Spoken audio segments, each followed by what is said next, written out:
Thank you. I'd like to call the hearing to order for the first Resources, Recreation, and Development Committee.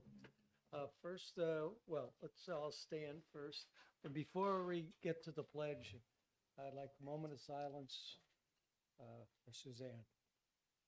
Suzanne Smith, who passed away, and well, I can't speak too much more about it.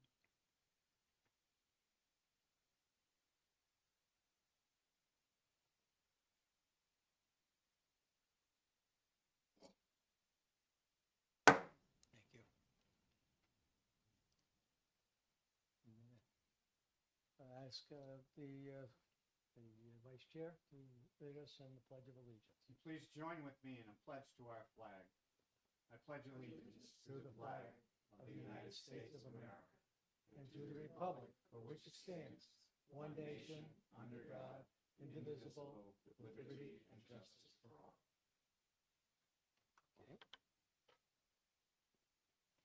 All right. First bill on the docket is House Bill 1046, and unfortunately, this is the first time I've actually seen the bills in printed form because we haven't had a chairs meeting since they came out.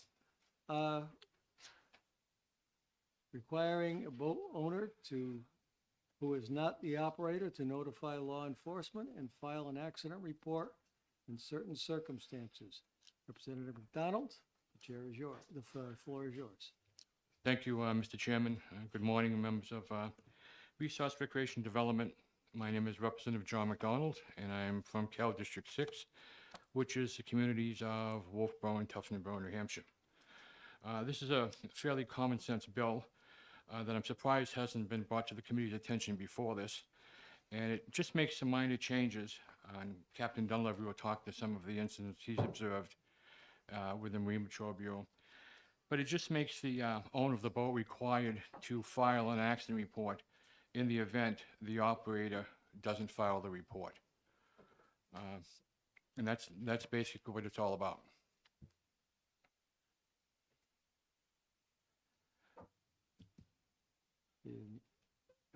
Is that your testimony?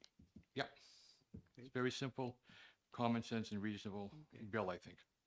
Thank you very much. You're excused. Thank you. So, excuse me, is there any questions by members? I'm in retraining, I'm old.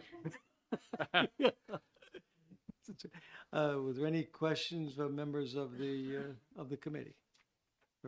Representative Darby. Thank you, Mr. Chair. So I agree this is a common sense bill. I noticed that, as I read the bill, there's three main parts. Of the existing law that is, that's being, and one part that's being amended. So, if you're in an accident, you have to stop, help, and exchange information. You have to immediately notify Marine Patrol or the police or someone if Marine Patrol's not present, and you can't exchange with the other party. And then you have to file a report within 15 days. This bill, as I read it, says that if the party that caused the accident hasn't filed the report within 15 days, then the owner has to file the report instead. But the thing that I'm wondering about is the immediate notification. So if we look at, I don't have there it is, line 12 of the existing text says, immediately notify Marine Patrol officer or other officer. But this bill says, if they haven't filed the report in 15 days, then you have to file the report. I wonder if the owner, as soon as they're aware that the incident hasn't been reported, should have to immediately notify Marine Patrol, so that the 15-day period doesn't have to elapse. Thank you for the question, Representative. This has been in effect for as long as I can recall, this particular RSA. And we worked closely with the Marine Patrol to try to figure out the best way to move forward. And this is what they suggested. I think that's a good idea that you mentioned. I just would like to have Captain Dunleavy answer your question, see how that would work for the department itself, if we could. Thank you.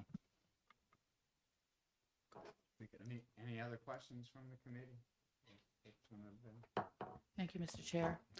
I just wondered if there's a story behind the bill, if there's someone who came to you, or what was the genesis that way? I'm sure Captain Dunleavy has many stories because and they're all true, because we talked about this bill in previous sessions, and I'm sure he'd be glad to relay those stories to you. Thank you. Any other questions from the committee members? Seeing none, thank you for your testimony. Thank you for your time. Captain Dunleavy?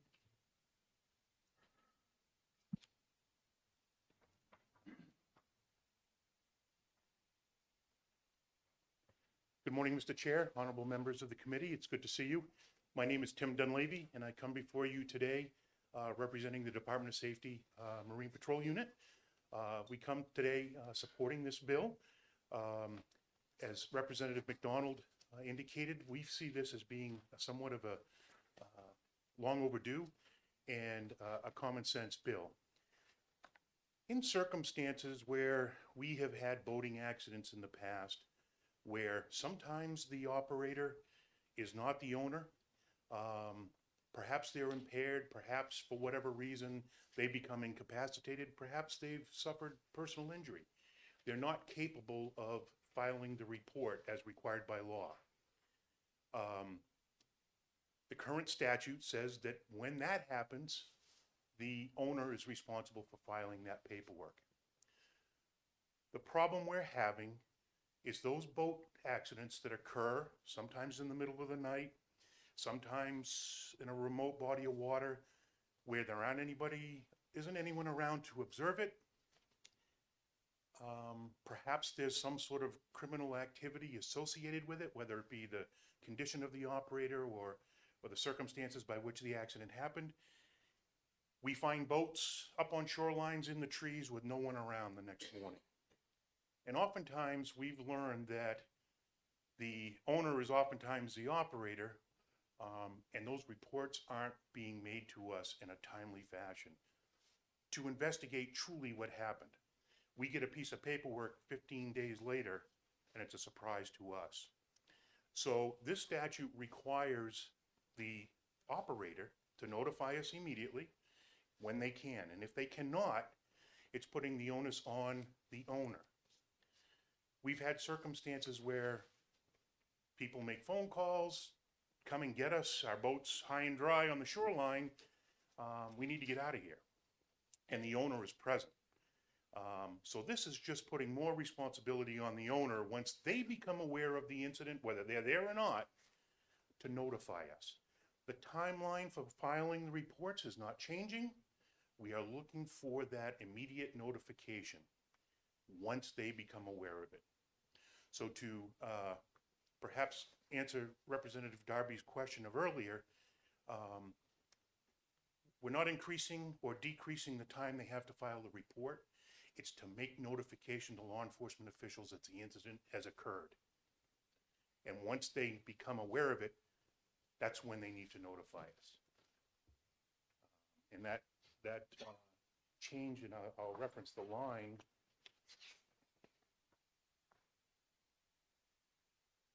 Line 19 and 20 is if the owner of the vessel, once they become aware of it, forthwith will notify immediately.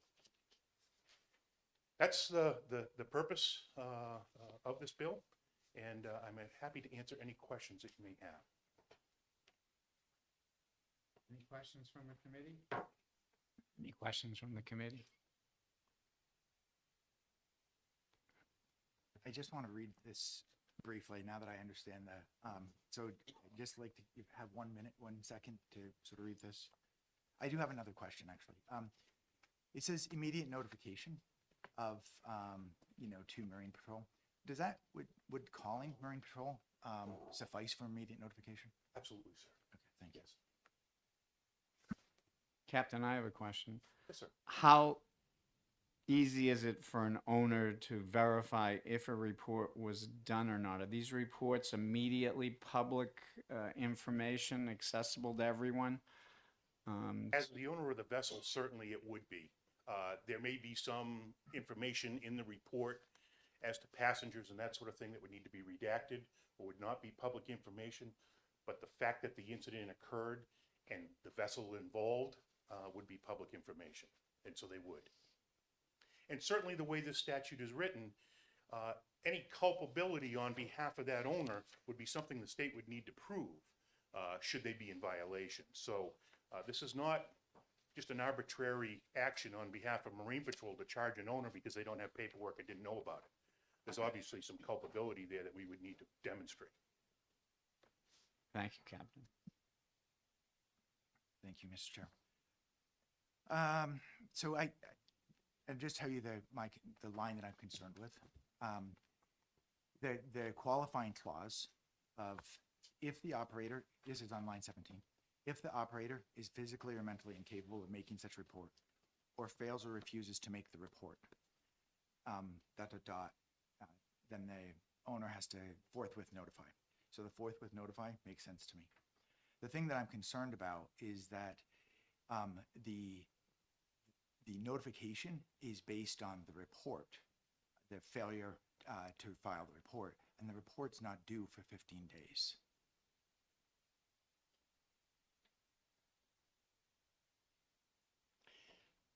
I see what you're saying. So we would not, as long as that operator,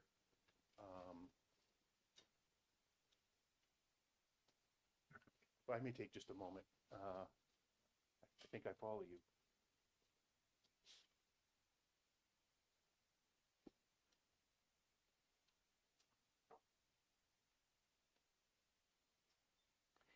Does the fact in line 19 say after learning of the accident? Again, the state would have to prove that an owner has learned of the accident.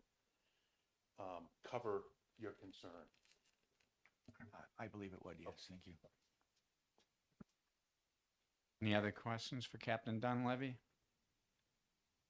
Seeing none, thank you for your testimony, Captain. Thank you very much. Is there anyone else who would like to testify on HB 1046 FN? I have no more cards up here. One more time, anybody want to testify on HB 1046 FN? Seeing none, I'll close the hearing on HB 1046 FN at 10 o'clock. We have HB 1301, wake surfing on public bodies of water. Enjoy your break. Just one thing before we break. I've passed the gavel over to the vice chair because the clerk and my clerk and the backup clerk are not going to be here. So I guess I'm the third, I'm the backup to the backup. So I'll be doing the clerking and the vice chair will be filling in for me. Shows you how useless the chair actually is. So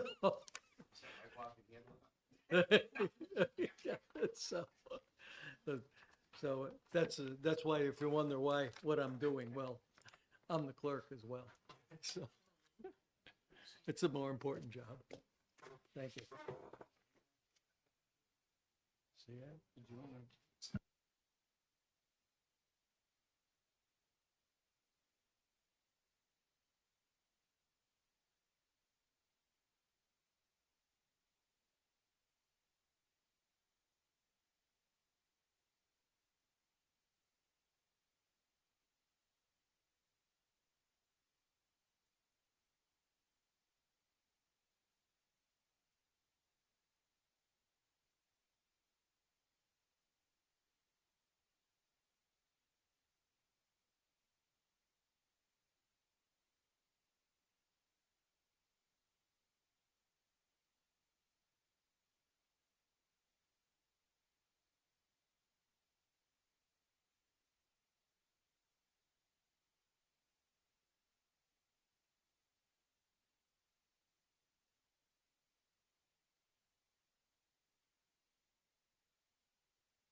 I see many people here that probably are going to testify on HB 1301. If you are, you need to fill in one of those pink or red cards, and it would be appreciated if you could bring them forward so we'll know how many you're going to testify. Thank you.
Representative Darby, you need to do one of it. Yes.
I was asked to repeat, if you're wanting to testify, can you fill in one of these pink cards and bring it forward? Thank you.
Thank you.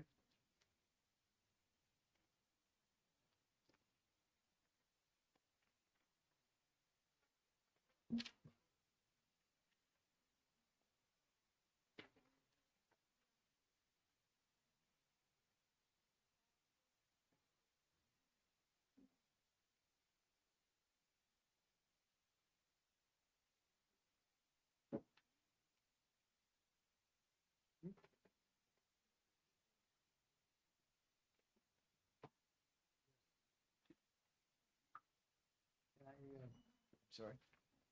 Well, yeah, well, you, did you pick one up? Or so, maybe I gave one. Yeah.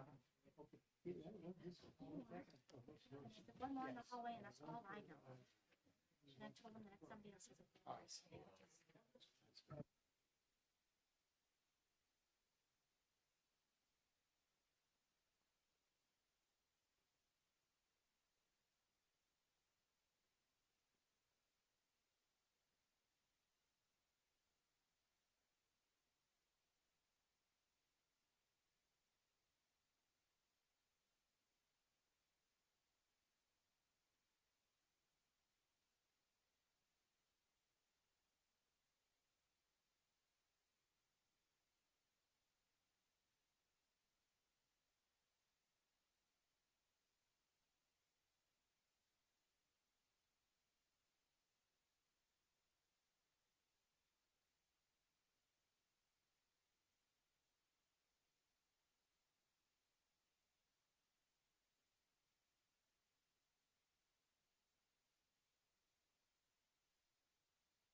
It's 10 o'clock.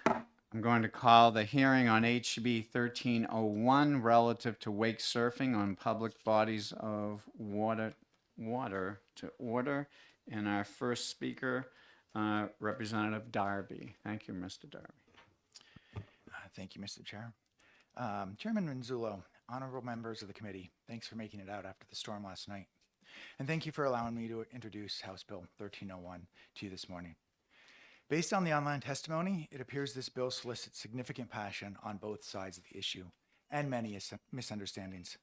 So I'll attempt to clarify as briefly as possible. First, the intent of this bill is to balance the opportunity to wake surf with other opportunities to enjoy the lake, while also considering environmental concerns. I would expect water bodies with responsible wake surfers who observe the Marine Trades guidelines to have no additional regulations imposed as a result of this bill. Instead, it targets those lakes where conflict already exists due to reckless wake surfing. This bill is modeled after existing New Hampshire laws permitting restrictions on horsepower, speed, and ski craft, which protect lakefront owners' property, the lake ecosystem, and establish uses on water bodies. To begin, 25 residents or property owners must submit a petition to the Department of Safety to request a hearing if they want to impose wake surfing limitations or restrictions. Note, this is more than double the number required to petition for ski craft restrictions. Next, the petitioners must send certified mail to all property owners, as well as those with deeded access, informing them of the public hearing on the requested limitations or restrictions. In speaking with Chris Casco, a lawyer with the Hearings Bureau at the Department of Safety, he stated this was an appropriately high bar given the effort required by the department to conduct such a hearing. All sides will get an opportunity to present their perspective at the public hearing, which will be held near the subject water body. And the commissioner must take multiple factors into account before approving the petition, including impacts on the shore and wildlife, size and depth of the affected lake areas, established uses of the water body, as well as, and importantly, ensuring access and appropriate use of public water bodies. Once a decision is made, those aggrieved by the department's ruling can appeal. Clearly, the process is thorough, and 25 lake residents alone cannot ban wake surfing.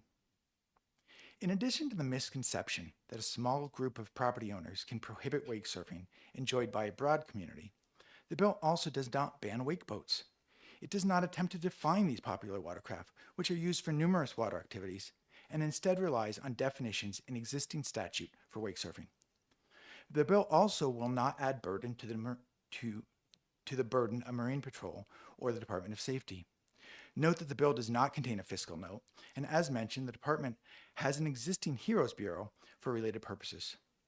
And the Marine Patrol will simply include enforcement of wake surfing restrictions with existing paroles for safety, speed, and compliance regulations.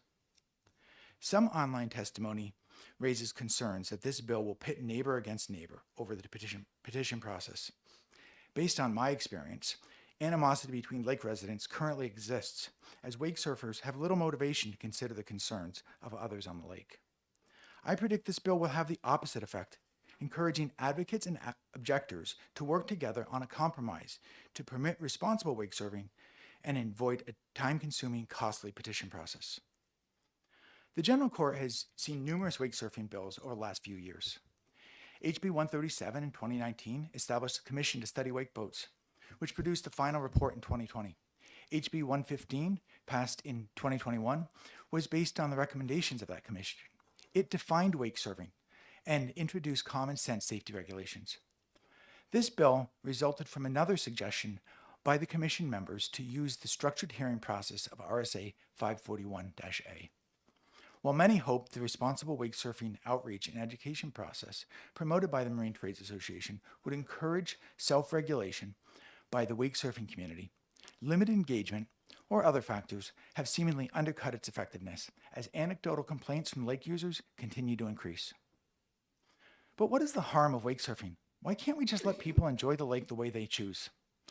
Unfortunately, the side effects of wake surfing can negatively impact others and the environment. Restrictions can be appropriate when the activities of one group impinge on the rights of others. The impacts were clearly documented in the Commission's final report, including damage to private property and water quality from excessive wakes generated within several hundred feet from shore, reduced enjoyment by swimmers, kayakers, and other low-impact water activities, for example, causing wading children to be knocked over and near capsizing of smaller boats, and danger to wildlife such as loon nesting locations and bass spawning grounds. More recently, several studies have identified sediment disruption resulting from downward angled wake boat propulsion systems reaching 20 feet and resuspending previously trapped phosphorus, contributing to increasingly frequent cyanobacteria blooms. While those most familiar with the lake, its residents, are in the best position to identify areas with the greatest vulnerability and recommend limitations to protect against these threats. I'll conclude with a couple of brief personal stories from over the last year. We all remember the record rainfall of July last year, 2023.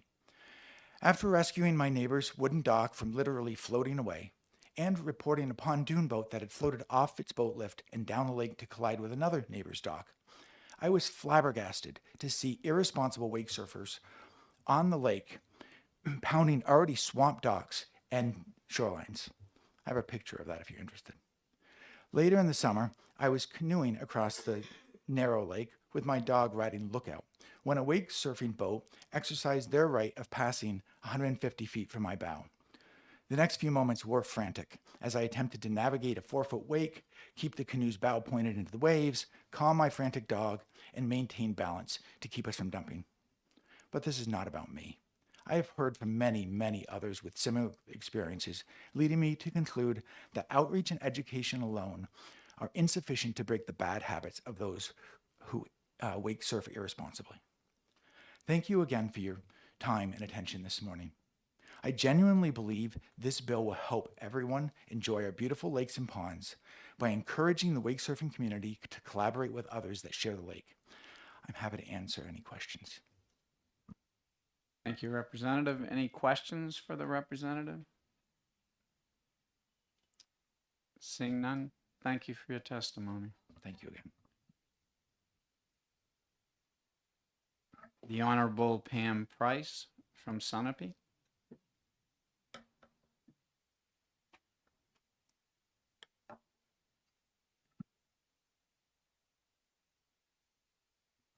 Do I have to push it on? Yeah.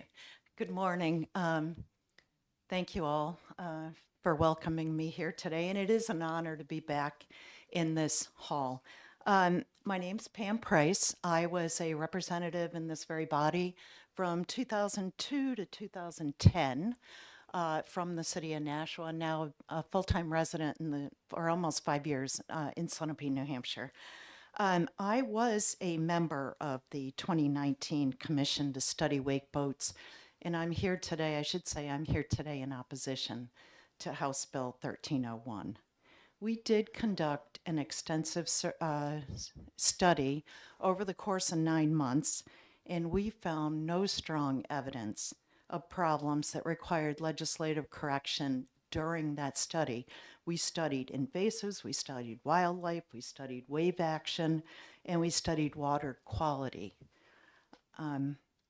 The Water Sport Industry Association did recognize that there was a problem with those who disliked the activity, and they conducted an extensive public awareness campaign. And that's been done in conjunction with the Department of Safety over the last couple of years. And yet there continues a move to try to outlaw the sport of wake surfing. So what does House Bill 1301 do? The representative who sponsored and introduced the bill did say that 25 or more residents or property owners of a town that has a lake, pond, or a river can petition the Department of Safety to restrict activity. Only the abutters are notified, and anybody who's more than a quarter of a mile away receives no direct notification. So what you have are the wishes of a few who might regulate the activity of many. Does the department have the personnel to handle the hearings? Is this in the public interest to have restrictions made, or is it in the interests of a few? New Hampshire has long opposed the expanding of the petition process because it will create a patchwork of regulation, and I do believe it would pit neighbor against neighbor and those on the water versus those off the water. The public trust doctrine, which I'm sure you all are aware of, ensures that all public waterways in the state of New Hampshire are held in trust for the use and benefit of the people of the state. This is done to ensure access to the public to use our waters reasonably. Our lakes in New Hampshire are key to the outdoor recreation and the economy of this state. To restrict access would send the wrong message people are going to wonder if you can restrict one thing now, what will it be tomorrow? And it may have people decide to vacation elsewhere or buy property elsewhere. My family personally owns a towboat. 3 generations enjoy tubing and water skiing and wake surfing on our beautiful Lake Sunapee in the summer. The public awareness campaign has changed our behavior. We push ourselves even further from shore than the 150-foot rule, and we regulate our music volumes. To restrict access today, I think is premature. But what we have observed this last summer, it was an extremely rainy summer. There was very little boating activity. But we've witnessed over the past few years an increase in violations, people who are mostly safe passage coming too close to us. My husband was almost hit by a jet skier in the water last year after he had fallen. We see very little Marine Patrol on our lake. And if the legislature really wanted to do something, then I think it would behoove everyone to get together and look to increase funding for the department so that they can enforce the laws that we have currently before we pass a new law. And thank you very much. Thank you. Anyone have a question? Other representative? Yes, Representative Wolf. Representative Wolf, I didn't recognize you. How are you? You're from Newbury. I'm from Sunapee anyways. Yeah. Excuse me. Thank you for taking my question. You noted that the activities of tubing, water skiing, and wake surfing. Correct. Do you make a distinction within those 3? I'm not sure I understand your question. Do we operate the boat differently based on the No. 3? Do you accept that there is a distinction of the effect that those 3 types of activities have on the lake? I personally don't believe there are a difference. Certainly, the wake is larger when you're wake surfing, but I don't believe that the overall impact is any different. Thank you. Any other questions from the committee?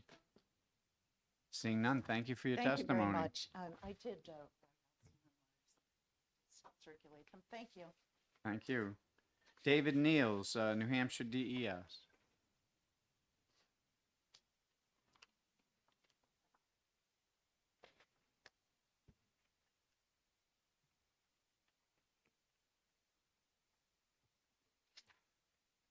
Good morning, Committee Chair Renzullo, members of the R&D Committee. My name is David Neals. I'm the Chief Aquatic Biologist and Director of the Jody Conner Limnology Center at DES.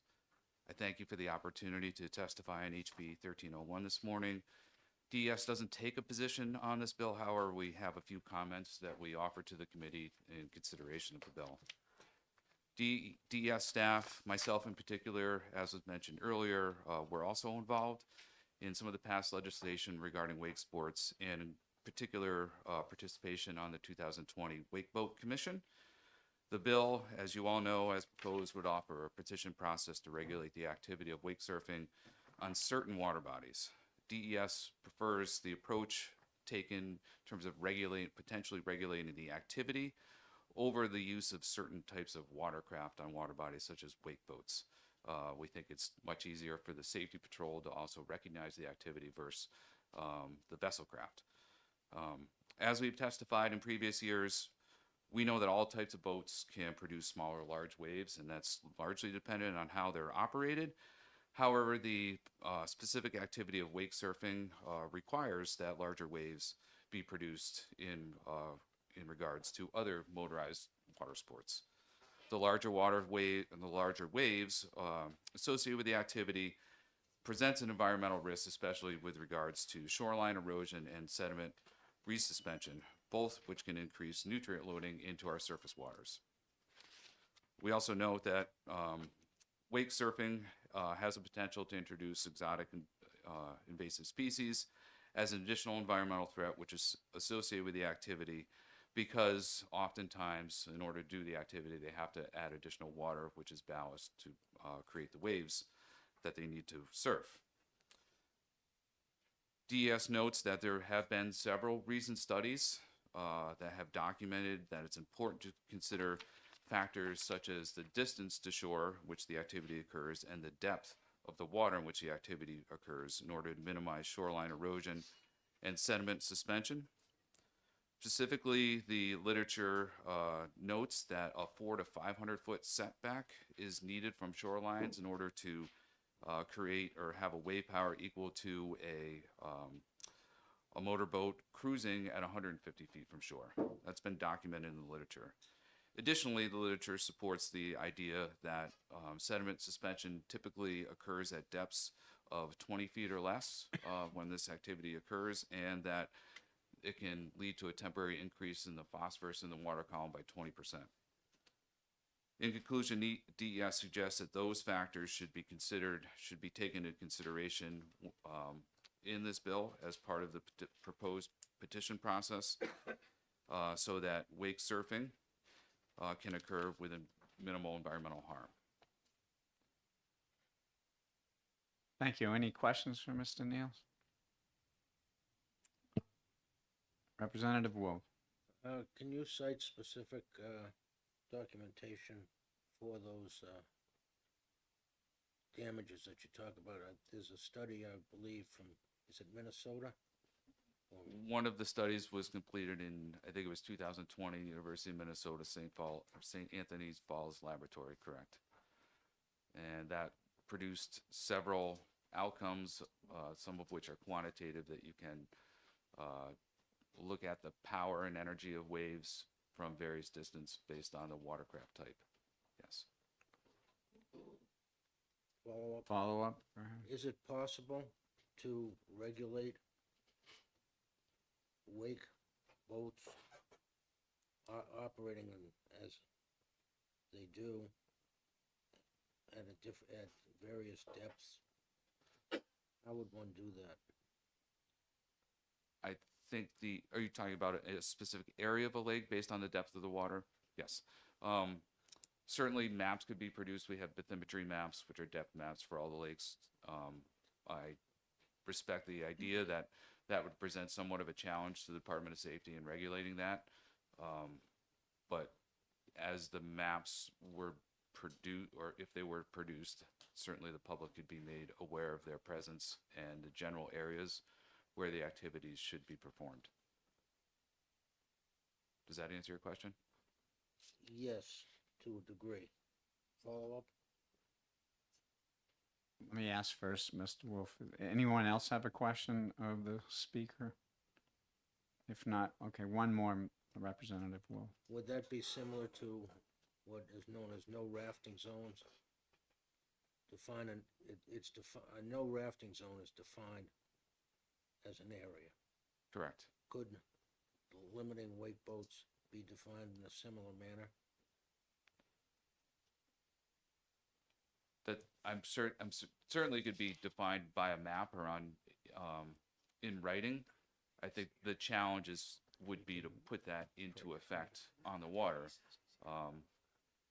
Certainly that's done now with a 150-foot rule, and very respectful of the Marine Patrol people that understand that distance.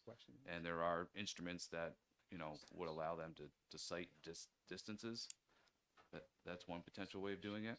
And again, the presence of maps would give the general public an idea of where the activities are okay to be performed. Thank you. Sure. Yeah. Anything else for the speaker? Representative Renzullo. I would ask Captain Dunleavy, you heard some of the questions from Representative Wolf. Do you have anything that might bear on that? As questions of, we might be able to do, Thank you, Mr. Help Chairman. clarify. Again, Tim Dunleavy with the Department of Safety and Marine Patrol. With respect to water depths and mapping, those are things that certainly are a significant challenge. When you have a restriction in place, for whatever reason that restriction comes to be, it's a very specific location or a specific body of water. When you start dealing with depths, that every body of water has a depth at, say, 20 feet as is being thrown around today. Last summer is a good example. What's 20 feet in May, 20 feet in May, maybe 25 feet in July, depending upon the body of water. So there's a lot of fluctuations. There's a lot of variables that go into mapping depth and having a specific depth, a restriction based on a specific depth. And certainly the challenge of publicizing maps, if you will, for the general public is a challenge. thank you. Any further questions for Mr. Niels?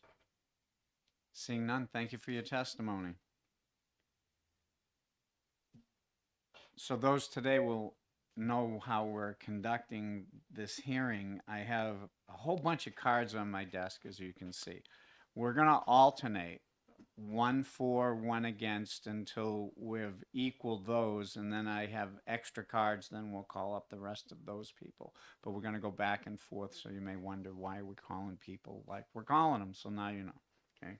So, speaking in support, Andrea Lamoureux of New Hampshire Lakes. Thank you.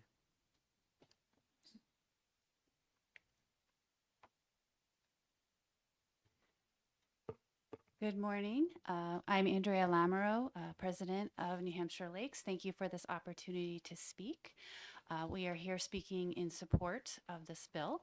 New Hampshire Lakes, we are a statewide nonprofit organization. Our mission is to restore and preserve the health of our lakes. We represent about 275 local groups and a couple thousand individuals. And again, thank you for this opportunity to speak. We are in support of this bill, and I know you're going to have a long morning, so I'm really going to get to the point. Representative Darby laid out a number of reasons why we support this bill. I want to say we believe that the sport of wake surfing can be a very family fun, inclusive, low impact sport. When conducted in areas that are away from sensitive ecological places such as critical fish habitat, loon nesting, and as far away from shore and as deep as water as possible. I would like to think that most of us in this room are on that same page. I know a lot of wake surfing in the community. A lot of wake surfers do conduct their activities as far away from shore and as deep as water as possible, and away from sensitive areas. So I applaud that that is happening in the community. But referencing what Representative Darby said, education is not enough. There are plenty of people in this room today that wake surf that aren't educated or don't comply with the voluntary education program. My family has a place in the lake. My husband's family has a place in the lake. We do all sorts of water sports, and we do it, in a responsible manner, like most everyone in this room probably. But we have, myself included, have tried to talk with others on the lake that aren't recreating in a responsible way. And I've had instances where I haven't made much progress.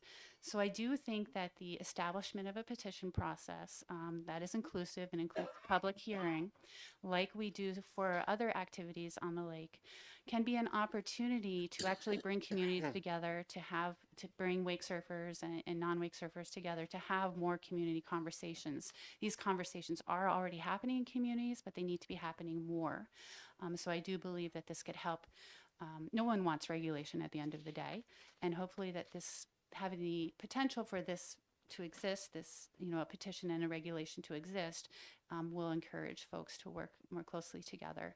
My final point that I wanted to make is we are supportive of this bill because it is protective of water quality and ecological health. And there's been a number of speakers thus far who have referenced the growing body of studies talking about the impacts of the activity of wake surfing in shallow, close to shore, in sensitive areas on the health and quality. And I do have a study, a very nice literature review that summarizes a handful of studies. And I'm happy to, I have one printed copy here. I'm happy to provide it or email the committee afterwards with a link to this literature review. If you email it with Okay, an I will do- attachment, I think that would be great. I will do And so. everybody will get it. Well, thank you for your time, and I'm happy to answer any questions. Any questions for our speaker? Seeing none, thank you for your testimony. Thank you. Speaking against the bill, John Whaley of New Hampshire Marine Trades Association. John?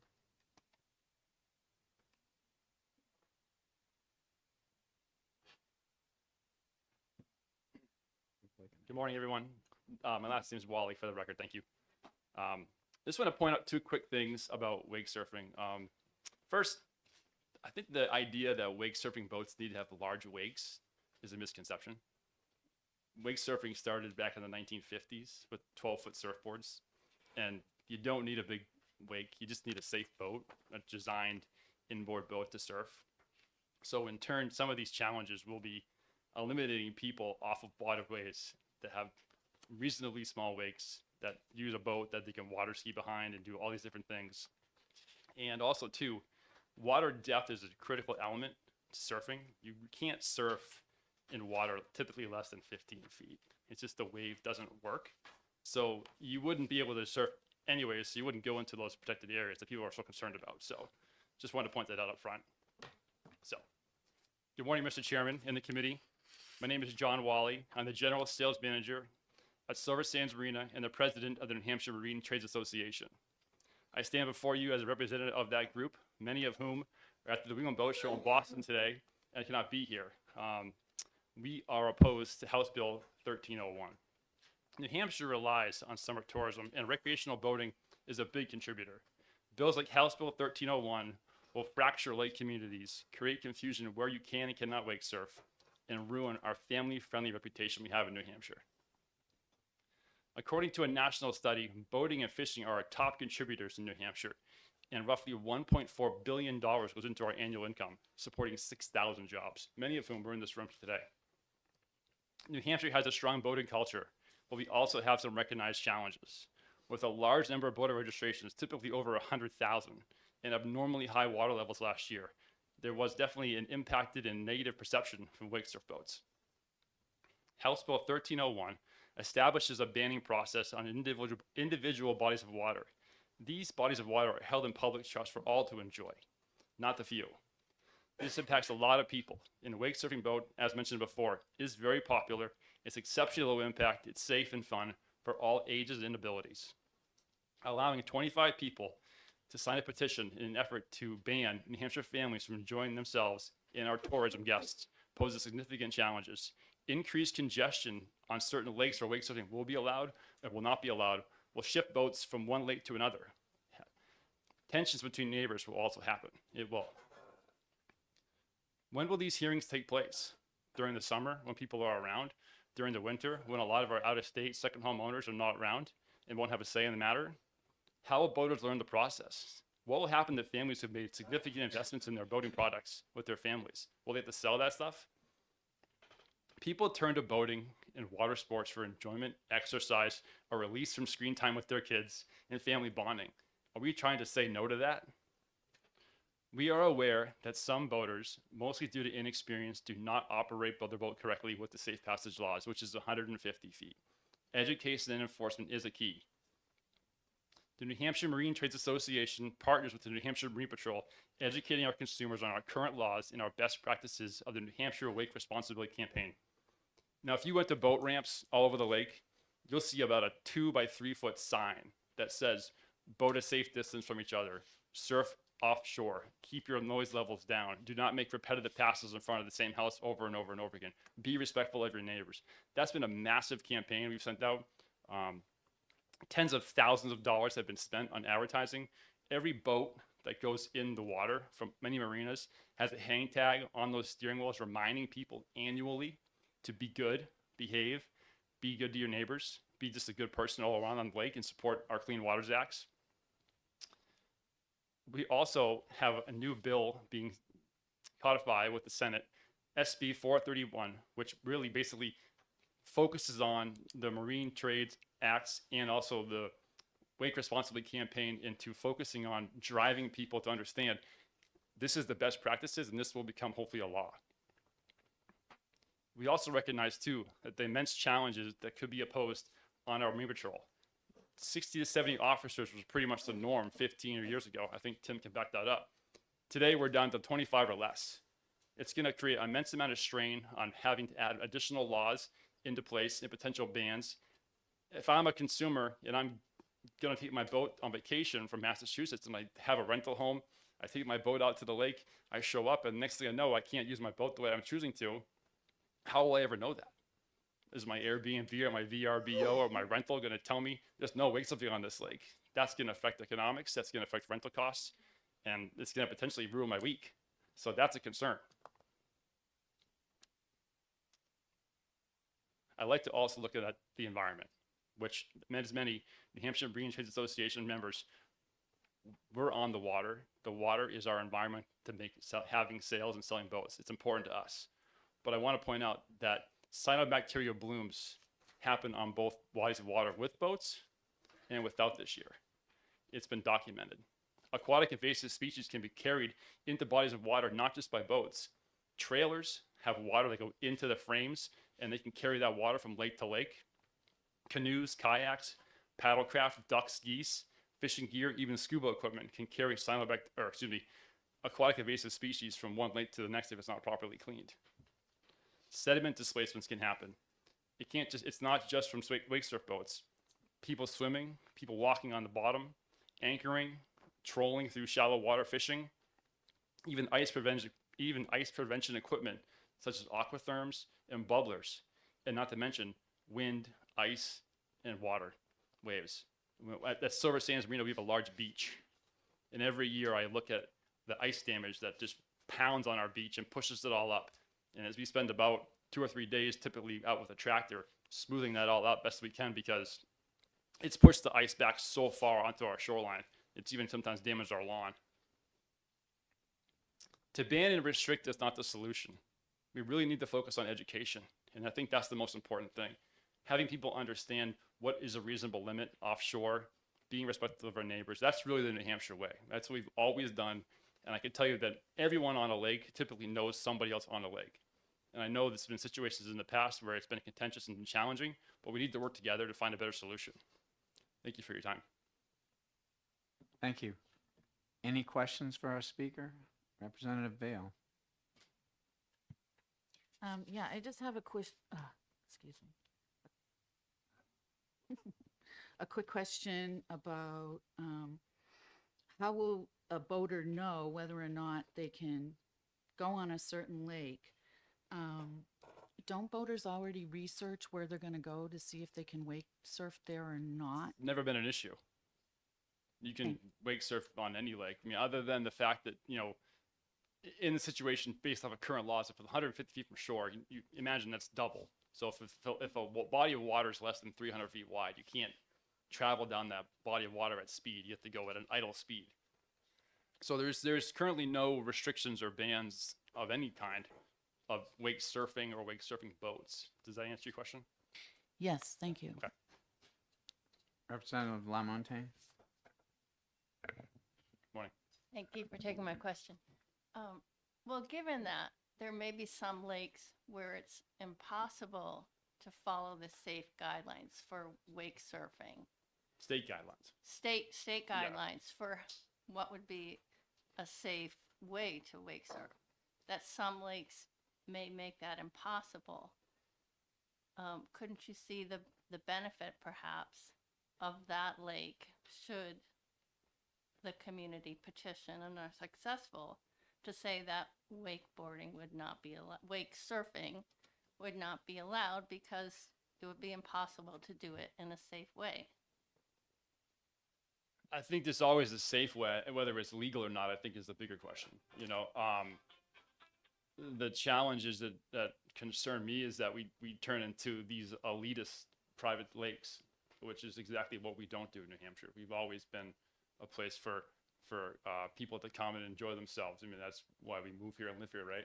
I mean, I know there's a lot of people that have moved from southern states and in retirement when their jobs are no longer employment. And now too, through COVID, with being able to remote in from work, and you choose to move to New Hampshire because it's a great place to live and recreate. I think people want to be on bodies of water that they can choose the activity that they want to do. And I think it's a disappointing thing when you have to find out that 25 people on your lake petition to potentially ban whatever you love. Yeah, if I found 25 people on my lake that thought that, you know, canoes were dangerous out past 150 feet from shore, because that's in a, you know, higher level speed of boating, I guess I kind of think about, would I bicycle down I-93? It's not really appropriate, you know, but that's the same kind of thing we're talking about, potentially. You know, a petition plan to potentially restrict someone from doing a certain activity. Thank you. Representative Wolf? Thank you for your testimony. You're welcome. You said something at the very beginning about 15 feet depth. Yeah, typically, the way boats are designed, wake surfing boats need some, what they call is kind of push. And a wave typically doesn't have that strength or power if it's not in a certain depth of water. So it has to be at least 15 feet. To physically work, typically, yes. To work effectively. Yes. And that may be on different boats. I mean, they're not all the same, so. Thank you. You're welcome. So, can I continue along on this? Another question. Okay, thank you. I've been a boater for over 60 years on Sunapee. Mhm. Water skiing, aquaplaning in the old days, Sure. etc. The wakeboards, wake boats have come in recently, and you've just specified that they need a certain depth. Would you and your group be cooperative to controlling or recommending a depth map where those boats could effectively go? You've just said they need 15 feet. So we draw a map, and Commissioner Dunleavy gets more money to enforce it. But we have those type of things now. Sure. And I think the problem is depth and the wave that is created by the shallow depth.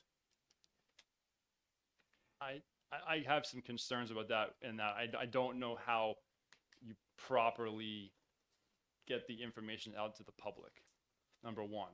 Number two, I think the minute you put a more congested number of people into a high traffic area, it poses danger. You know, like I have a 10-year-old daughter, and there's moments where she wants to go wake surfing, and I have to tell her no, because it's either too busy on the water, it's the wrong time of day. There's a lot of things as a parent that I have to think about, and if in a certain situation where, hypothetically, if there was a lake that was very shallow and had one designed spot that was set up for depth of water that was appropriate for surfing in a lot of people's eyes, and then that was in the heart of the lake, and there was 10 people out there wake surfing, and you have that one person who tap blows off, which has happened in the past, changing the stereo, texting on their phone, whatever, and they drive through a congested area of water, similar to what happened to Mr. Price.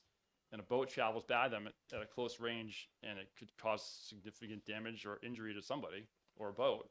I think that's why people make choices to surf in areas that they feel is appropriate, environmentally speaking, because we all actively use these waterways. We're not reckless people. We recognize that a lot of us have homes on these same shorelines, and most of the time, if I take my daughter surfing, I'm going in front of my mother's house because she wants to see the kids surf. So, I think there's unintended consequences that I think can happen with everything.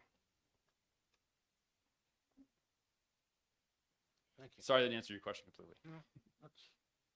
Any other questions for our speaker? Representative Rung. Thank you, Mr. Chair, and thank you, Mr. Wally, for taking my question. You made a comment earlier that I wanted to explore, and correct me if I got it wrong, but the current 150 feet from shore, do you think wake boats have the same impact on shore at that distance as other boats?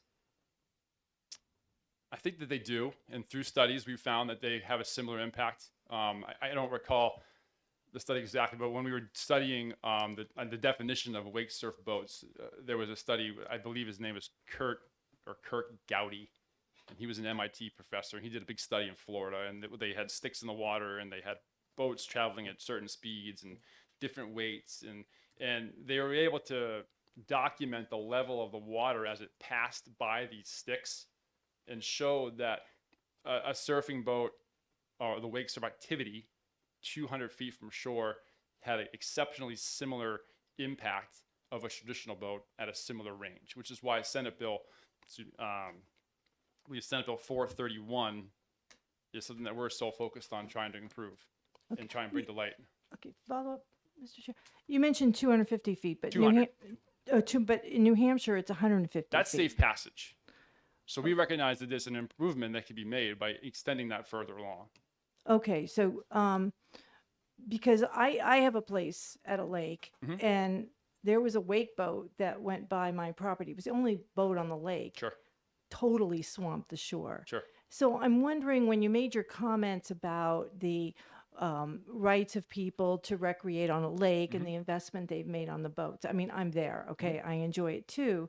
But do you think that should take precedence over the environmental protection of the shoreline? No, and I think that's why the 200-foot setback is appropriate. And I think too, I think it really comes down to the individual. Like if myself, I have neighbors that tube, and sometimes they're kind of reckless and they're having fun. And I recognize it's the weekend and they're trying to have their kids have a good time. I've made a point to cruise out there and say, hey, maybe we could go not in circles so much and go a little bit deeper out, or go in a different spot. I've also had a boat go by my mother's house, and it literally snapped her dock lines. And the dock lines weren't old. They were 3/8 double braided dock lines. And she called me kind of in a panic and said, hey, one of the boat lines is broken and it's banging off the dock, and they weren't wake surfing. So I think it's really challenging to point your finger at one specific activity or one reckless person. We all know that, this one bad egg out there that's going to ruin it for everybody, and that's not fair to the general public. Okay, one more question, Mr. Chair. One more. All right, thank you. So you're aware, I mean, we've had a petition process in statute for years. In fact, former U.S. Congressman Charlie Bass was the one that introduced it many, many years ago, when he unaware. was a state representative, or Sure. maybe a state senator. But so this petition process it's not the people on the lake that are making the determination. They're just making a request that be examined by the Department of Safety through a hearing process. So do you trust the Department of Safety to make a reasonable resolution to that petition, whether it be dismissing it or agreeing to it? I mean, do you think they would be able to make a fair judgment if a petition were to come to them restricting wake surfing on a lake? I do. Yes. I mean, I think they're the ones that are probably the most knowledgeable of on-water activities over anybody. Going back to your prior statement, I think you said, it's not just people on water bodies that would petition. Did you just say that? I'm not trying to, I don't want to get confused. No, I'm just saying that there would be a petition coming to the Department of Safety, but they would make the judgment. And I mean, I've heard your opposition to the bill, but at the end, it's the Department of Safety decision. And is that a decision that you would consider reasonable and valid depending on their expertise? I would, yes. Okay, thank you. Thank you, Mr. Chair. Thank you. Representative McHugh. Thank you, Mr. Chairman. Thank you, Mr. Wally, for coming to share with us your expertise. We appreciate it.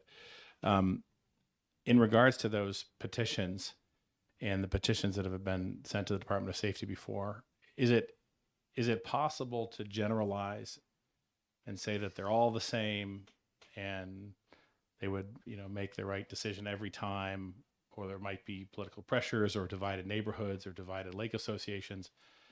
So I guess my question is it really possible to address that hypothetical question? Personally, I would say it'd be very challenging. I think when you look at the scope of different sizes of lakes too, you take a lake on, I can't think off the top of my head a very small lake, but I'll use Merry Meeting Lake in Alton. It's relatively small. I don't know the number of homes on it, but 25 people on that lake may be 10%. 25 people on Lake Winnipesaukee may be 0.1%. The lakes are so unique, they're so vast. It's challenging that you could get 25 people on Lake Winnipesaukee by going to the Maritime docks and bumping into them on a Saturday afternoon. I think we have to believe that at the end of the day, our public waterways are a gift to all the people that don't have the luxury to own resident land or homes or property on those waterways, and to restrict them from doing anything. I feel like this just creates a challenge down the road for someone that doesn't like tubing, someone that doesn't like water skiing, someone that doesn't like loud music on a pontoon boat. I mean, I don't waste anyone's time. It poses future challenges. Follow up. Thanks. Just one follow-up, or kite surfing, ice surfing, or whatever. Would you believe that one of my very best friends, a full-time resident and property owner on Silver Lake in Madison, emailed me on this, and he's a guy I trust quite a bit. And he said a wake boat came by and I think he said punctured my stand-up paddleboard. And I haven't got into it, the details, not sure how that could have happened. But even he is reluctant to pit neighbor versus neighbor on this. And actually the solution was, as you mentioned, would you believe that he asked the person, would you mind just not circling between the small island right off my property and the shoreline? Just keep it outside the cove, basically. And that was a pleasant. I think that's the way to easily go. resolved. I'll leave you with this one story. My parents have a small swim raft my dad built back when I was a little kid. And probably 10 years into being in the water, the Alton Bay fireworks, my mother has a home. At 10 o'clock at night when it ends, everyone leaves Alton Bay. It's basically like going down the highway in a heavy traffic load. Everyone's going basically what I would call wake surfing speed, or 10 miles an hour or less. Well, one night the chain broke because of that. There was nobody wake surfing at night on July 3rd. I can promise you this was 25 years ago. So things happen. Wave activities happen. Wind waves happen. Boat waves happen. If you look around on most of our shorelines, they're rocky from thousands of years of wind and water crashing against these long before any boat was ever introduced. Thank you. I just want to make this announcement. If anyone's here for the bill that's supposed to start at 11, but it won't, 1401 about the transfer of Silver Lake Park, we've been advised that the sponsor is going to ask to withdraw that bill. So you're welcome to hang around till this hearing finishes and speak on the bill, but I thought if you're waiting, you should know that the sponsor is going to ask to withdraw it. Thank you. Any further questions for our speaker? Seeing none, thank you for your testimony. Thank you for your time. Speaking in support of the bill, Warren Emily, Webster, New Hampshire.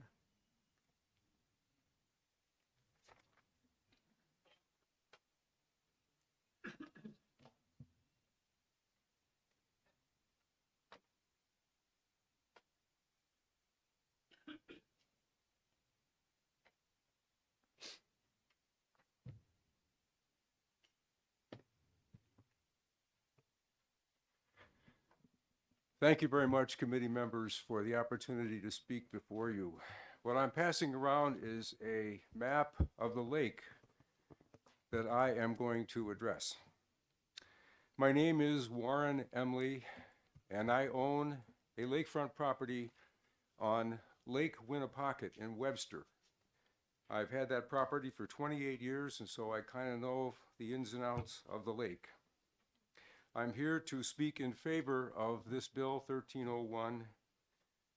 And I'd like to do this by sharing our experience on Lake Winnipocket, because we can talk about things in general terms, but isn't it equally appropriate to hear of somebody's experience about a wake boat on a lake? Lake Winnipocket in Webster is a glacial, spring-fed lake, an oligotrophic lake. We know it's oligotrophic because we've been VLAP participants for the past 28 years, and we test the water on a regular basis. And we have not had any excess bacteria. We've not had any milfoil. Our mineral contents are steady. It's a lake you could almost drink the water from. It's a 230-acre lake, so it's of moderate size, and there are, of course, hundreds of lakes that qualify in the state of New Hampshire like that. Its maximum depth is 67 feet. Its average depth is 19 feet. And I show the map around because I want to say that the lake can be divided depth-wise into two parts. The third of this more shallow end has a maximum depth of usually 16 or so feet. Of course, that varies with rain and so on and so forth. But it's around that 1/3 of the shallow lake where virtually all of the residences on the lake exist. The watershed is very clean. We have no agriculture in the area. We have no businesses. We have no industry. And so over the years, the quality of water has depended upon the residents around the lake to make sure their septic systems are clean, and we check on this on a regular basis. That the vegetation around the lake is appropriate, the runoff is not excessive from roads and so on. And we've been, knock on wood, remarkably successful in this. So what's going on? What's my point here? I want to bring you back a couple of years ago. Actually, it was the summer of 2020. We were enjoying our lake. One of our long-term lake owners purchased a wake boat. A well-respected member of our lake community. 2020, you'll recall, was the beginning of the COVID. We got to stay inside. We can't go anywhere. We can't do anything. So I understand the reason for maybe purchasing a structure like this or a boat like this, because what else are you going to do? You're not going to go anywhere. Everything's closed. The movie theaters are closed. So I think in good conscience, he bought this lake boat because he had some teenagers. And he said, you know, what are they going to do? At least they're going to be around and we can watch them, and it's a nice, clean activity. So he began to run his wake boat up and down the shallow portion of our lake. Every time that happened, we around the lake experienced at least 1 to 2 foot waves crashing on the shore, causing the erosion, all the things that you've heard about. Impossible to swim. Small craft was jostled or turned over. And of all things, we had our one and only cyanobacteria infection in the lake that summer. We could argue whether or not the wake boat had anything to do, but I will tell you this. When that wake boat went by, within minutes, the wave hit the shore and the water turned totally murky. You could not see the bottom. And that murkiness lasted for 24, 36 hours. No one would go in the water to swim. The fishermen said, we can't fish here. And that really was a direct result of the scum, which is carved up from the bottom by the activity of the wake boat. So I'm really making a plea here for the size and the depth of the lake we're talking about makes a huge difference in terms of what these wake boats can inadvertently do. Well, that created a huge consternation among lake owners. Virtually all said, we don't want these wake boats because look what they're doing, damaging our property and preventing us from enjoying the water. But of course, the lake owner said, look, you know, I've made all this money investment in this boat. It's great, it's safe, It's out there where you can see it. It's good activity for our families and so on and so forth. No one could resolve the issue. It was rancorous. It was tight. It was very, very sad. Friends not talking to friends. My point is, to try to resolve something like this on a personal basis is fraught with failure. So what happened to Lake Winnipocket? The lake owner sold his property and took his wake boat with him. And so we didn't have him on the lake. We've had an occasional visitor wake boat in the meantime, but it hasn't really created the same upset of the water quality that we had that summer. So my conclusions are these. I think small lakes or moderate-sized lakes are the most vulnerable to wake surfing activity, just because of the nature and the physics and the energy that these boats can create and disrupt the water and disrupt the surroundings. So if our experience is any indication, I want to say again, leaving the decision for should we have a wake boat on this lake or not is a powerless decision because it can't be enforced. Maybe the lake owners around will say, yeah, we probably shouldn't do this, but it doesn't prevent somebody from Massachusetts or some other city saying, hey, this is a cute little lake. Let's just put our boats in and go. And we would have, the residents would have absolutely no say in whether or not that would happen the way things are now. Lake Winnipocket lucked out because the owner, whether he just said, I can't stand to hear my neighbors talk like this, went somewhere else, whatever his motive was, bless his heart, he's probably doing the boat somewhere else. But to the benefit of the lake itself, it was to our advantage that he decided to take his craft elsewhere. So the last thing I want to say, I believe, and now it could use some tweaking perhaps, but House Bill 1301, I think, has the potential for solving the partisanship issue by creating a non-biased commission to make a rational and fact-based decision about the use of wake boats on any given water body based on the critical factors that are enumerated in item 4 in the bill. Thank you very much, Mr. Chairman. I appreciate the opportunity to give my story, and I hope that puts a real-life perspective on what lots of lakes around the state are faced with. I'm happy to answer any questions. Do you have any questions? Representative McHugh. Thank you, Mr. Chairman. Thank you for coming to share your story with us. It's really tough when the nice, welcoming culture of our lakes region is divided with friends not talking to friends. And essentially, it sounds like forcing this property owner to take his leisure life elsewhere. That's a shame, and I'm very sorry that happened, and I hope that those friends are friends again and talking again, and I wish on you that that will never happen again. My question is, do you think that a government or a petition process by the minority of the property owners, a relatively small minority, is going to cause that same problem again? I think it potentially could, yes. But creating a petition simply expresses the thoughts of some very concerned people. It's not those people that are going to make the decision, but we'll be able to submit the issue to what I said would be a dispassionate group who can objectively look. And from the perspective, both from the boat owners, we got to provide a place for these boat owners to run their boats because they're great fun and good vehicles and entertaining. At the same time, to preserve the quality of the lakes that are most vulnerable. Obviously, people living around the lake are going to say, we don't want them on our lake because it's our property. But we're talking about really the future health of the lake, not just for our generation, but if the lakes are really ruined ecologically, what's the future of tourism in New Hampshire if we don't really kind of put a framework around where these boats can really function and not jeopardize, I think, the health of the lakes. So my point is that the non-biased, hopefully, commission would be able to take the numbers and decide, yes, wake boats are okay here, but they're not okay here. One follow-up. Thank you for the follow-up. Thanks for taking the question. And it's a great point you brought up about the ecology of the lake, because I think we're all generally concerned about that. Let's look at one of those ecological issues and think about what could be banned next. What about fishing from your dock or overfishing from your dock? I mean, there are limits and permits and things like that.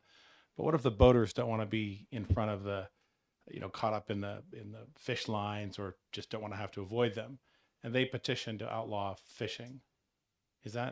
Would that be a problem? And how would you feel if you had to hire a lawyer to defend your right to fish off your dock in front of I a think I would be commission? very upset about that, because fishing off the dock is as old as the hills. And honestly, what adverse effect does that have on the ecology of the lake? I mean, we talk about happy to lead answer. sinkers and all that, and we've all abided by that pretty much. That's just common sense. But when an activity really jeopardizes the health of the lake in a long-term way, I think that's a different issue, especially when there are places where these amazing vehicles could be used in a more ecologically friendly way. Representative Vale. Thank you, Mr. Chair. I just have a quick question, and that's, do you know of lakes or ponds where wake surfing or wake boats are already banned? I do not. I think the gentleman speaking before me said that there are no restrictions at the present time in any body of water in the state of New Hampshire for the use of lake boats. That's what I heard. The answer to your question is no, I don't know of any. Thank you for taking my question. Representative Rung. Thank you, Mr. Chair, and thank you for taking my question. You described it seemed like a prolonged period of time on Lake Winnipocket where residents were having some serious conflicts. Do you think that if this bill were to pass and residents were able to petition the Department of Safety for a hearing and have what Mr. Wally agreed would be a reasonable and fair decision, that it would have truncated the period of conflict and maybe emotions wouldn't have gotten so severe? I would appreciate your definition of the word truncated before. Oh, okay. Well, for instance, if it had taken, let's say, 2 seasons of conflict with the neighbor, do you think if this bill were to pass and neighbors from the onset were able to petition the Department of Safety for a hearing, that having the conflict only maybe be for, a few months, a year at the most, before an objective decision was rendered, that it would have been easier for those neighbors to abide by that, or at least have less harsh feelings against each other? I think people would still have their own feelings about wake boats and activity, but if it were prescribed by law that wake boats were not permitted on a certain body of water, it would take away in great measure the backstabbing and the snide comments, because people would say, well, this is what I really think. It's like politics. You talk politics, but you can still go out and drink a cup of coffee afterward. But this is the law, and this is what we're going to need to abide by. I think it would really ameliorate, in the long run, the rancorous discussions that otherwise people would have, especially if one of those individuals owned a wake boat. That creates a mix of constant conflict. I'll say it that way. Thank you very much. Any other questions for our speaker? Seeing none, thank you very much for Thank your you. testimony. Next to speak in opposition, Jody Grimbulis, NHMTA. Jody?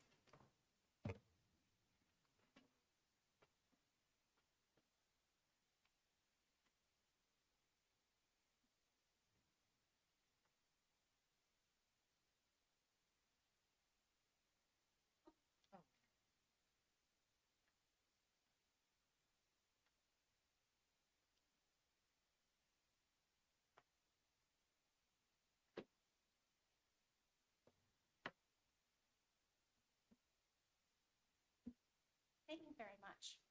I'm going to kind of talk and speak if that's okay. For the record, my name is Jody Grimbulis. For the record, my name is Jody Grimbulis, and I work with the New Hampshire Marine Trades Association as well as the Water Sport Industry Association that are here in opposition to this bill.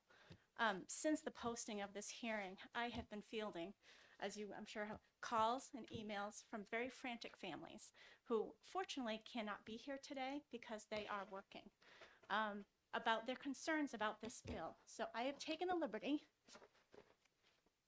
of printing out their testimony. There's about 200 letters here. I couldn't get to them all. There would be more. I will try to do that over the weekend. Just to make sure that their comments and their testimony and their opposition is held. And there are a lot of New Hampshire families. There are a few from Massachusetts and other states, but predominantly they are New Hampshire families. Why are they so concerned? Can we talk about that hearing process for a minute? That hearing process is in statute. It is in statute for certain things. It is in statute for whether or not you want to look at a particular body of water and not have petroleum motors on it. Maybe it's an electric motor, paddleboard, paddlecraft kind of lake.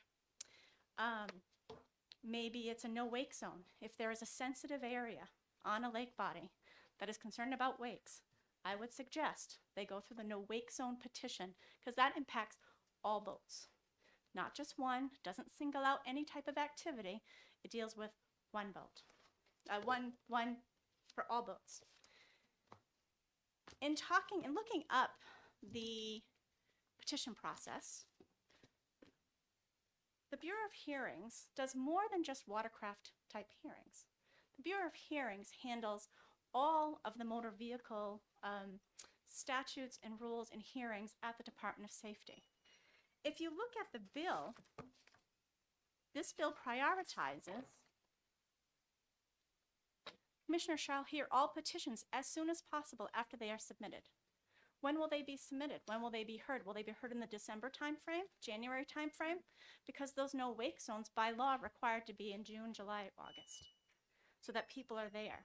This doesn't have that requirement. So you could have these hearings in February when nobody's around and nobody has any idea what's happening. Again, second, you are asking the commissioner to give these hearings the priority. So is it a priority over the DWI hearing, the hearing at the Department of Safety for fatal accidents, for youth operator problems, for reckless operation? Are we going to prioritize the petition to take law-abiding citizens off a body of water? Is that more important than those alcohol, DWI, interlock ignition hearings, etc.? There are a lot of hearings that are done at the Department of Safety. This being the priority, I would question and I would ask your consideration. Looking at the Department of Safety's hearings, in 2023, there was one hearing relative to a petroleum-based motor question on a body of water. One.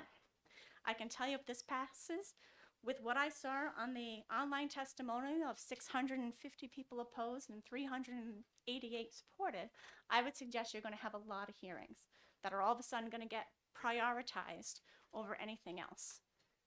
In 2022, there were 6 hearings relative to watercraft, 3 on moorings, 2 on rafting, and 1 on something else, seaplanes. So I would suggest, and I have spoken with the Commissioner's office, they are not prepared to take on this bill. They do not have the resources. I would ask that you might want to talk to them about whether or not there's a fiscal note required for this bill, because it is a significant change in what the Department of Safety Bureau of Hearings has to do. Again, they do not just deal with watercraft hearings. I would hope they would prioritize that reckless driver and suspending their license over this. Again, a lot of people could not come today. I'm sorry about that. They're very sorry. They're very nervous about it. I think you have to think about a lot of things when it comes to safe passage. Do you know that New Hampshire has one of the broadest safe passage laws in the country? Most states have 100-foot safe passage. Some have less than that. They have all the same boating that New Hampshire does. We have 150. I think Vermont has 200. There's a couple of other states that have stronger. If you want to talk about safe passage, let's talk about safe passage for all boats. Stop singling out one activity. And you really can't single out one boat, even as the Department of Environmental Services said, because quite honestly, you can wake surf behind a lot of different boats. I'll bring pictures. It is not just one towboat, it can be a lot of different boats. So there's a lot of issues that I think still, and I'll follow up in writing with any other questions that may have, but when it comes to, as prior testimony, disturbing the sediment of the bottom, anybody that brings up an anchor takes up half the lake bottom with it. Everybody that takes up an anchor takes up the bottom of the lake. So are we going to stop boating? Are we going to stop anchoring? Are we going to keep singling out where does it stop? Again, a lot of families are very concerned about what this bill is going to do to their recreation, their time frame. Everybody works hard. They like a little enjoyment. It's their mental health break, and we're going to take that away.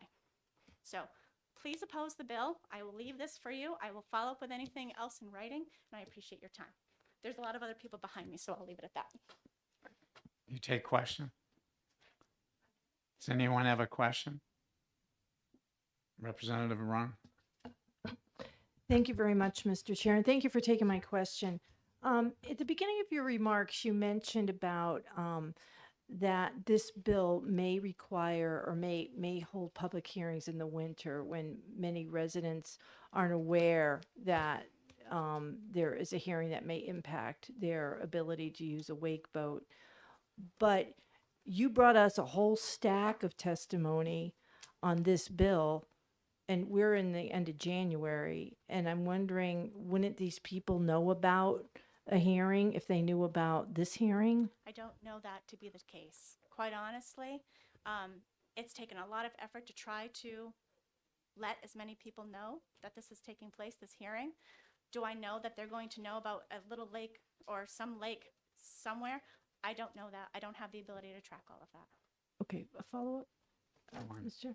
And I just immediately comment, these are all printouts of online testimony. Correct. We can see that, so you could have saved a lot of paper. That's okay. I had gotten frantic calls saying, will they look at that? And I go, I have no idea. I don't know if members go into the online testimony system all the time or not. Yeah. I think it depends on the member. So quite honestly, I'm doing my fair share. No, I appreciate it. It just, most of these only have one sentence on them, so it's, just one, I do go into online testimony. Right. And just one more question. When you're talking about the boats or possible regulation of boats, depending on the outcome of a hearing with the Department of Safety, do you see a difference between the impact of a wake boat compared to other boats? No, because again, there can be folks driving other types of boats that are not doing so appropriately and can create impact. So whether it's the cabin cruiser going by, that, there's a million different things that we have all seen on our lakes where people are just not operating appropriately that can cause impact. And so if they're not currently obeying the current laws, we need to educate them and we need to give Marine Patrol the ability to enforce. Those are the issues that we need to address versus picking out individual sports or boats for this type of restriction. Okay. Thank you, Mr. Chair. Any other questions for our speaker? Thank you for your testimony. Do you have, excuse me, do you have a copy of your testimony? I will submit something in writing. Thank you. Speaking in support of the bill, I hope I say your last name correctly, Colleen Torme. Colleen? Good morning. I just wanted to express my concern. We live on Arlington Pond in Salem, New Hampshire. Arlington Pond is very long, very narrow lake. There's only like one really big part of the lake that you can actually ski safely because of the activity that we have. There's so many people out in the summer, especially with the COVID. Everybody wants to be outside, and I agree. And I love activity, and I love seeing everybody out having fun. The only problem with our lake is that the depth of our lake has an average of 10 feet. So I went around with my son's fishing boat, and I put the depth finder on, and everywhere where the boats go, mostly, and I don't know if people have look at their depth finders, but you're looking at 5 feet. So a regular boat, can handle that, but with the balusters, the boat drops. And as you know, those boats, I guess, hold the water, which makes the boat go down so that they make the big waves for the wake surfing, which is what they want. They want the big wake to have fun, and which is awesome. But I just think on Arlington Pond, we're experiencing a lot of, we had the cyanobacteria bloom. We're really seeing a lot more erosion. And I just think that they should look at the lakes that they go on and just find a lake that is deeper, that can handle the large waves and not dragging on the bottom, because every lake has cyanobacteria bloom, but they're disturbing it. And we didn't get to swim all last summer, but yet the boats were still out there. I have videos that they were still out there because it's a choice. You can swim in a lake if there's nobody saying you can't go out and swim with cyanobacteria bloom, but by choice, we didn't because, I don't want to take a chance. But, they were all still out there, and we have 5 or 6 boats at a time. And it's absolutely impossible for them to stay at least 150 feet from shore because our lake is so narrow. And we don't have the depth. Because you can go around, and anyone on the lake can go around. The only part of our lake that actually is deep is the center. That would mean one boat at a time could go down the center of our lake because it's 20 feet. And then over by the dam, but again, we have numerous, people are out. I mean, people are anchoring, like you said, people are trying to do other things as well. So it's becoming unsafe as well, because they can't handle, our lake can't handle it. And I feel bad because I have people, and I don't want to cause problems. I have people on our lake that are friends that have these types of boats. It's just that unfortunately, our lake is it's not deep enough. And that's all I would like to say. Thank you. Any questions for the speaker? Representative Rung. Thank you, Mr. Chair. Did you know that Arlington Mill Pond also serves as a municipal drinking water source for the town of Salem? And that if blooms are encouraged in the lake, either through sediment disruption or erosion or other means of having phosphorus enter the lake, that it demands an immediate cessation of that water draw, and the town of Salem has to go to other sources for their municipal water? Our lake is a secondary source. Kennedy Lake is the primary. We also have a pipeline that comes from Manchester, New Hampshire, which supplies water. So they take our water, but they don't necessarily use it. It goes into a treatment plant before it goes directly into a treatment plant. It does not go directly into anyone's drinking. Are you aware that that treatment may not remove cyanotoxins that may be present in the water? I can't speak for You wanna the keep town of Salem, but I, Oh, yes. I don't know the answer to that question. I just know that our pond is a man-made pond, and it was brought, that we are a secondary water source. But again, we have the pipeline coming from Manchester, New Hampshire, so I don't know how much they use it, but we are still considered a secondary water source. So it's up to the town of Salem, which they are addressing this issue as well. We are working on a watershed and stuff like that. But as far as, the depth of our pond is the biggest concern, because every lake has cyanobacteria blooms. I just think the boats I think it was brought up before, they need at least 15 feet. I just want to repeat again for those that might have come in for the 11 o'clock, HB 1401 FM about the Silver Lake Park transfer. The sponsor of that bill is going to ask to withdraw it. So if you're waiting for that, I thought you'd like to know. You can stay and speak, but the sponsor is going to withdraw 1401 when we get to it after this hearing. Next, speaking in opposition, Ethan Hellier, Water Sports Industry Association. Ethan.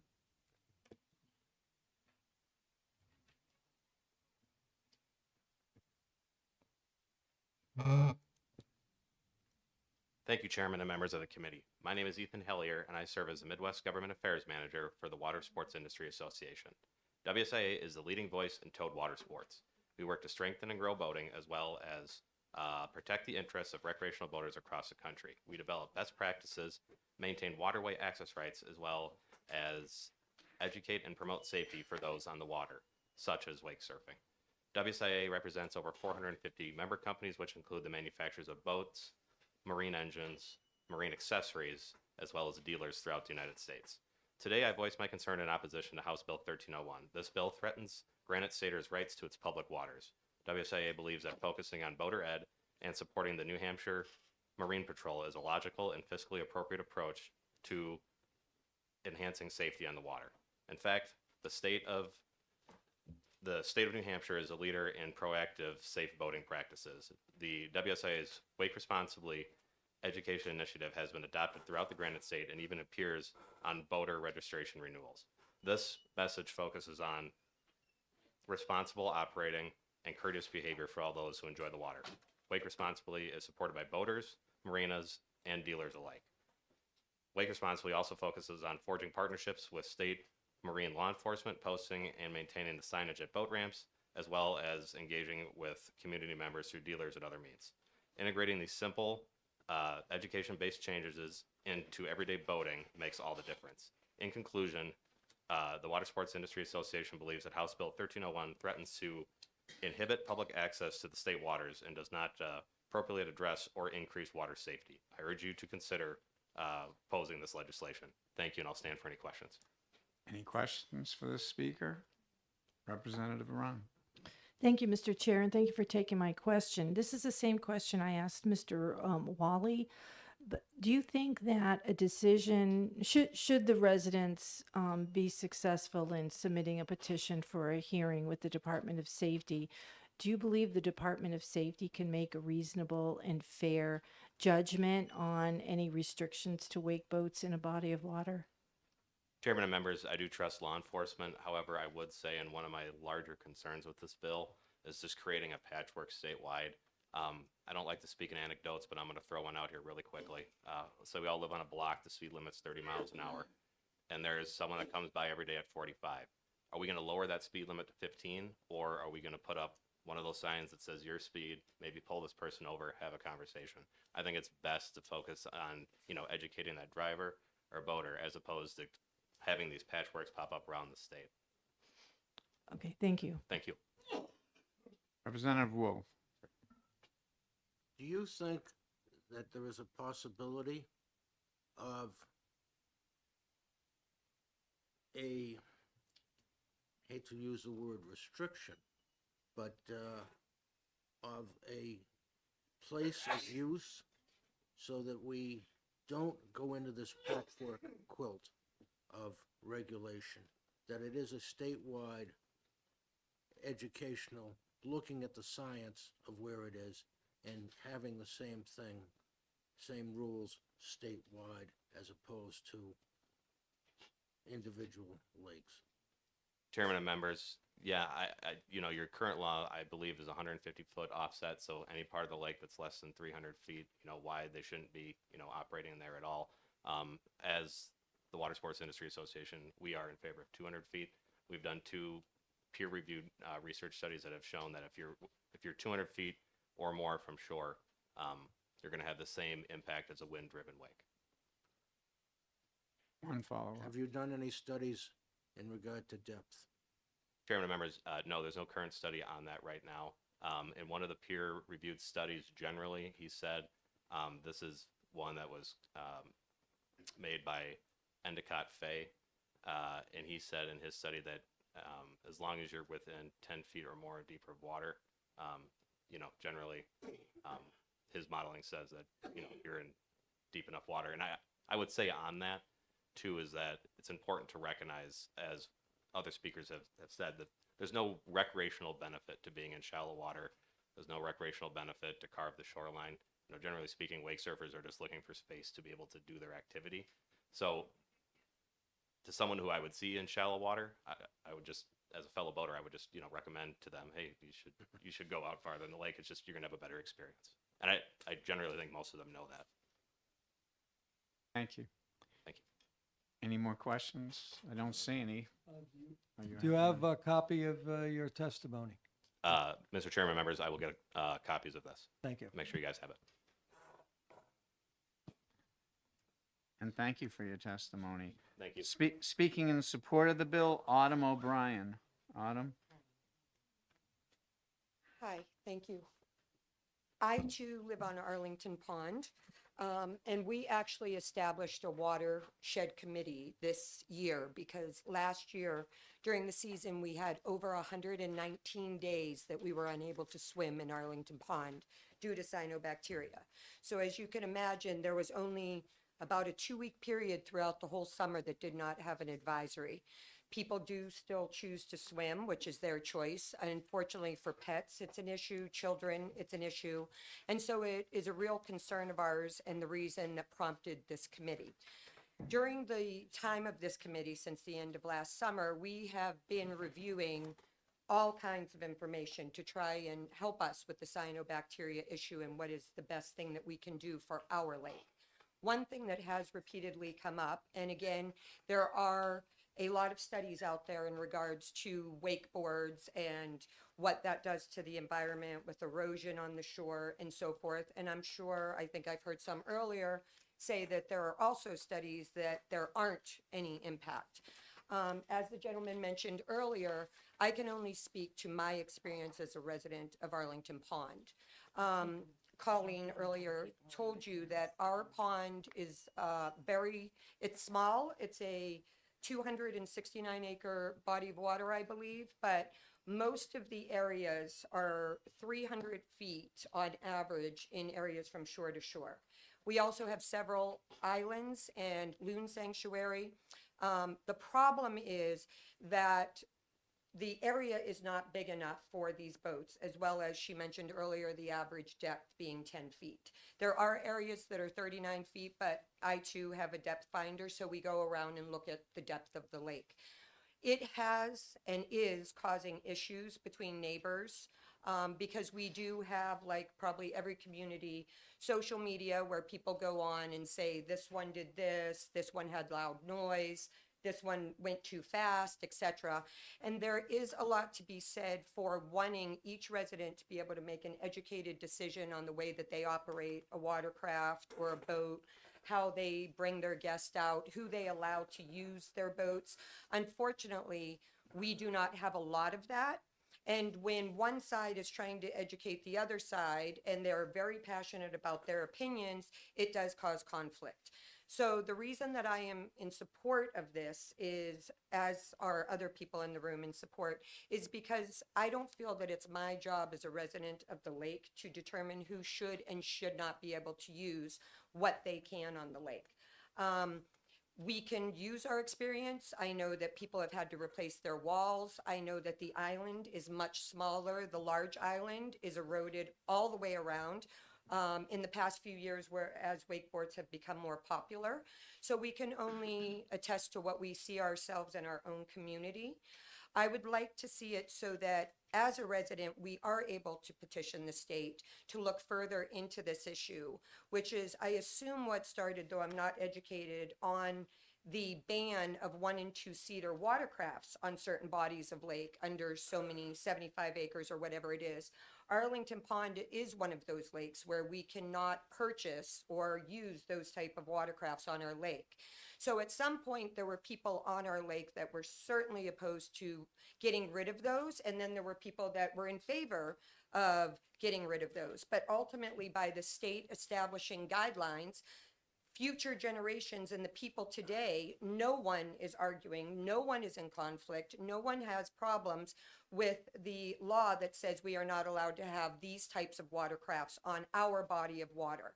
So if this bill then allows us as a community to reach out and establish future laws, we may all be in conflict now, but 2 years from now, 5 years from now, if the state decides on this, we won't have that conflict.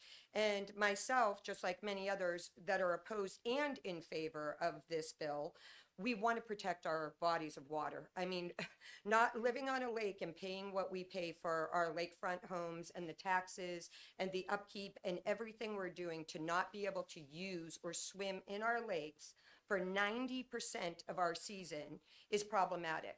And without changes happening in every area of protecting the environment, that is going to continue to happen more and more and more, so that we really won't be concerned about what type of things are on our lake, because we won't be able to use them as we have in the past. And so they'll become bodies of water like Canopy Lake Park, which is our drinking source, that has no swimming in it. So again, I'm only speaking for my personal experiences on Arlington. That is a smaller body of water that has a very low depth. And I would not be able to tell the difference on the wakeboards on our lake of whether it's 10 feet or 100 feet, because the wakes are still the same. They're still huge, and they're still bashing into the waters, the walls. They're still hitting the small children on the shore and causing them to move. It's become a safety issue as well as a environmental issue on our lake. Thank you. Any questions for our speaker? Mr. Wolf, Representative Wolf. Have you talked to Marine Patrol about the distances? Has Marine Patrol ever come over to look at that? We do have Marine Patrol. They're not out as much as they were in previous years. They do pull people over for a lot of different things. We've certainly had, again, because of social media, almost everybody in the community is aware as soon as a Marine Patrol boat is brought into the lake, because it spreads like wildfire, so everyone behaves while they're there. It's just the way that the world is. So, but of course, people are, I shouldn't say all people, because on our lake in particular, we have 200, 300 lakefront residents, and right now there's, I think, 13 houses being built on our lake. So we are having a lot of new people come into our lake that take the class, and for the 6 hours at the fire station, and all of a sudden they have the nicest boat, and they're coming out here and they're wake surfing. We would love to be able to enforce that more, but quite frankly, we do not have Marine Patrol there often enough to do that, which causes yet another conflict between the residents. Any other questions for the speaker? Seeing none, thank you for your Thank you. testimony. I have 7 cards left of all people opposed to the bill. Your time goes from 1 minute to 5 minutes. I want all of you to have an opportunity to speak, but can you please not repeat what other people say? I'd appreciate that. And if you can hold to your time, would all appreciate that too. So first up, opposed, Carl Yeager. Carl.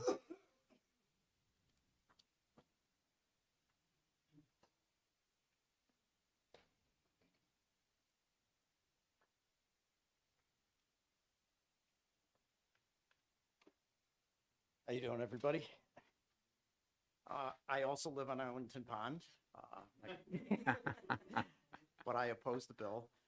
A number of items I wanted to kind of point out. The 25 residents or property owners. Everybody keeps talking residents, but it also says property owners.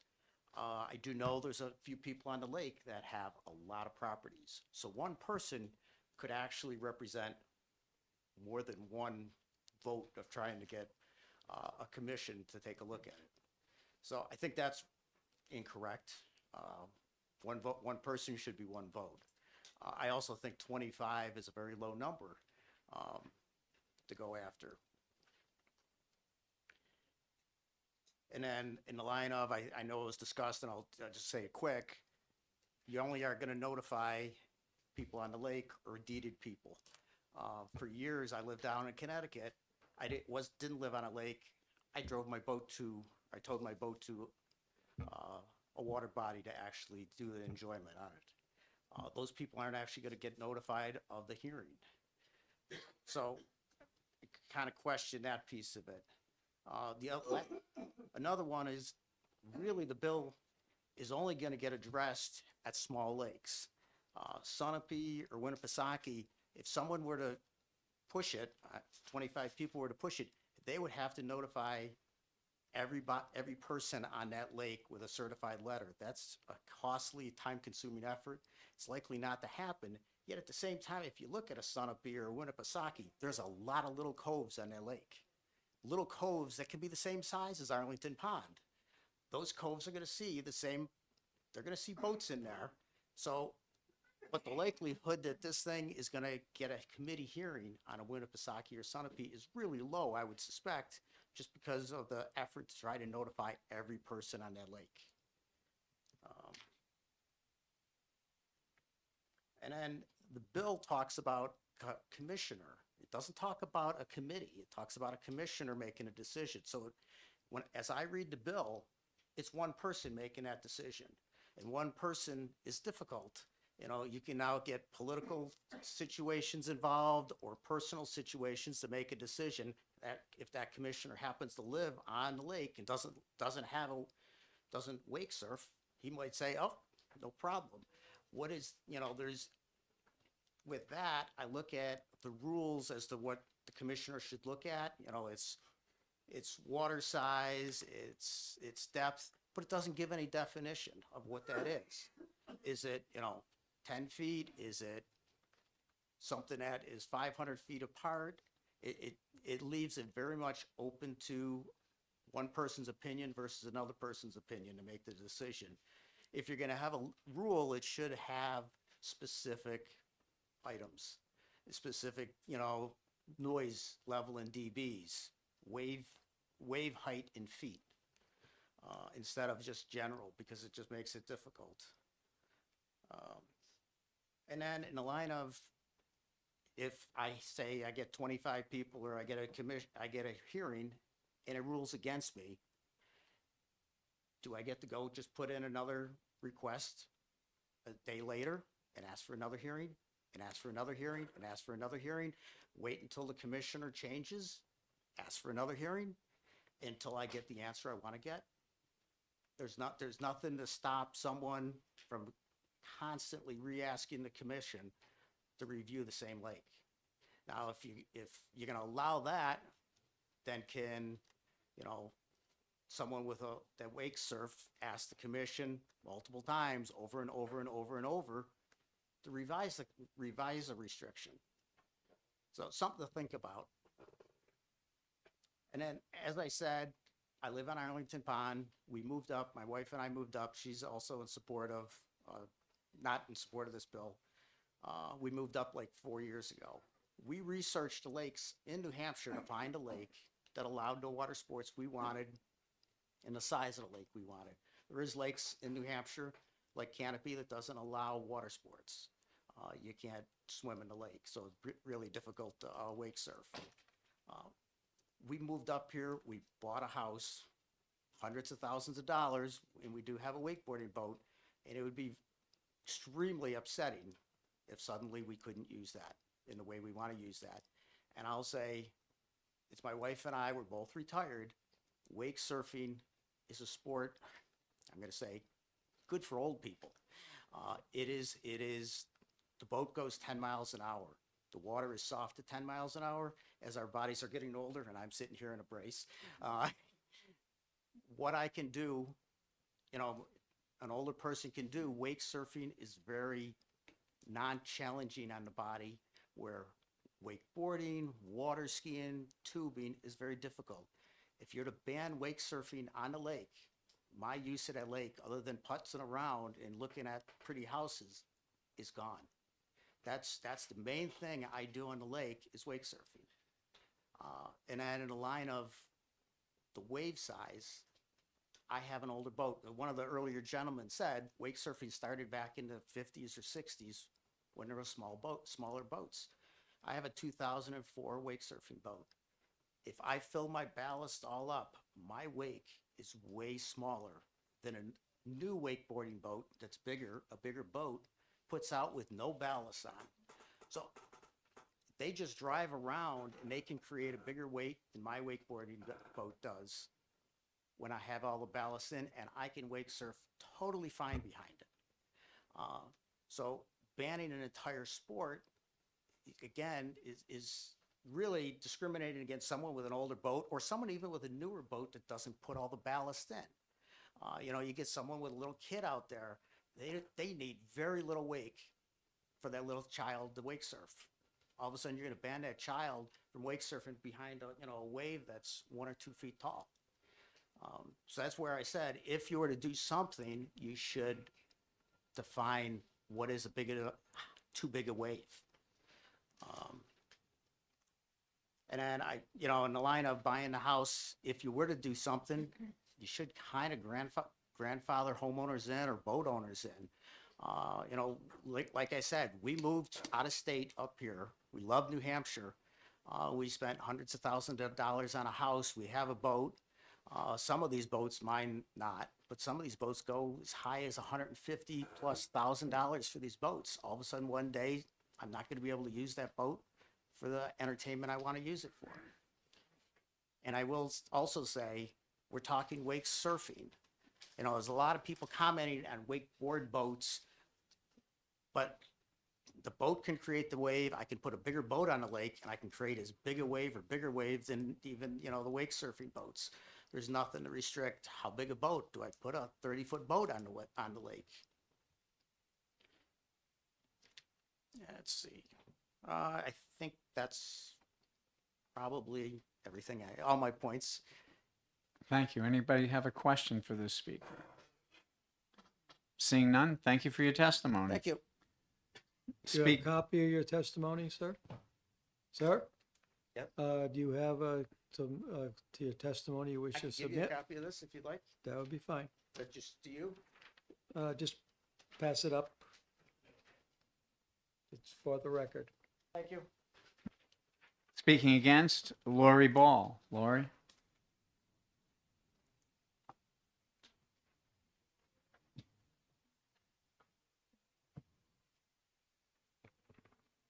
Good morning. My name is Lori Ball. I'm the state representative from Salem. I also live on Arlington Pond, which I understand was the catalyst to this bill. Thank you for allowing me to speak. I oppose this bill. It reminds me of the culture differences when we first started with snowboarders, and people didn't want snowboarders on the mountain because they were going to ruin the mountain. So it was snowboarders versus skiers. While I commend the bill and its efforts to protect the environment, I have a lot of concerns with how the bill is written. I do agree that it pits one neighbor against the other. We have been on the lake for 18 years. We've been wake surfing on the lake for 18 years. And in those 18 years, I've only seen a problem in the last few years, with 1 or 2 residents who have much larger boats that put out a much larger wake. Our boat does not do that. I will mention that when we purchased our home 18 years ago, and we have 450 feet of waterfront, including a sandy beach. We had no erosion on the, actually, I take that back. When I purchased it inside the bulkhead, there was a lot of erosion. There were no wakeboard boats on the lake at that time, only pontoon boats. We remedied that by digging out behind the bulkhead and putting in riprap so the water could come through and filter back out. We've not had any erosion. We live across from the island that they're talking about. We are on the largest section of the lake. We get the most pounding, including our beach. No erosion. I get more erosion in the winter from the wind that blows all the sand across my yard.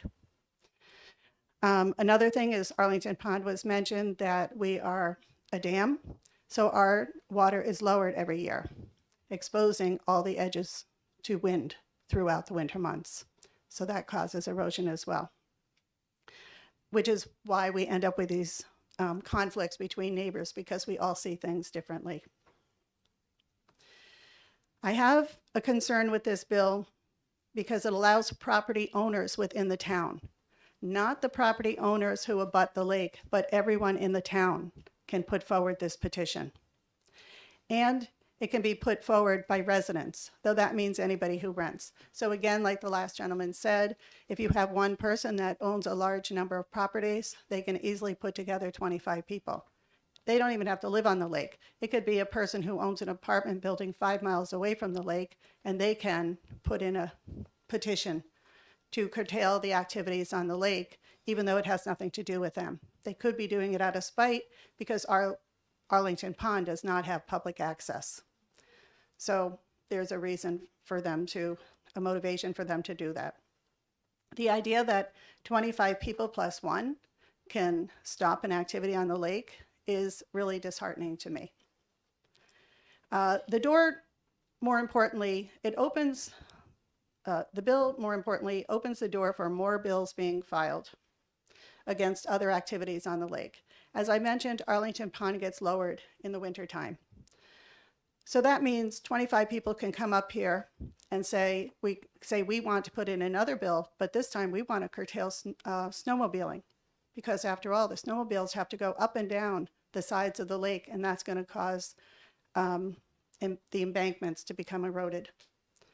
After that, you'll have someone come in and say, we want to stop fishing, because you know how many birds we find stuck in the fishing lines all along the trees, along the islands? Because the fishing line is thrown, it gets caught in the trees. Then we find the blue herring was caught in one and died. So we'll have other people coming in and saying there's another environmental reason to now curtail the activities on the lake. I just believe that this bill opens a can of worms that we don't want to open. The bill is also at odds because the petition can come in from anyone on the lake, but then only those within the quarter mile of the lake are even aware that the petition is happening. But what if you did have people who live on the other side of the town and they use the lake as well? Then they would not know that this is going on because they would not be notified. I find the bill vague because it doesn't lay out the parameters that the commissioner is going to consider. What are the guidelines? And it doesn't give you any of that, but plus it doesn't refer you to where to go find that information. So you're kind of shooting arrows in the dark, and people are throwing in petitions. They don't know even if things are the way they're supposed to be or not the way they're supposed to be. It also concerns me that I'm just wondering, when it comes to all of these petitions and all of these hearings, what's becoming secondary? If this becomes the primary that the commissioner is going to be looking at, what's being put on the side? What's not, what hearings are not taking place?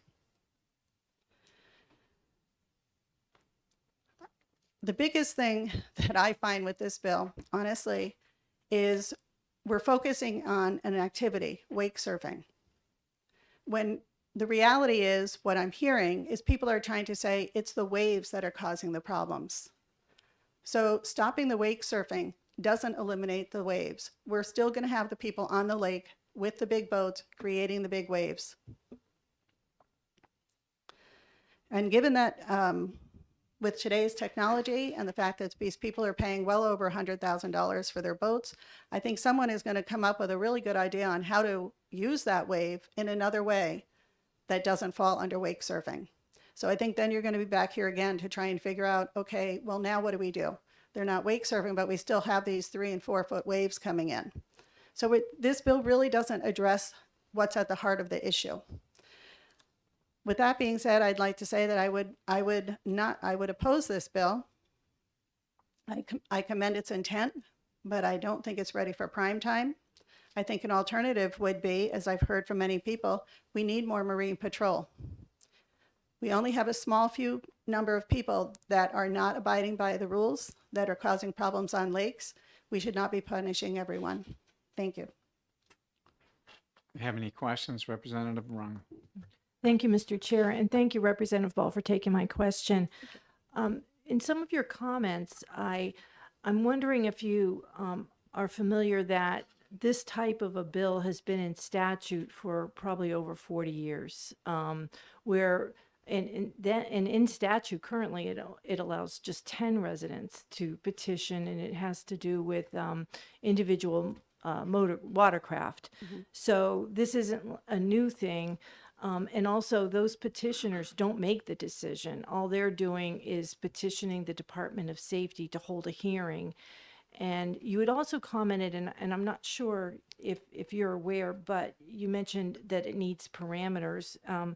Those are listed in page 2, lines 24 through 30, through line 1 of the following page. It encompasses everything: the impact to the environment and wildlife, the surface area, the uses that have been established for the lake. But another component that's part of the hearing is the necessity of ensuring access to and use of the lake, pond, and river for all individuals, and the right of those individuals to appropriate use of the public waters. So my question is, all that in consideration, do you believe that the Department of Safety can make a reasonable and fair judgment at that hearing? I don't want to say anything bad against the Department of Safety, but the squeaky wheel gets the oil. So if the same person keeps repeating and they keep bringing it back and back and back, eventually things are going to go their way. The parameters that I'm talking about is there's nothing in here to say exactly what the depth of the water is that we're looking for, which would be also very difficult because, as previously with Arlington was stated, the average depth is 9 feet. But what they're forgetting, or what they not saying, is we have 3, 4, 5, I don't know how many coves of very shallow water with no wake zones that nobody ever goes into. So now you throw that into the average and it throws everything off. Also, it was mentioned about the disturbing the bottom of the lake. Well, rising and lowering the dam disturbs it too, because we keep going up and down as the lake, rises and lowers. So all that 10 feet along the lake is now exposed. So, I mean, there's just as much toxins and whatever on those 10 feet, but that all is now exposed to the sun or the air. Also, it was brought up, they think that this might cause some of the problems with the cyanobacteria, but what was not mentioned is that we have storm drains around our watershed that deposit directly into our lake, which is why I put forward the restrictions on phosphorus, because of the number of homes that are in our watershed, that there's no setbacks, and all the fertilizer with phosphorus can then get into the storm drains and come directly and drop into our lake. So we have not had a lake management plan done yet. We don't know why we have the cyanobacteria. We don't know what's causing it. And my fear is that we are using this as a method, or someone is deciding that it must be the wake surfing is causing the cyanobacteria, but there's so many other things that could be in there. We don't know what it is yet. And I think this is a little bit premature because we have no data to say that that's what's causing our problem in our lake. Okay, just to follow up, Mr. Chair. Yeah. So what I hear you saying is that if multiple petitions come up to the Department of Safety, you would think that eventually they would not make a reasonable and fair decision. I'm not saying anything because I don't know the people and I don't know how it works. I'm just saying that I think it's going to take up a lot of their time. I think that, and I don't, be honest with you, the research is not there. There's so much conflicting research that whoever shows, the most amount of research, I guess, nothing has been determined yet as to what is causing our cyanobacteria problem. Nobody's in agreement as to what the wakeboards or the wake surfing does. As I said, our boat, we've been doing it for 18 years. We have a much smaller wake. So I think if you wanted to really, and I don't even advocate this, but I mean, restrict the size of the wakes, not the sport that's being done, because I just think that another sport will come along that could use the big wake and we're going to be sitting right back here again. So deal with the problem, not with the secondary issue, which would be the wake surfing. Okay, thank you. Anyone else have a question of the speaker? Don't see any. Thank you very much for your testimony. Excuse me, do you have a copy of your testimony? I'll send it in. Okay, if you would. Jim Ball, same address.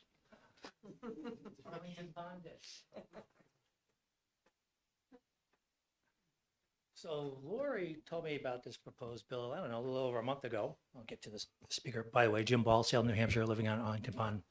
18 years, as Lori mentioned. Not as long as Tom, 40 something plus, right?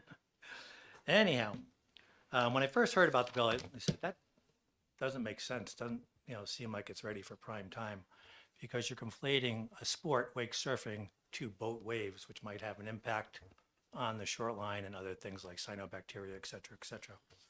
And, it just seems to me that it's, to use a legal term, arbitrary and capricious. You pick one sport that uses a big wake, maybe sometimes to do the sport, but maybe sometimes not to do the sport. And you don't consider the other wave activity on the lake that also occurs at the same height of waves. So let me go back up. If I'm a wakeboarder, wake surfer, all the extreme sports on the lake. And like Lori said, when we first moved there, we had some shoreline damage. We rectified it. The 18 years we've been living on there was one of the first wakeboard boats on the lake. Since then, we haven't noticed any particular damage to our property. Now, certainly I'm concerned, and this includes docks, boats, boat lines, whips, kayaks that are, hanging out by the beach, et cetera, et cetera. So, that was my observation, my anecdotal information on what I saw in terms of shoreline damage. But, not being an expert on the subject, I wanted to go in and really explore the research on it. And it was kind of interesting when I looked into it, is conflicting research, just like we see everywhere today. One group, I'll pick the name, Sierra Club, is really against wake surfing. They say it has devastating impact on the shoreline. And other reports by another industry group says just the opposite. I'll give you two examples. We talked about cyanobacteria in the wake disturbing the soil, phosphorus coming up, causing more of a cyanobacteria problem. It's possible, it says could in all the articles, but there's no proof of it.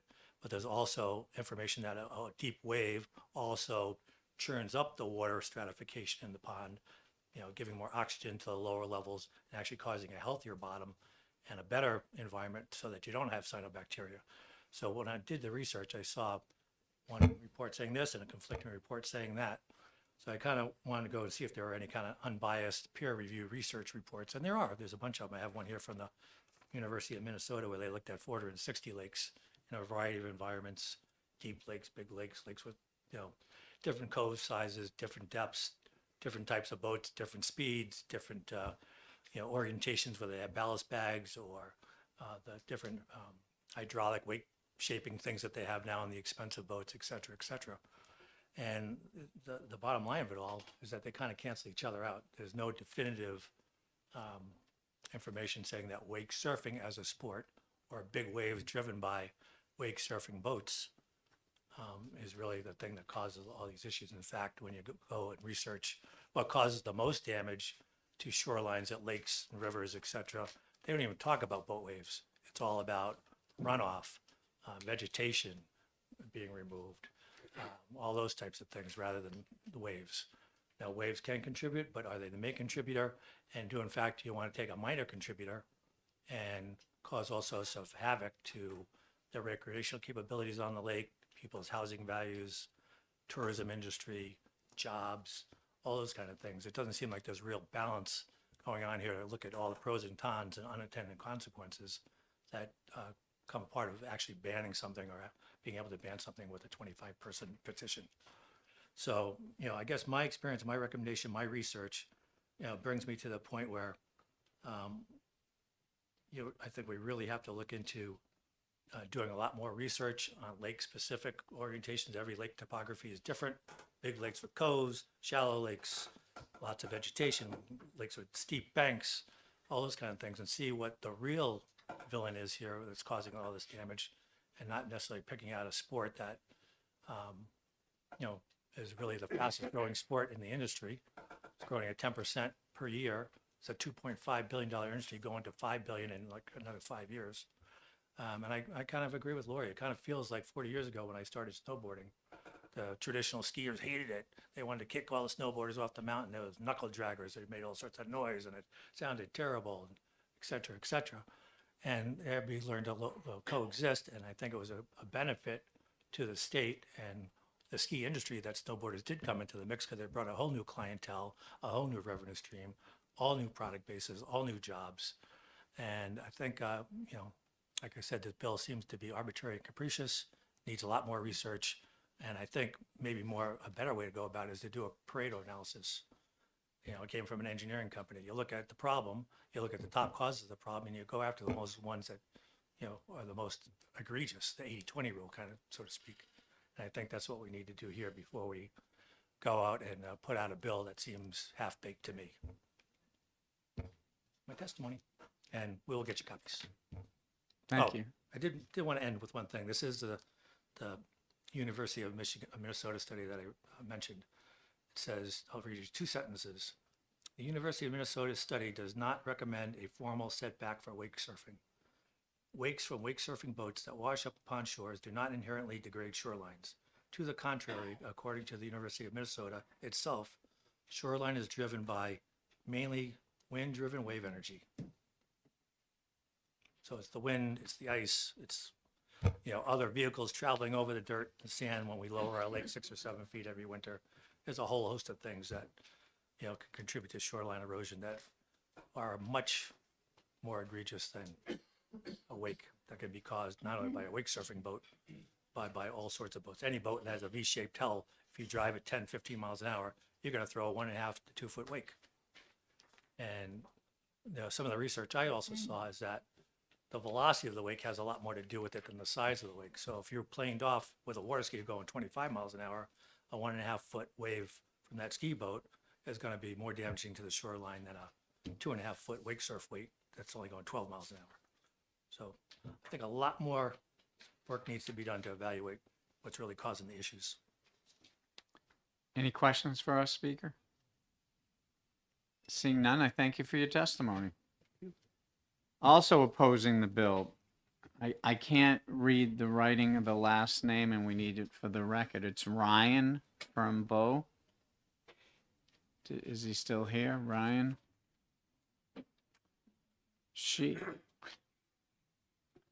Ryan, what's your last name?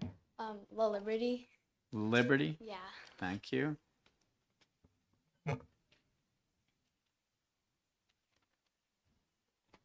Okay. Go ahead. Hi, everyone. My name is Ryan La Liberty. I'm from Bow, New Hampshire, and I'm here to testify against House Bill 1301.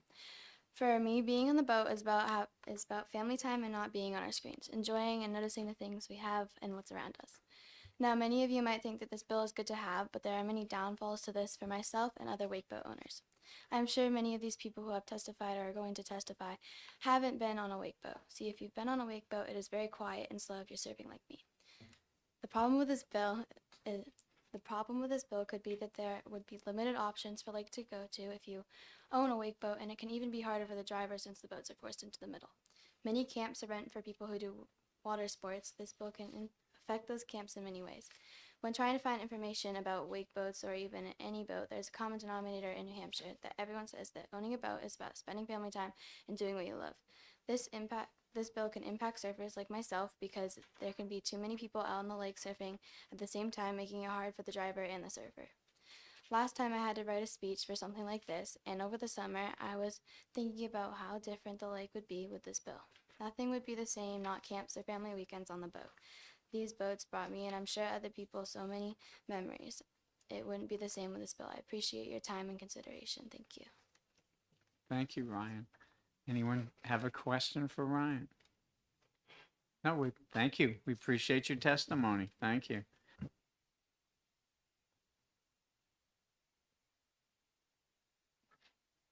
For the record. You just pass it up, one side or the other. Thank you. Jeffrey Deacon? See, he's still here, Jeff? New London, New Hampshire. I guess he left. Jeff, one more time, Jeff. Evan Goldner? Evan?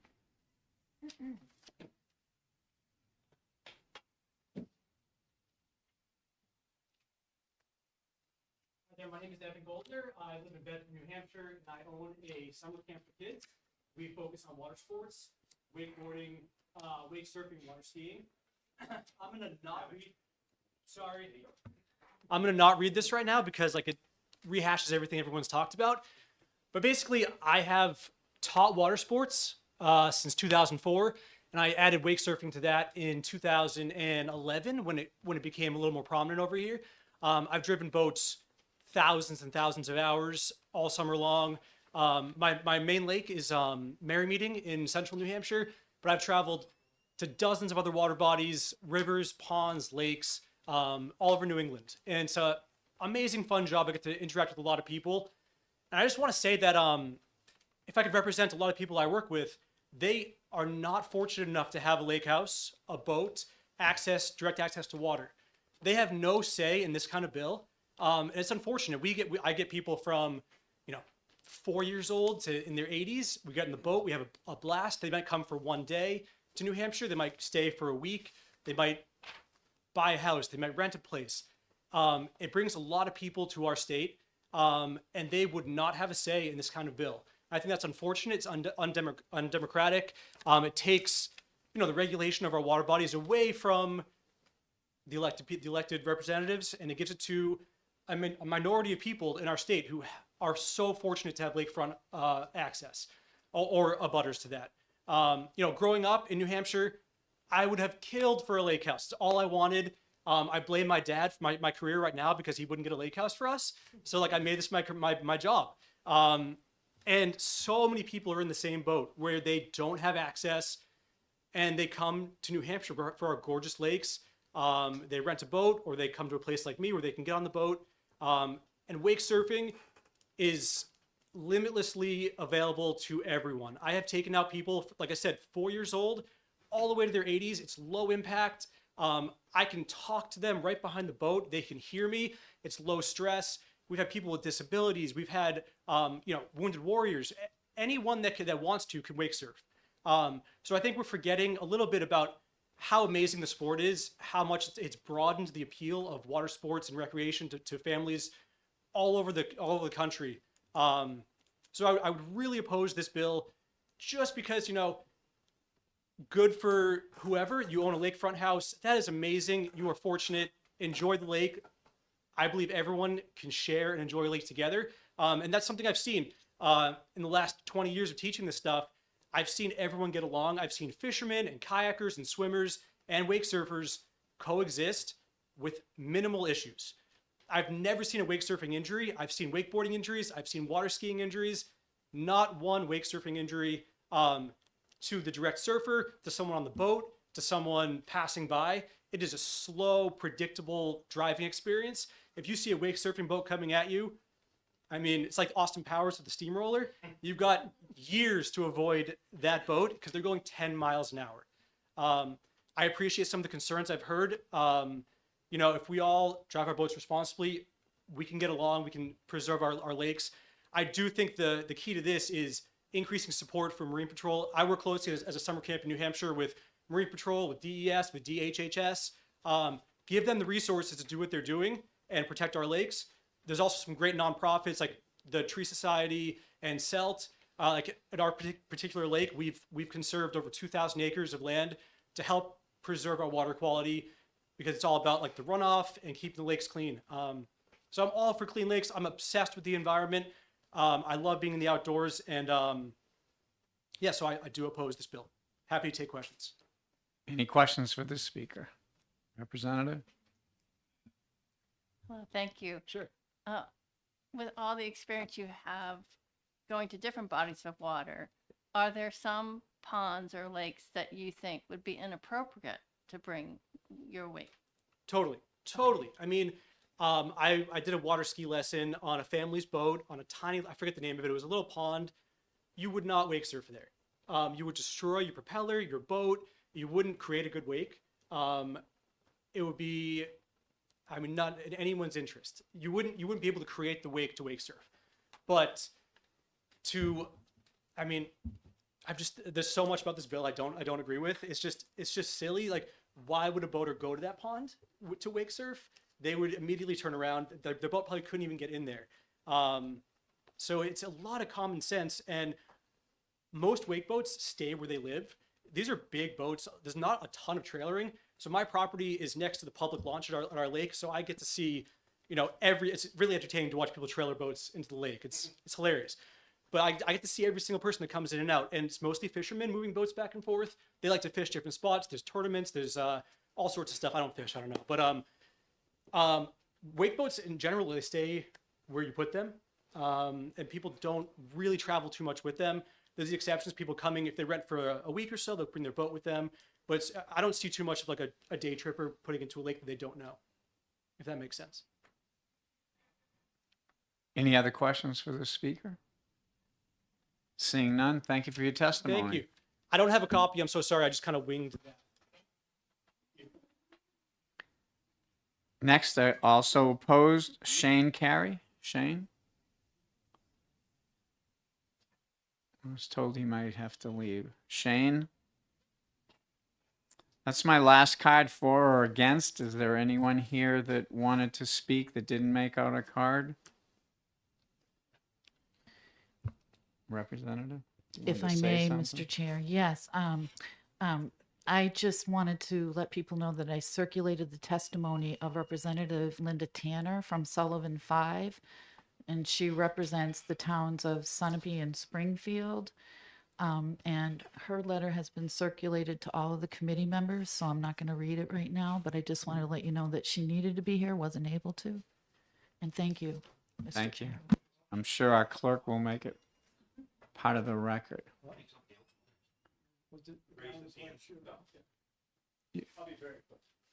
You can speak, and then we need a pink card too. You can grab one. Your name and for or against. I'm John Noble. I'm here against. So I own a wake boat. I've owned it for 5 years. We've been boating for 12 years.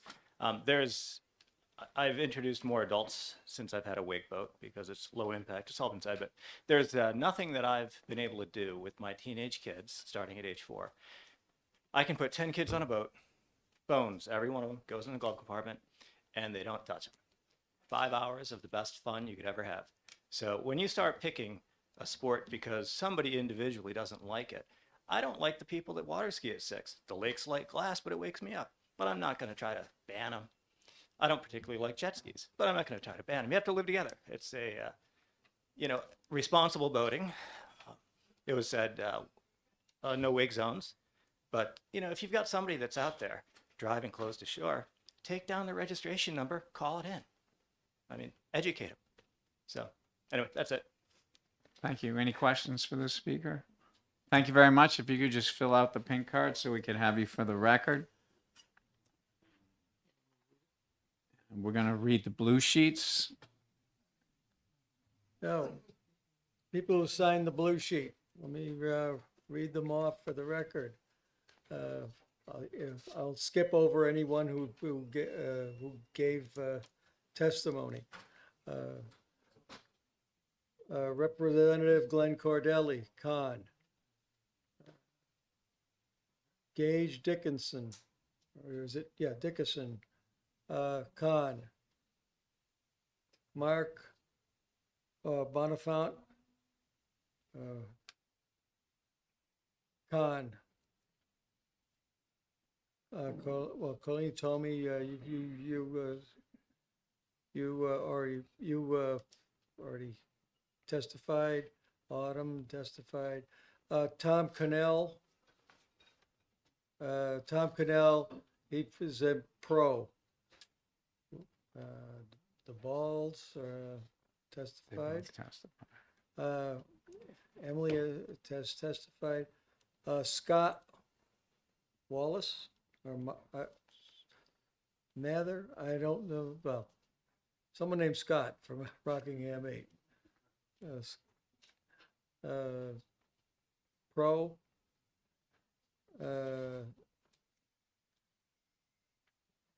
Wow. Darren, I'm not going to do this again. Darren, just gonna read the minimal. numbers.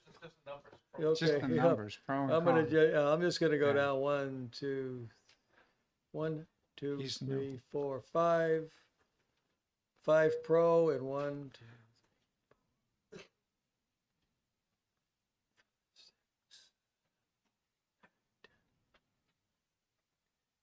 16 against. And I'm now going to close the hearing on HB 1301 and thank everybody for coming and for all of you who testified. Thank you.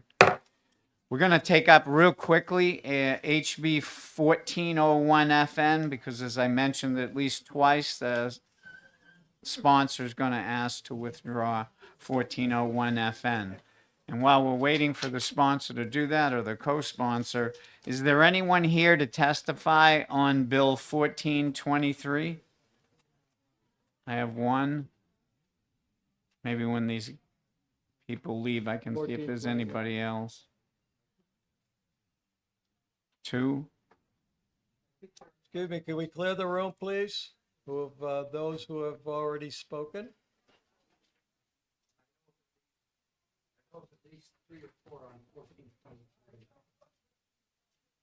You think there's 3 or 4? Okay, we'll make a ruling on 1423 after Representative Rung speaks. I'm going to call to the hearing to start on HB 1401 FM. Representative Rung. Thank you very much, Mr. Chair. And for the record, I'm Rosemary Rung. I represent Hillsborough 12, which is the town of Merrimack. I'm going to do my best to get us back on track and say that as co-sponsor of 1401, I have worked with the prime sponsor, Representative McGee from Hollis, and we have made the decision with the town leadership of the town of Hollis that this bill isn't ready yet. It came about because Silver Lake Park in Hollis, which abuts Silver Lake, has had years and decades of environmental issues that pose a health risk to any visitors to the lake. Fecal contamination, cyanobacteria blooms. And there was the sense that if the Department or the Division of State Parks returned ownership to the town of Hollis, who originally owned that property, that perhaps the town could be more successful in ensuring the health of the lake. There are members of the town leadership that in principle support, and want to look into it more, but they feel like they're not in a position yet to take ownership should this bill pass. According to House rules, we have gone beyond the deadline of withdrawing bills. So what this prime sponsor and I would like the committee is we'd like you to vote on a recommendation of ITL. And that's probably the most efficient way of making this bill go away until another year when it would be work more with the town leadership. So thank you. Thank you, Representative. Any questions of the representative? I'm going to ask my clerk, do we have enough people here to?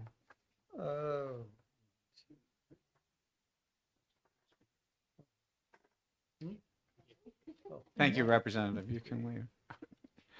Just trying to figure out if we have a quorum in order to take a ITL motion and go into exec. Okay, you're 11, so yes. Yes, we would just have a quorum. You can vote on your own. Oh, yeah, she can vote. Okay. Yep. Okay. So I had mentioned if there was anybody else to speak on 1401, but I don't know if there is. Is there anyone else to speak on 1401? If not, I'll close the hearing.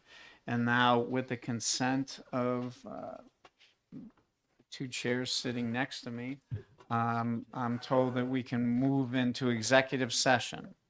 Although it wasn't posted, but with the consent of, As I, yes.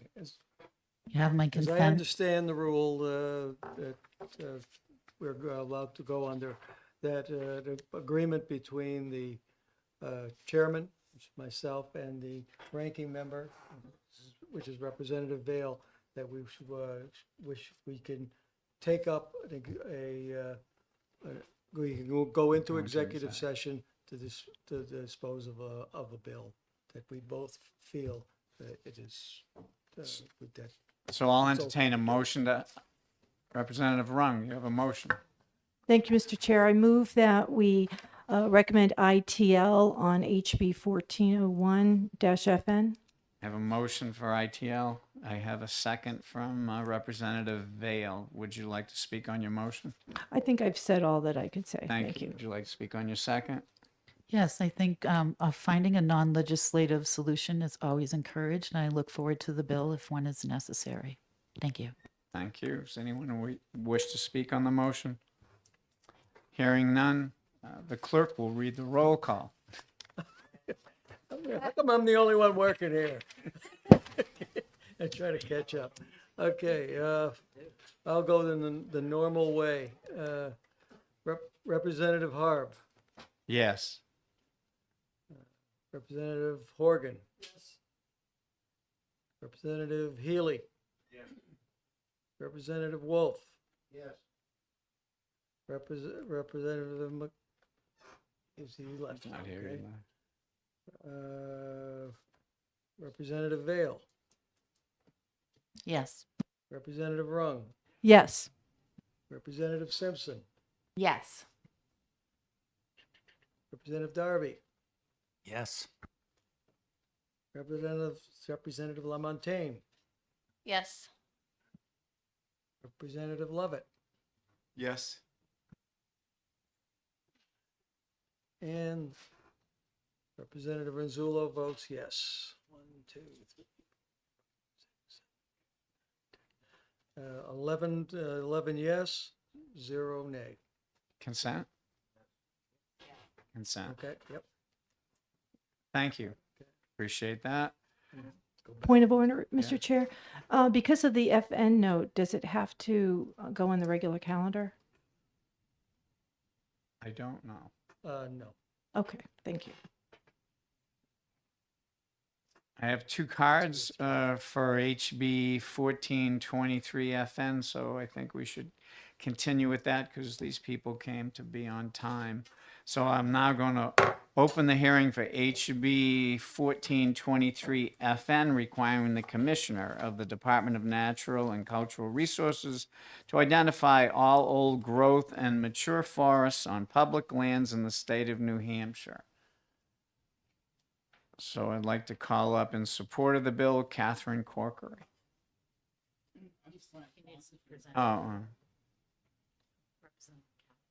Representative Kaplan. Thank you, Mr. Chair, and thank you, committee members of the Resource and Recreation Committee. For the record, my name is Tony Kaplan, and I represent Merrimack 8, the towns of Henniker, Warner, and Bradford, and I'm here to present HB 1423 requiring the Department of Natural and Cultural Resources to identify all old growth and mature forests on public land in the state of New Hampshire. I think it's important to start out by saying that in crafting this bill, I recognize the importance of not mandating any particular management strategy on our public land. I believe, I know that the Division of Forestry in the department is staffed with capable people, experts who recognize our state's priorities in managing the most valued natural resource we have in order to meet the various functions that we require of our public lands, and particularly the forest lands. This bill came about as a result of discussion with the department and with advocates of old growth forests. Old growth forests are receiving scrutiny and added value across the country and indeed around the world as we seek to fight the threat of climate change. It's a given now that in terms of avoiding the worst impacts of climate change, we're not only going to have to stop our use of fossil fuels that are pumping out gases into the atmosphere, but we're going to actually have to draw down some of that carbon that's already in there in order to avoid the worst impacts. And so with that knowledge, you see all sorts of innovation going on. There's companies all over the place coming up with these machines. You've probably seen the stories of these machines that can suck the air out of, filter out the carbon dioxide and pump it. Very energy intensive and, technologically intensive machines. We have some of those machines in our state. They're called trees. They already do that. And the best ones at the job are the big old ones. So New Hampshire is uniquely blessed with vast forest cover, much of it on public land, state parks, the White Mountain National Forest, our town forests. How much of this contains the old growth? There are estimates, but there's much to find out and much to identify and map. This is our land, it's the public land, and our forest resource. The public right to know is essential in the proper functioning of our democracy. It's like a family's finances. You can't manage your finances if you don't know what's in your bank account. Indeed, if you don't even know where the deposits are. That's what this bill is intended to do on behalf of the people, the owners of the resource, to identify old growth and mature forests on public lands that have the potential to be useful in terms of forest carbon storage, flood and drought mitigation, water quality, and biodiversity protection. It will involve the department in a process of defining, first of all, define what old growth forest characteristics and what mature forest characteristics are and how they fit into those use categories.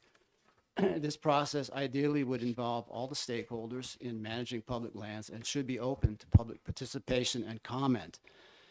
And I'm willing to offer an amendment to the bill with language to this effect if the committee is interested in that. I would like to say something about the fiscal note attached to this bill. I can only assume that the department is reaching out to potential partners that may be able to contribute expertise and manpower, such as the U.S. Forest Service and forestry departments of neighboring states, working on similar tasks. But in any case, given the surplus in budgets that we're currently enjoying, I can think of no task more essential than long-term planning for management of New Hampshire's valuable public forest resource. As I said, such planning and decision-making can't be carried out without the knowledge that comes with identifying and mapping what we have. It's the public's right to know that is the basic foundation of this work. And with that, I'll try to answer any questions the committee has. And I think there are some technical experts coming up behind me, so save those questions for people who might know more about those kind of things. Okay. Representative Wolf has a question. When you say all public lands, are you talking just state lands or all public lands? We have a huge national forest. Yeah, I understand that the national forest is, an interesting part of this equation. And I did consider that, when I was writing this bill, but I think we can easily incorporate the U.S. National Forest into this study, particularly because they're already doing this in the U.S. National Forest. They are studying what old growth is there, and they're identifying and mapping it as we speak. So I don't think that's a major problem for us to consider that as public land. Okay. Any other questions for the representative? Representative Rung? Thank you, Mr. Chair, and thank you for taking my question, Representative Kaplan. Are there other states that are doing this? Have you done any research about how many? Yeah, thanks for the question, Representative. There all our neighboring states are carrying out similar investigations into old growth and mature forests. Got Maine, Vermont, New York State, Pennsylvania. I'm not sure about Massachusetts, though. Representative Darby. Thank you, Mr. Chair. Thank you for taking my question.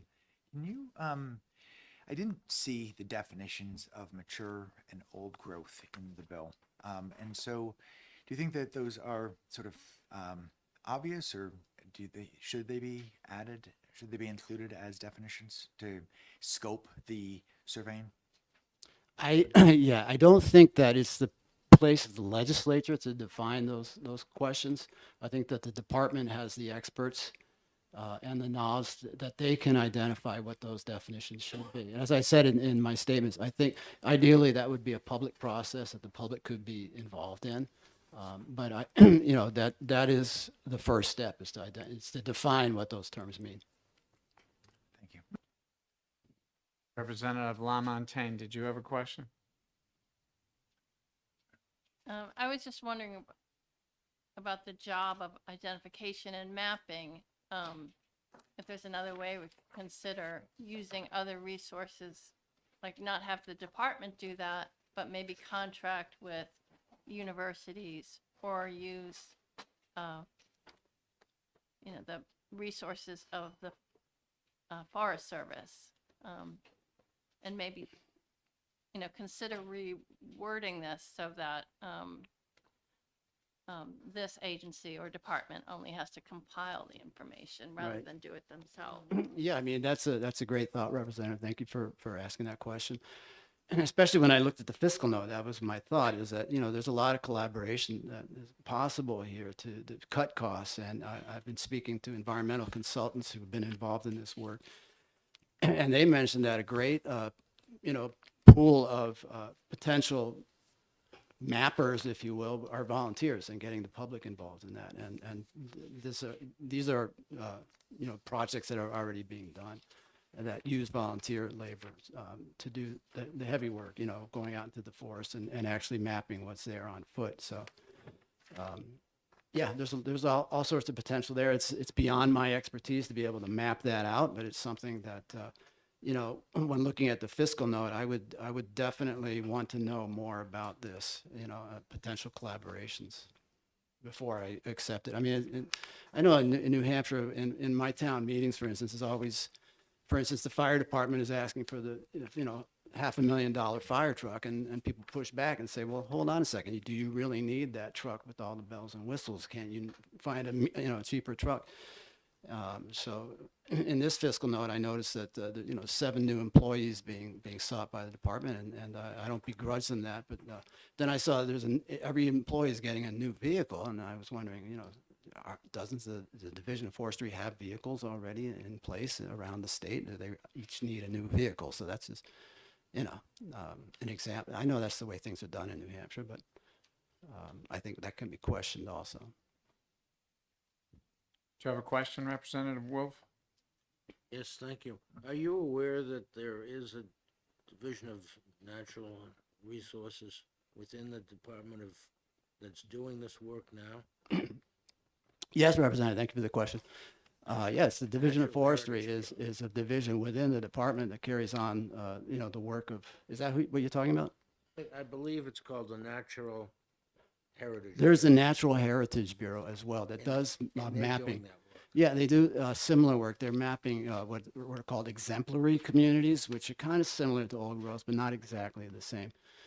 So it's a little more restricted of a category. And yeah, I mean, again, that is an example of where collaboration, even within the department, might yield some results. They've already identified and mapped some of the old forest. You're right. But there's a lot of work that still needs to be done. Any other questions for the representative? Seeing none, thank you for your testimony. Thank you for your time. Call up next, Patrick Hakeley of DNCR. Pat.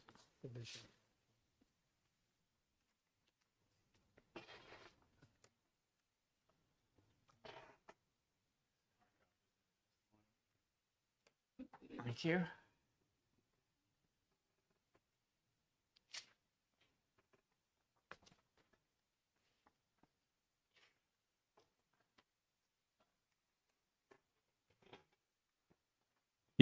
Thank you, Representative Harb and Representative Renzullo, for the opportunity to testify.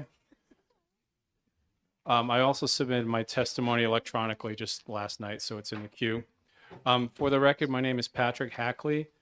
I'm the State Forester and Director for the New Hampshire Division of Forests and Lands, one of 5 divisions under the Department of Natural and Cultural Resources.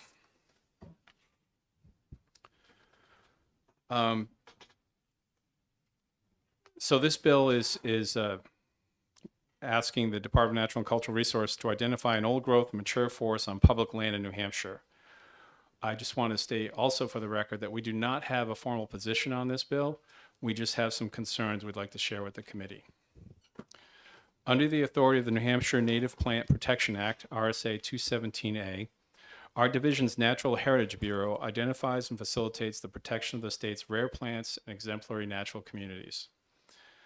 These are types of forests, so that includes old growth and mature forests. So I'll get to the definition in a moment, because it is something that there's a lot of debate about. So the Bureau develops and implements measures for protection, conservation, enhancement, and management of native New Hampshire plants and natural communities. and serves as an information source to assist and advise state and local agencies and the public. The Natural Heritage Bureau is not a regulatory agency. Instead, the Bureau works with landowners and land managers to help them protect New Hampshire's native plants while meeting their land use needs. As written, HB 1423, this bill would require us to identify, DNCR, to identify old growth and mature forests on all public lands in the state. Considering municipal, county, state, and federal ownership in New Hampshire, this would equate to well over 1.5 million acres of land. As indicated in the fiscal note, the cost of hiring adequate staff to accomplish this task within any reasonable time period would be cost prohibitive. Secondly, as I mentioned earlier, old growth and mature forests have multiple and nuanced definitions. Even among ecologists and other natural resource professionals, there are different definitions. So that would have to be something that would need to be defined before we could even commence any practical inventory of this particular natural community. And lastly, through the work of the Natural Heritage Bureau, our agency is already statutorily obligated, if you will. We're already in the process of identifying these rare communities, old growth and natural communities that have mature forests in them. So we're already meeting the state's obligation to inventory this particular type of forest. That's all I have. Thank you for the opportunity to testify, and I'd be happy to take any questions. Any questions for the speaker? Representative Rung. Thank you, Mr. Chairman, and thank you, Mr. Hackley, for taking my question. I was alarmed too when I looked at the fiscal note. If the bill was amended to only incorporate state or maybe even national lands, how would that impact the estimated cost? We would probably need at least 2 or 3 more ecologists to help us with that task. The White Mountain National Forest is mostly in New Hampshire, but it also borders, it drips into the state of Maine. About 750,000 acres are in New Hampshire. And then the rest, White Mountain is in total a little under 900,000 acres. So it would still be quite a chunk. If you just want to add state lands, we have DNCR reservations, we have approximately 200,000 acres. As I mentioned before, we already have identified a number of old growth components to those forests. But to get to your question again, Representative Rung, it would be probably a couple, 3 ecologists anyway. So you could maybe cut that number in half, but it still would be a large task. And you still would need trucks. You would still need to transport personnel to these places. We do have trucks in our division, but they're already obligated to other responsibilities. One So- follow-up. So if you say that some of this work is being done already, is the objective of the bill, can that be accomplished without legislation? And if so, what would the timeline of that be? Well, I'm unclear as to the objective of the bill. I think it is requesting more inventory work. So we haven't given it a whole lot of thought because we looked at it at face value of what it's currently asking us to do. We haven't gone farther to say, well, if we didn't feel like it was our role to try to meet the need, since we feel like the division's already meeting the need. It's an incremental process, and it takes time and staff to do that on state land. So, I really haven't given much thought about how would we calibrate the time period to get the job done. Okay, thank you. Any other questions? Yes, Representative. Thank you, Mr. Chair. I'm sorry, I'm confused. Maybe I think I just misheard the question. If the state is already inventorying the state lands, and this bill were scoped to state, and this bill were scoped to state lands, it would still require 2 or 3 additional headcount? Yeah, because our current Natural Heritage Bureau staff are already obligated to other tasks that they carry out. So we would need to have dedicated staff just to go out and inventory all of those 200,000 acres to see if, you know, where old growth, first we'd have to come up with the definition, and then we would probably need to dedicate staff specifically to that task across the state. So there would be an additional need for staff. Any other questions? Well, thank you for your testimony. Okay, thank you. Next, in opposition to the bill, Matt Leahy.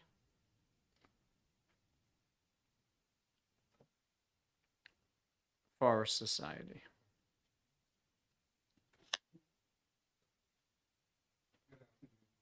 I'm Matt Leahy. I'm the Public Policy Director for the Society for the Protection of New Hampshire Forests and Rituals. Is this on? Okay, sorry about that. So I'm Matt Leahy, Public Policy Director for the Society for the Protection of New Hampshire Forests. And we are a nonprofit land trust. Our basic mission is to protect and preserve the forests in New Hampshire. We do that two ways. One, by actually owning and acquiring forest land. We also hold easements on other privately held land. So we currently own about 60,000 acres of mostly forested land in New Hampshire. So this, you know, very big part of our mission. You know, and you know, typically we do it, you know, advocate for additional resources for, you know, funding and resources for our public resource agencies like Forest and Lands, Fish and Game. And we certainly consider, you know, both those agencies are, you know, our partners on this. But, and this has been mentioned already, you know, when we saw the fiscal note, it is actually is a concern for us. In the scope of work currently called for in the bill, you know, it does seem daunting, quite frankly. And, you know, there is a number of challenges and issues and concerns that are facing the forests in New Hampshire currently. And one suggestion perhaps I would pass along to the committee is to review the state's forest action plan, which was developed by Patrick's office back in 2020. And it is a very extensive document, but it lays out, you know, the all the issues, trends, concerns that are facing the forest. And there are a lot. I mean, we have invasive pests and species. Climate change is certainly an issue, and how do we make sure our forests, and not just public forests, you know, privately owned forests too, are able to, you know, withstand these changes we may be seeing because of climate change. But then there are other issues, you know, markets for the wood that's harvested in New Hampshire. You know, how do we, you know, make sure there are those markets? And Representative Harb actually chaired a commission on low-grade wood, and we certainly appreciate that work. And hopefully there'll be, you know, some real action items that'll come out of the work you did there. So, you know, that's really our concern. There's so much going on in our forest right now, and you know, we understand, you know, the budget pressures, you know, facing the state, and so, you know, given all that's going on, you know, is there room and capacity, you know, with the Division of Forest Lands to also undertake, like I said, what does seem to be a daunting scope of work? So but I'd be happy to take any questions. Any other questions for our speaker? Seeing none, thank you for your testimony. Speaking in support of the bill, Catherine Corkery, New Hampshire Sierra Club.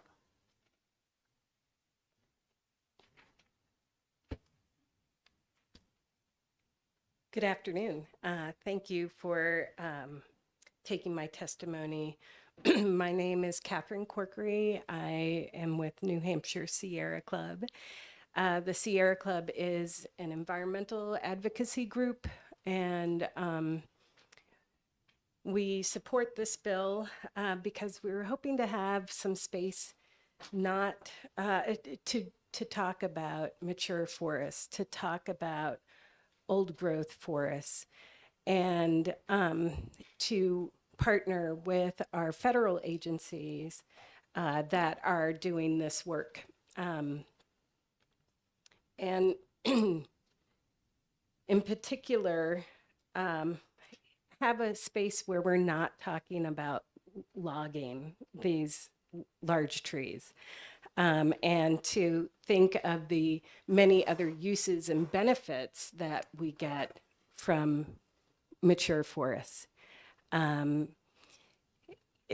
So often when we talk about forests in New Hampshire, we hear from the logging industry and the markets and that's great. And, you know, there's a time for that, but we're hoping to really focus in on the place of our old growth and the natural exemplary forests in New Hampshire on our public lands. And I have testimony from folks who couldn't be here today. One from Zach Porter from Standing Trees. He wasn't able to make it today.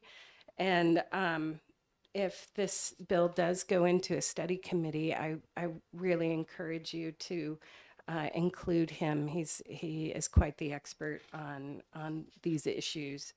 And also from our chapter chair, Jerry Curran. Specifically, I hear, I think it was Representative Wolf who talked about all public lands and the task of that. That might be, I think there's room around that in this bill, and maybe it's unreasonable to ask a state agency to head up the inventory of federal lands. I think that's probably reasonable, and asking them to also inventory community or town lands. I am definitely supportive of maybe having a little bit more focus on the 200,000 acres of the state. And let me just support the work that the state has been doing on this. Having identified some of our exemplary natural forests in the state is excellent. But there's more work to be done. And to prioritize that work is really what this bill is, I think, is trying to do, as I read it.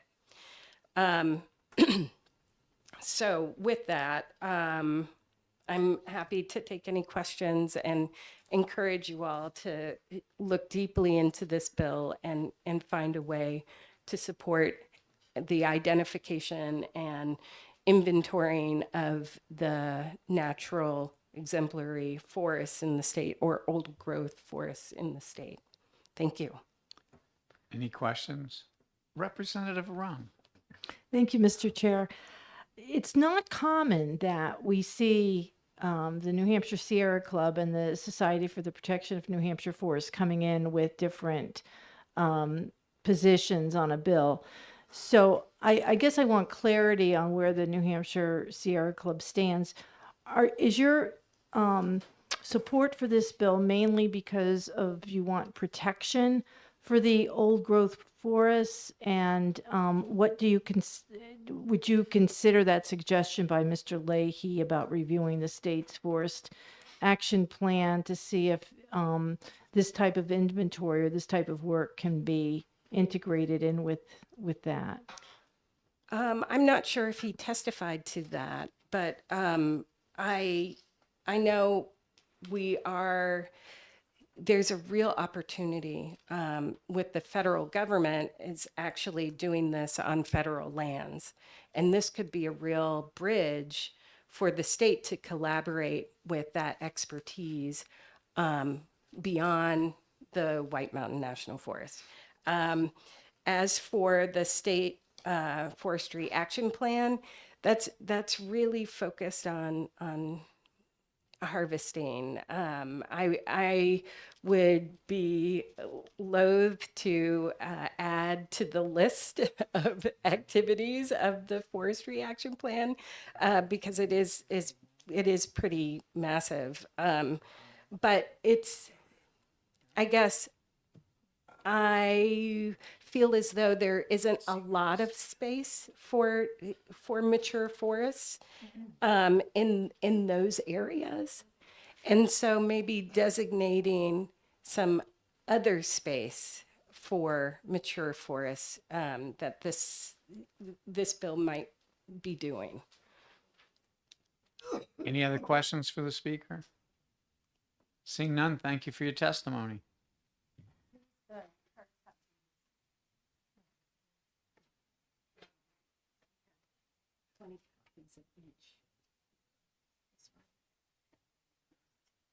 Okay, thank you.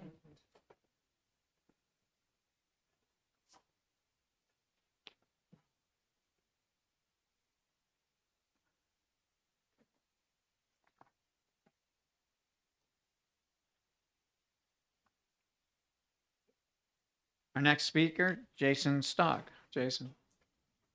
New Hampshire Timberland Owners Association. Opposed to the bill. Good afternoon. I'm going to try to be brief.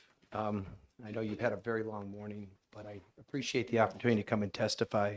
For the record, I'm Jason Stock. I'm the Executive Director of the New Hampshire Timberland Owners Association.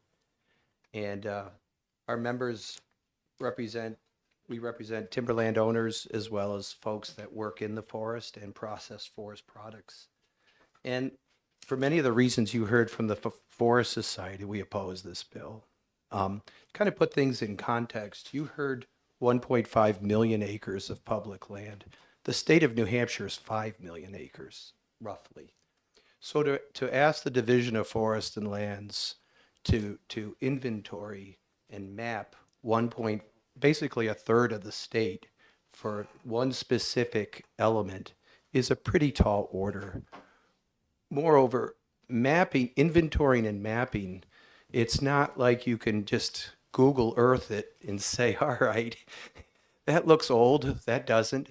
You actually have to get out there and have boots on the ground. So when you look at the fiscal note, think about hiring someone to go out, or many someones to go out and actually cruise a third of the state looking for old growth characteristics.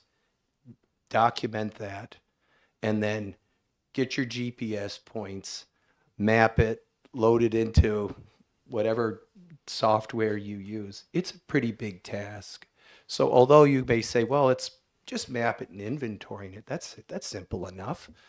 It's a lot of land, 1.5, about a third of the state. And as Mr. Leahy had testified, there are a lot of other challenges facing the state.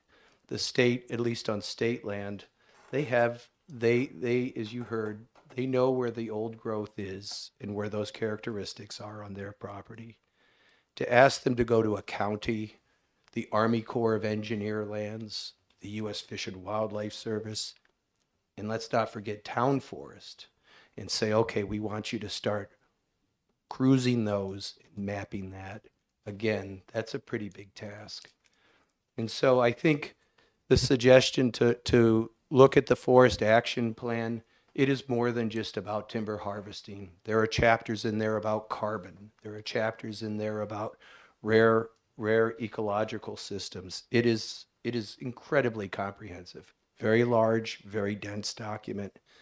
If that is where this really should reside, and that's where the charge should be. That comes up periodically for review, and that's where the Division of Forest and Lands, think of it as their strategic plan for the state's forest. And that's really where this task should be vetted and inserted. With that, I'll conclude my testimony and be happy to try to answer any questions. Thank you. Any questions for the speaker? Representative Darby. Thank you, Then Mr. Chair. Representative Renzo. Thank you, Mr. Chair. Thank you for taking my question. Certainly. I just want to make sure I understand the concern of the New Hampshire Timberland Owners Association. Are you concerned that this state is going to, it's going to cost the state too much money to do this, or is there some other concern that is underlying your Great your question. objection? Concern is twofold. One, this is not the appropriate venue to be, the forest action plan we feel is really the appropriate, that strategic plan for the state's forest. That's really the appropriate venue to be mapping out tasks like this.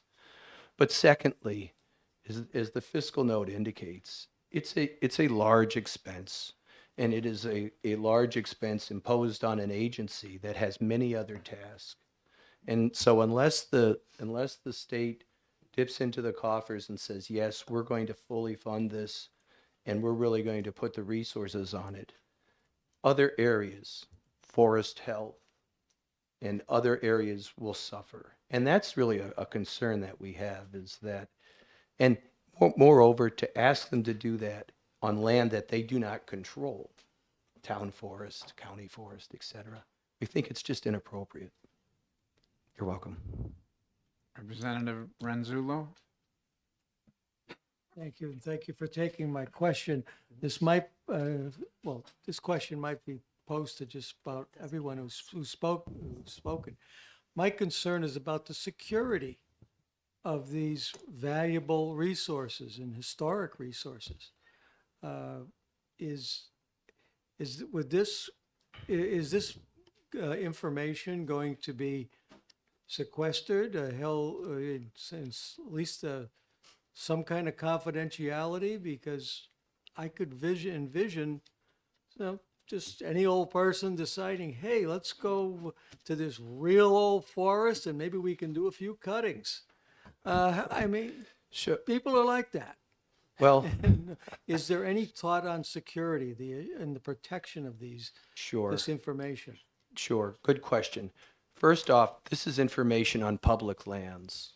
So it's not private lands. So this is public lands. So if someone were to say, I got a map of old growth, let's go log it. That's not going to, I mean, that brings in all kinds of other violations. No, And no. so, By cuttings, I mean. okay, By cuttings, I meant a so little so so salad. I think the point is that from a security standpoint, these are lands that are managed by professional public foresters, and so there's a level of security there.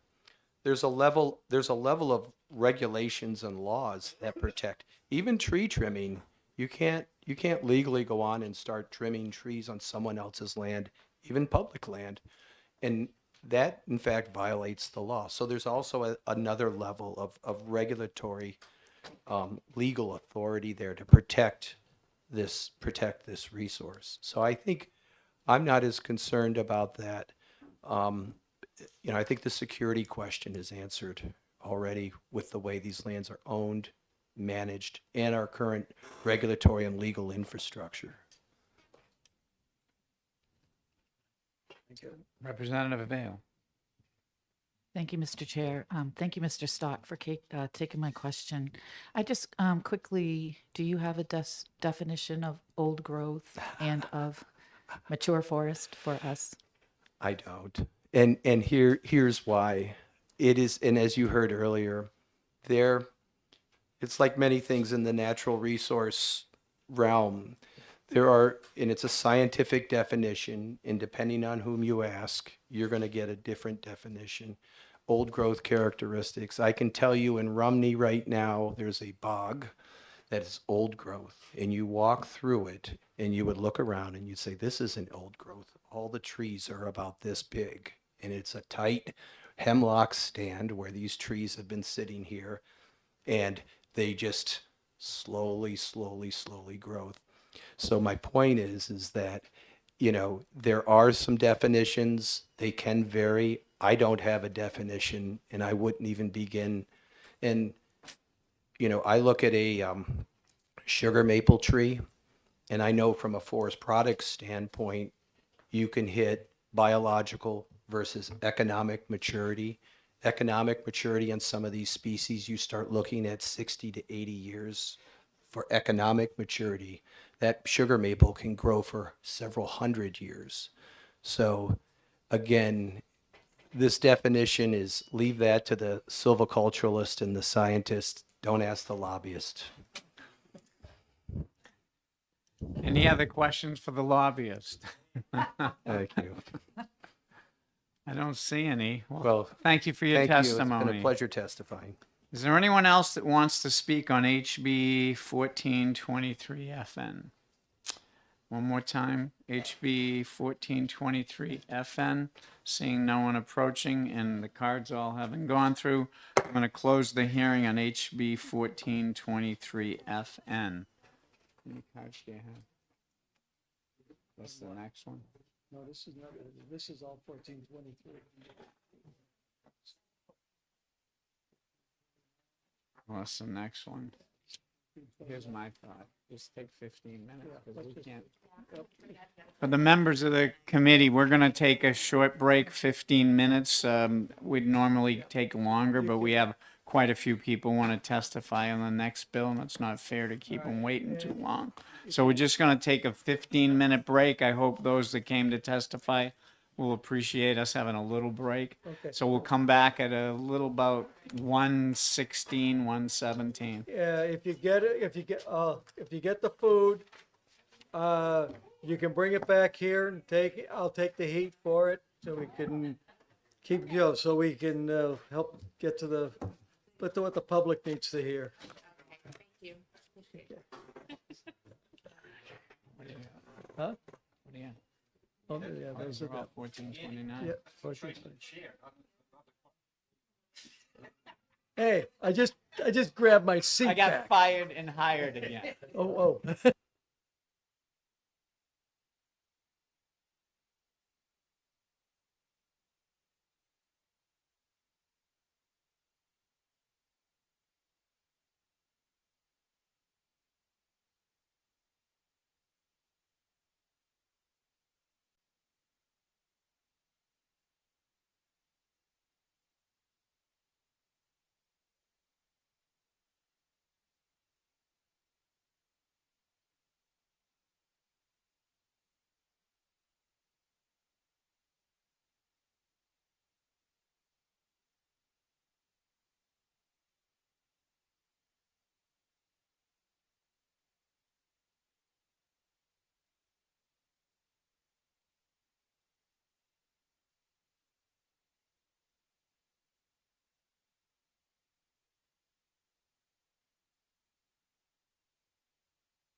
Thank you. I'm going to open the hearing on HB 1429 FNA, establishing a procedure for the Department of Environmental Services to transfer ownership of dams to municipalities and others, including making loans.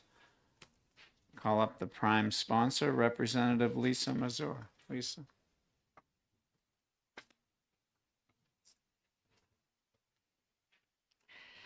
Good afternoon, honorable members of the committee.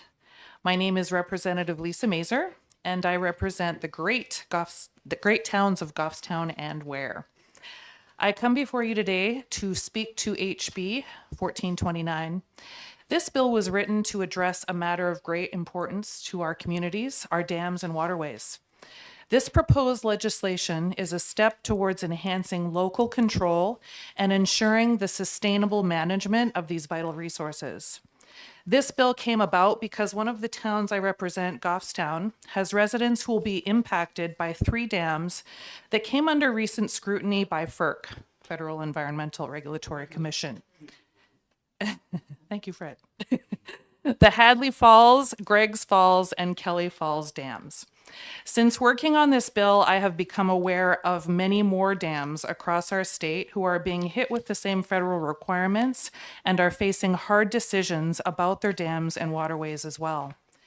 The state of New Hampshire took ownership of the Hadley Falls Dam in Goffstown in 1968, and it began producing hydroelectric power from then until that ceased happening in 2007.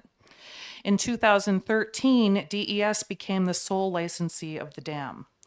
Between January and March of 2023, DES and FERC's efforts to negotiate a new lease had failed to come to acceptable terms.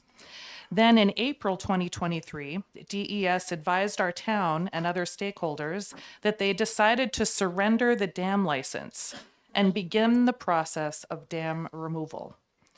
This decision was a surprise, a shock to all in attendance, as earlier communication indicated surrendering the license was only a consideration. Additionally, the 2 other dams mentioned previously were on FERC's radar as dams that required resolution as well. In turn, this decision blindsided our community as it affects not only waterfront owners, but our entire town. There are recreational events that happen in Goffstown that center around these dams that bring in significant financial revenue to local businesses as well. Goffstown was left with little options, but if this bill was in place during discussions about Hadley Falls, we may have been able to save the license. HB 1429 as amended, which you have in front of you, would present options and opportunities for towns and municipalities to have a more direct say in the management of these critical infrastructures. By providing an option to bring ownership to the local level, we can ensure that town decisions regarding their dams and waterways align with the unique needs and priorities of their communities. This bill is not just about transferring ownership, it is about empowering New Hampshire's communities to be active custodians of these valuable assets. Of course, we understand that with this newfound responsibility comes the need for careful planning, expertise, and financial commitment. However, we are confident that with the support of the community and collaboration with relevant stakeholders, we can successfully navigate these challenges and ensure a smooth transition. DES expressed initial concerns about the loan aspect of the bill, and after meeting with them over our holiday break, an amendment was drawn up that was agreeable to all. That amendment is in front of you today. We were able to get bipartisan support on this as well, as many New Hampshire communities are going through similar situations. In conclusion, this bill will not require a town or municipality to take ownership of their dams. That's important to note. It's not a requirement, but it gives them an option to do so. We didn't have that in Goffstown recently. I asked the members of this committee to consider the profound implications of this legislation as an opportunity for local empowerment, sustainability, and community-driven progress. Thank you. I know that DES is here that can answer any technical questions or anything else you have. So Thank you for hearing me today. Representative Kelly. Thank you for being here. Are you able to elaborate on the differences between the amendment and the original bill? Just Yes, it's mostly just the fund section changes to revolving dam fund. So you'll see the differences in that language.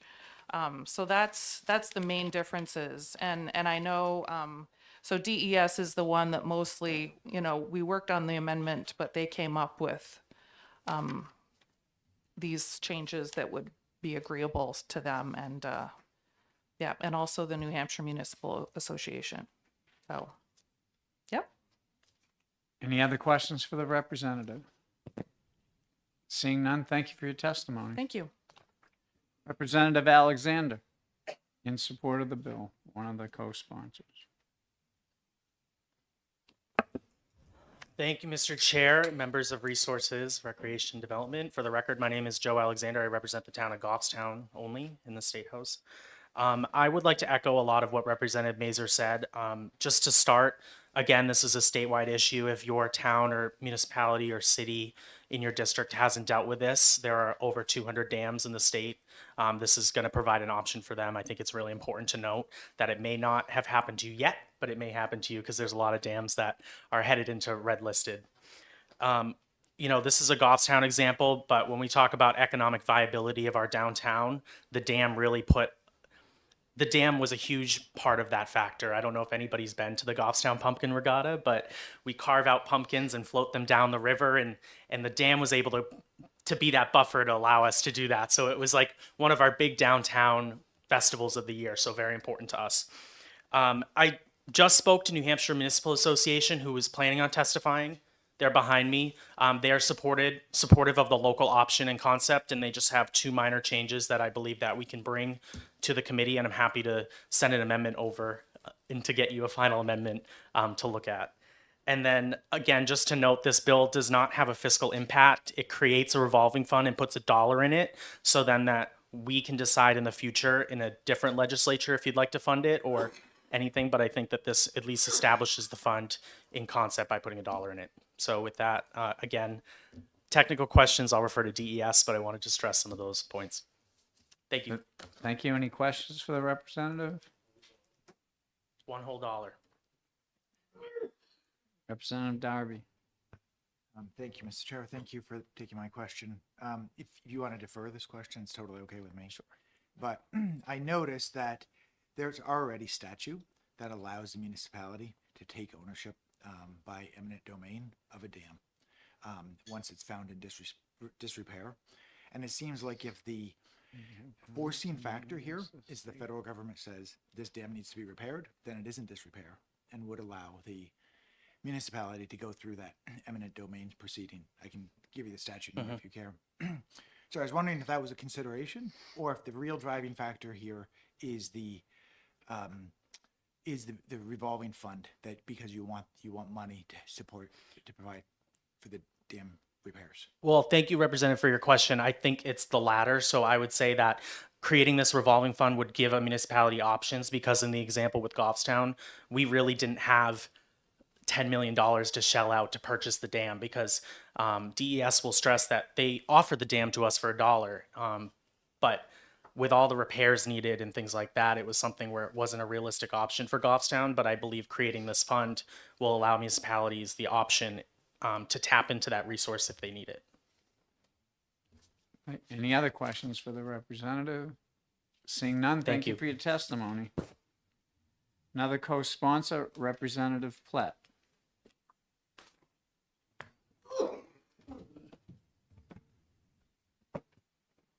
You, Mr. Chair. Thank you for allowing me to speak before the committee. I won't touch on what was just said. I agree with all of it. But the bill now has $1 set up for the fund, and nothing can come out of it till there's $2.5 million at least in it. Well, and there's no mechanism right now to get that $2.5 million in it. But I'm asking our R&D not to worry about that. Pass the bill, and the dollar would be set up, but then it would go to Ways and Means because if it's a revolving fund, that a dedicated fund, that's what Ways and Means does, and then the finance committee won't have to address it this year, but they will in a budget to be able to get some money in there. But that's something that our R&D doesn't have to worry about. That's why there's an FN note to go to a second committee. Thank you. Any questions for the representative? Representative Darby? Thank you, Mr. Chair. Thank you for taking my question. So I haven't been able to read this amendment yet, but are you saying that the loan process is different in this amendment than it was in the original bill, which used an existing fund that is, according to the fiscal note on the bill, funded by, the hydropower? Is this a different fund or is this the same? I think it's a different fund. It's a brand new fund with $1 in it. And then, of course, you can't spend any money till there's at least 2.5 million in the bill, the language of the bill. And so that money has to be put in there somehow, and that's something for Finance Committee to work on. Thanks. Any other questions? Representative Arano? Thank you. I'm still trying to digest the bill, Representative Platt, but my question, and thank you for taking it, is if the state does not fund the revolving fund, but yet the town wants to take ownership of the dam, but then they can't access the loan money for any needed repairs, would it be possible for the town then to go to the town voters with, let's say, a bond to bond the repairs so that they're not hung? I'm looking at a situation where the state is going to,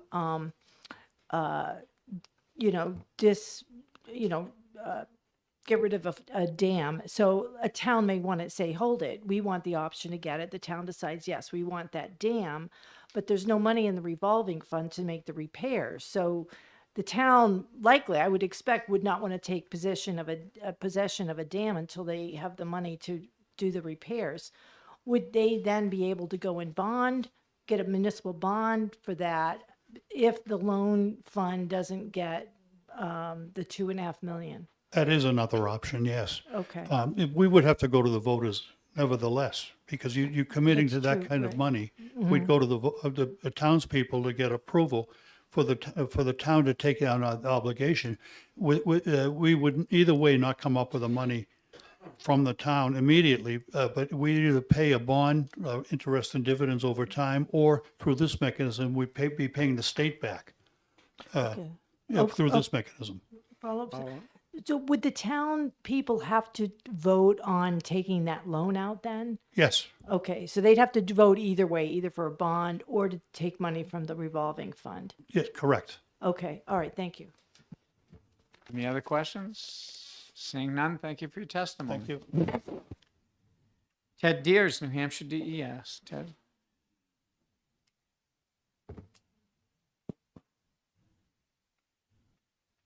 Thank you, Mr. Chair. Thank you, Mr. Clerk Chair. Thank you, members of the committee. It is great to be here. Happy New Year to you all. And so I'm happy to chat. It's been a terrific experience working with the sponsors on this bill, providing some technical assistance from DES, and it really has been it's been great. That exchange has been wonderful. I think these sponsors have done a great job on this. So I'm just going to provide a couple of pieces of information. I sent around a letter of testimony. I'm just going to point out a couple of pieces in there. DES has 276 dams that we manage for the state, owned by some of them by DES, some by Fish and Game, some by DOT, and a few by Dancer. And so we provide assistance to those agencies in managing those dams. Those together, I don't know what the average age of those dams is, but it's probably approaching 100. So we have an aging infrastructure of all of these dams. We know that of the 60 high hazard dams that we have, that is, high hazard is a dam, it has nothing to do with the condition of the dam, but that dam, should it fail, would likely cause loss of life. We have 60 of those in the state that the state maintains, and they currently have a capital need of about $300 million to just keep them in repair. The rest of those dams, the other 216, have a capital need of about $116 million that we know of right now, just to keep them in repair. I just want to put that in context. We're about to go out to bid on Goose. We just went out to bid on Goose Pond. That is a dam that's being rebuilt, and the cost of that was $6 million. Relatively straightforward project. That is on top of the already probably $250,000 we've spent on design. So these projects are not cheap, and so we are making hard choices every single day about what goes to the capital budget for requests and what has to get funded first, what has to get repaired first. So I just want to put that in context of this bill and all of the other testimony you'll hear about the various different dam bills that are coming before you this session, and there are a number. So about this bill in particular, the transfer, this was raised, Representative Darby, you raised a good question, that there currently is obviously a mechanism. Like I said, I'll sell you, you name the dam, I'll sell it to you for $1. But what isn't in this is that should the state determine, as I think we've made that determination on Hadley Falls, that the best option is for removal, that there's no mechanism for the municipalities to say, hey, stop, I might want to buy this. And it takes a while to get through that process if you're a community. And so I think that's what this is recognizing. Obviously, the town can take something on eminent domain if it's private. Obviously, we can sell something. There's a whole process for surplus lands that you're probably familiar with. But what this bill does is it sort of gets at, there's a little bit of a donut hole there that should the state want to go down this road. And again, I think we don't have a problem with that. These are long projects. They take a long time in planning and implementation. And we want to make sure that however this goes, that the community has adequate time. So if that's something that the communities feel like they need, I think that that's something that's certainly warranted. The loan business is a little challenging. We currently run at least 3 or 4 different banks at DES, the old Bailey Savings and Loan. So we are bankers as well as environmental folks. We have a PFAS fund. All of these are things that, and MTBE, we have a whole bunch of these different funds that we run.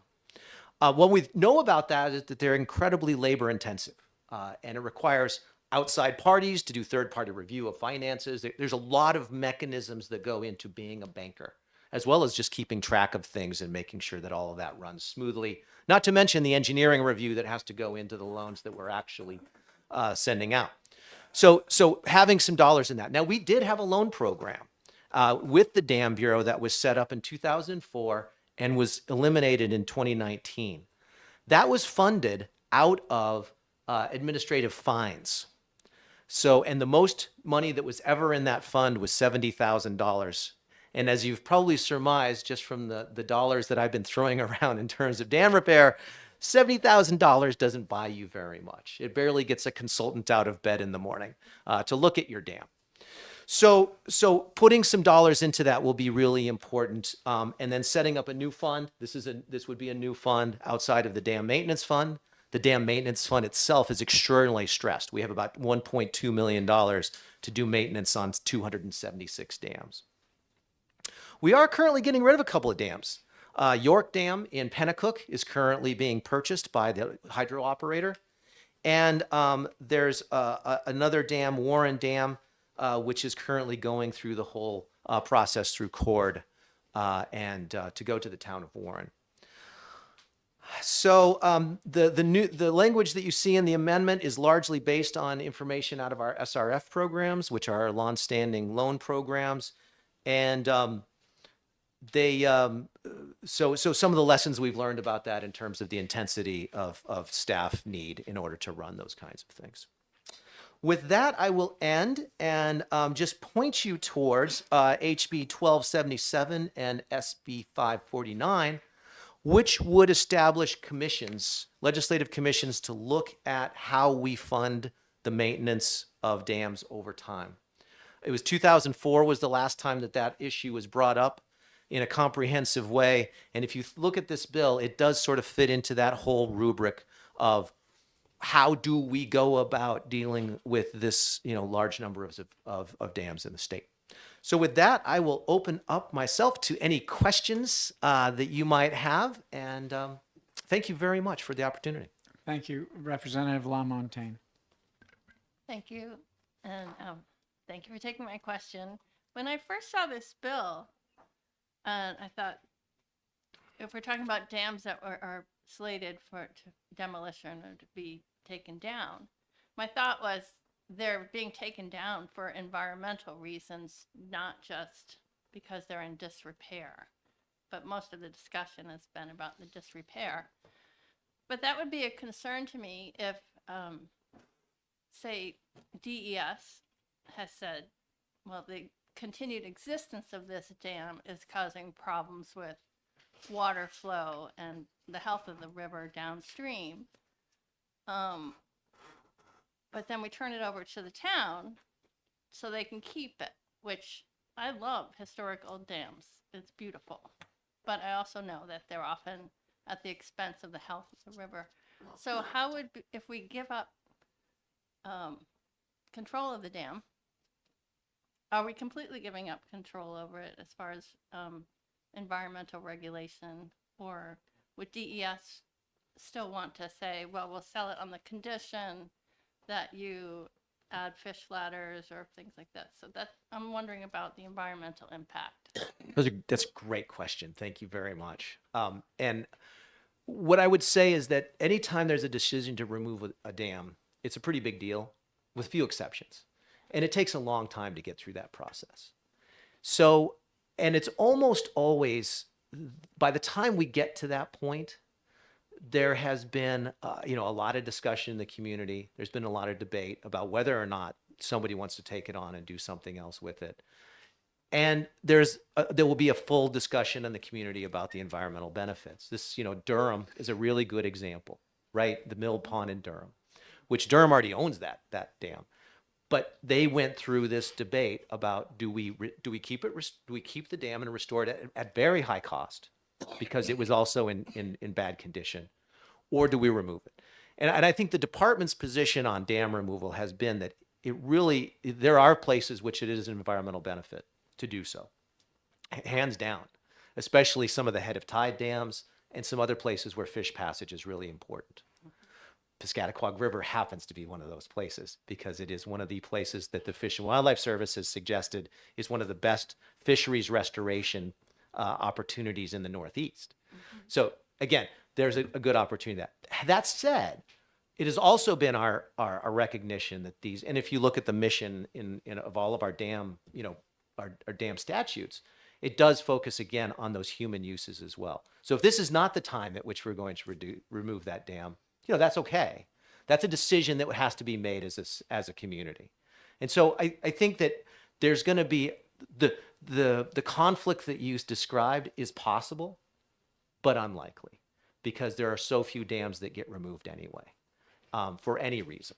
So I think it's an unlikely position, but it certainly is a possibility. And there are ways around providing some of those wildlife benefits without removing the dam. There can be fish ladders. There can be nature-like fishways. Exeter is a good example. We retained part of that impoundment, but put in a nature-like fish passage that looks like the stream that actually gets fish up and over it. So there's a place where you could have your cake and eat it too. Okay. Your fish cake. Question? Yeah. Fish cake. Yes. And does DES maintain some regulation over dams that are owned by towns or other people? That's a great question, and I want to emphatically say yes. We have a whole series of dam regulations which we apply not only to ourselves, but to all of the 2,600 dams in the state. So there's about 2,600 dams that we regulate in the state. We regulate structures that are greater than 6 feet in height. So those structures we do all fall under the dam safety rules that we have. They all get inspected by our inspectors. They have a certain inspection schedule that they have to go in based on their likelihood, their risk that if they were to fail, something bad would happen. All of that plays out regardless of who owns the dam. Thank you. You bet. Representative Ron. Thank you, Mr. Chair, and thank you, Mr. Deers, for taking my question. When Representative Platt was testifying, I had asked him if, in lieu of accessing the loan revolving fund, if a town could take out a bond for the maintenance and when you or repairs. And when you were speaking about the various banks that DES runs, I got the sense it wasn't something that's fun for you with DES, and that also there's a lot of it takes a lot of time and a lot of engineering to, I guess, evaluate any loan proposals. So why wouldn't DES? I mean, would they prefer just a town go on their own to raise the money for the loan through a bond, especially if it takes some time? It wouldn't require DS to do the engineering, but I suppose in the cost of the loan, it would require obviously some project design. I don't know. I'm just kind of wondering if a town has those two options, Right. what would the preference be from your perspective? Thank you, Representative. Honestly, the legislature rarely asks us if something this is we'd like to do. So it's not really a question of liking or not liking. If the state determines that this is great policy direction, my concern again, and I sort of am in charge of budgets and people at the Water Division, and so my concern immediately becomes: how do we staff it? How do we make sure that we're doing a good job for the state because we are then responsible for shepherding those dollars. And we take that very seriously. And if I said it makes it sound not fun, I only say that the way I was describing it is that it is a serious responsibility, one that we take very seriously. I love our revolving loan funds. Don't get me wrong. We've done billions of dollars of loans that continue to fund amazing projects in our drinking water and wastewater projects. This state revolving fund stuff has been really amazing for the state and allows us a lot of flexibility on how we go about doing things. That's the advantage of the state having a revolving fund, is that outside of a municipal bond, we have a lot more flexibility to be able to deal with a municipality in different ways than, say, the bond market does. No, that would be linked to the bond market because the interest rate has to be somehow set. We try not to be in competition necessarily with the outside world, but we definitely want our communities to be able to get the best deal possible. Now, so anyway, I want to just make sure that, and this is why we wouldn't start doing loans until we got to about 2.5 million. It's not worth it. It's not worth the staff time to try to get to that point. That I put in some dollars for administrative costs. Again, it takes people to do these kinds of things. So, that's the kind of thing that would be my concern. If the legislature discerns that this is, a key policy initiative for the state, and somehow the good folks in Ways and Means are able to find the pennies under the seat cushions to fund it, that's great. I don't think that, I don't think that it's not something that is going to be a problem. We know how to do that. Sure. Representative Darby. Thank you, Mr. Chair. Thank you for taking my question. So, Section 1 of this bill talks about both municipalities as well as, I think I saw, other associations of landowners or interested parties. Section 4 under Section 2 and subparagraph 4, right, it sort of talks about the qualifications. Yep. But really, it talks about property taxes, which I think only applies to municipalities, Or village districts or other things that can raise taxes or fees. Yep. Right. So my general question, so I'm a little nervous that it doesn't talk about how these associations of landowners are going to be vetted. But my broader question is, you started by describing how expensive it is to maintain these dams. And it's one thing to sort of repair it and get the loan to repair it, but then it seems like they have to be maintained over time. And so if either the municipality or the landowner association sort of runs out of money Like, who's responsible? What happens?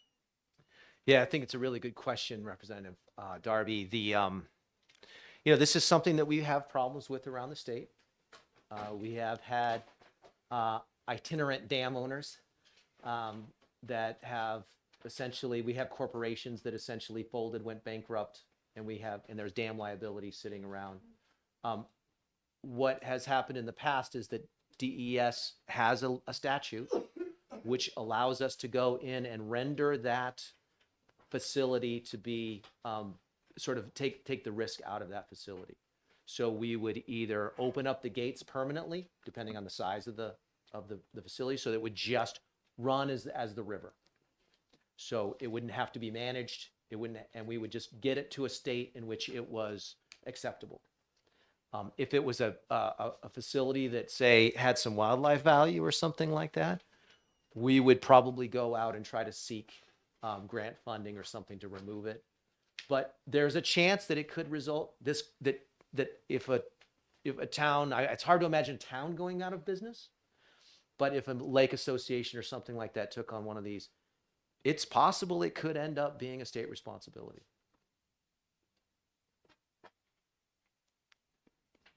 Any other question for our speaker? Seeing none, thank you for your testimony. Thank you all. Is there anyone else who would like to speak on HB 1429 FNA?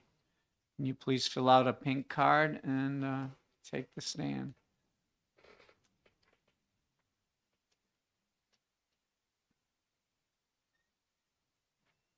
Thank you.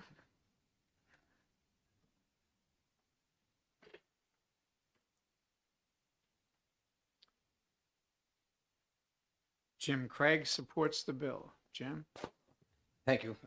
My name is Jim Craig. I'm a Goffstown selectman. I'm not here representing the select board. I'm here on my own. Just as a way of background, I sat with you for 10 years or so in the Judiciary Committee and back in the day, and it's nice to be here with all of you and nice to be sitting here. Brings back a lot of old memories. I wasn't going to speak when I came up. I was going to listen and support, but I lived in Manchester most of my life, and 4 or 5 years ago I moved to Goffstown, and I really love it there.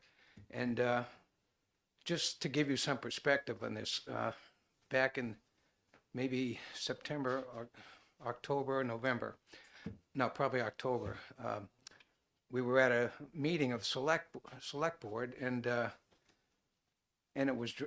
DES at that point told us that they were withdrawing their ownership of the dam, the Hadley Falls Dam.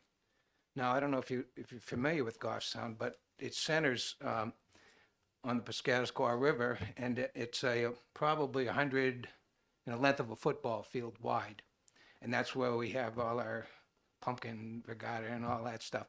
Matter of fact, there's an ad hoc committee in town which is charged with putting a footbridge that burned down years ago back over the river, and then again, I think don't quote me, but October maybe, we were told that the dam is coming down, and we're all sitting there dumbfounded.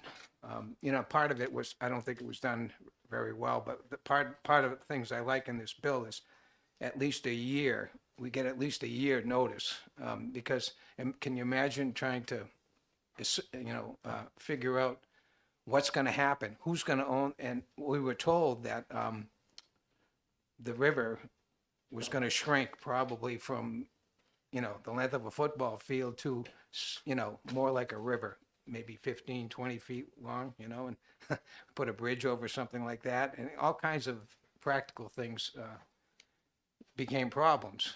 And there's a development right next to Hadley Falls with, I think, almost 100 units coming in there, apartments, and it's called Hadley Falls Dams Apartments, and there won't be a falls there anymore. All those kind of things were just dropped on us, and we were told that it may take 6 or 7 years before the dam comes down, we had a ton of questions and no answers, other than we're going to do all the work necessary to find the answers, like who's going to own the land in the, that's no longer under the water.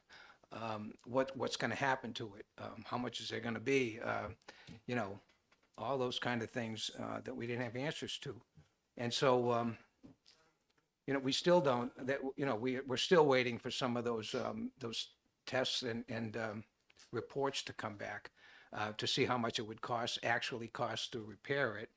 Some people would like to repair it. I think it's going to be cost prohibitive. And again, I don't speak for the board, I speak for myself here. But I just kind of wanted to give you a flavor on what could happen to us, could happen to you, your towns. And one thing that I like, and I would, if you're going to move forward with this, in the first paragraph on line 4, it says at least 1 year prior to removing the dam. The process takes about, I'm told, 6 or 7 years. So it may be esoteric, but prior to beginning, I would prefer it to say prior to beginning the process of removing. Not a year, because if you read this technically, and it's what I used to do, so they could wait until there's 1 year left and then offer it to us. And the other thing that's one thing that caught my eye. And the other thing that's good is, we would get a year, each town would get at least a year to think about all these things and figure out whether it's possible, what's possible and what's not possible. And, we're given paragraph 3, Roman number 3, we would be provided with all documentation and things so that we can make, get engineers or whatever and make intelligent choices on, what are we going to bring to the voters, or what. This has resulted in a couple of public hearings, and the DES has been very cooperative and come down, explained everybody's questions. And the public hearings, probably 100 or 200 people appeared, and it's a major, it's a big deal in our town. I understand the reasons that DES is doing what it's doing, but I'm asking for some consideration for the towns. And as you heard, there's 200, and most of the dams, I guess, are not, they're not as upfront as this one is. This one's right in the middle of town, and it's going to affect the character of the town, no matter what happens. So I just wanted you to provide a little background of why this came up, and there's got to be a better way to do this. So with that, entertain any questions if there are any. Any questions for the speaker? Don't see any, so thank you for your testimony. Is there anyone else that wants to speak on 1429?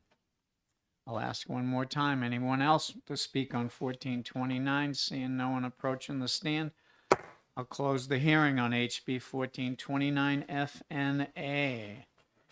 And I'll ask for any pink cards on HB 1477 FN. I'll open the hearing on 1477 FN relative to environmental surety bonds for businesses that pose a significant risk to the state's natural resources. And I think we're going to get a couple in a minute.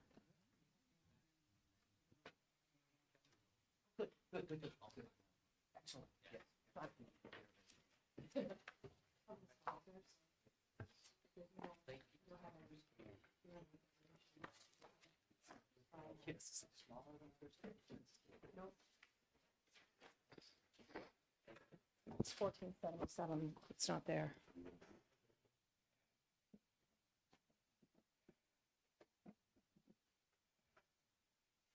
Oh, I should have asked. While we're waiting for the pink cards, can maybe Representative Darby, can you grab the blue sheets on 1429? Maybe just give us a count. And it's Oh, it's in the back. Should be out back. Could you just give us a count for and against if there's any on it? None. Okay, that's easy.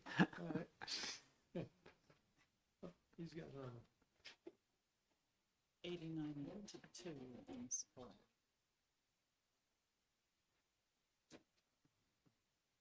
89 for, 2 against. 89 for, 2 against.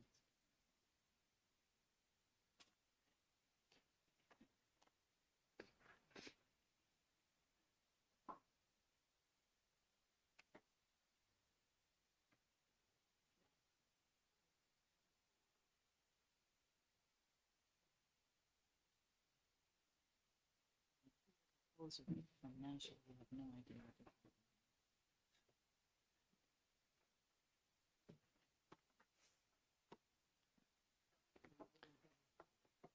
So opening the hearing on HB 1477 FN, the prime sponsor is with us, Representative Potenta. You have the floor.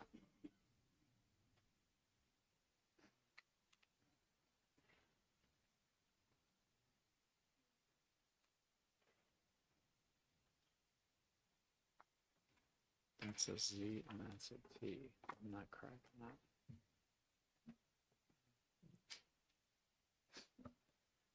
Sorry, I didn't see it, and then I was thinking that it wasn't here, and then I went in the hallway and panicked and thinking it wasn't in this room, and I'm like, I know it said this. So, my name's Representative Kelly Potenza from Stratford District 19. I'm the sponsor of this bill. So, I put this in actually not truly understanding to the extent of, I knew a little bit, but not enough, and this was through several constituents.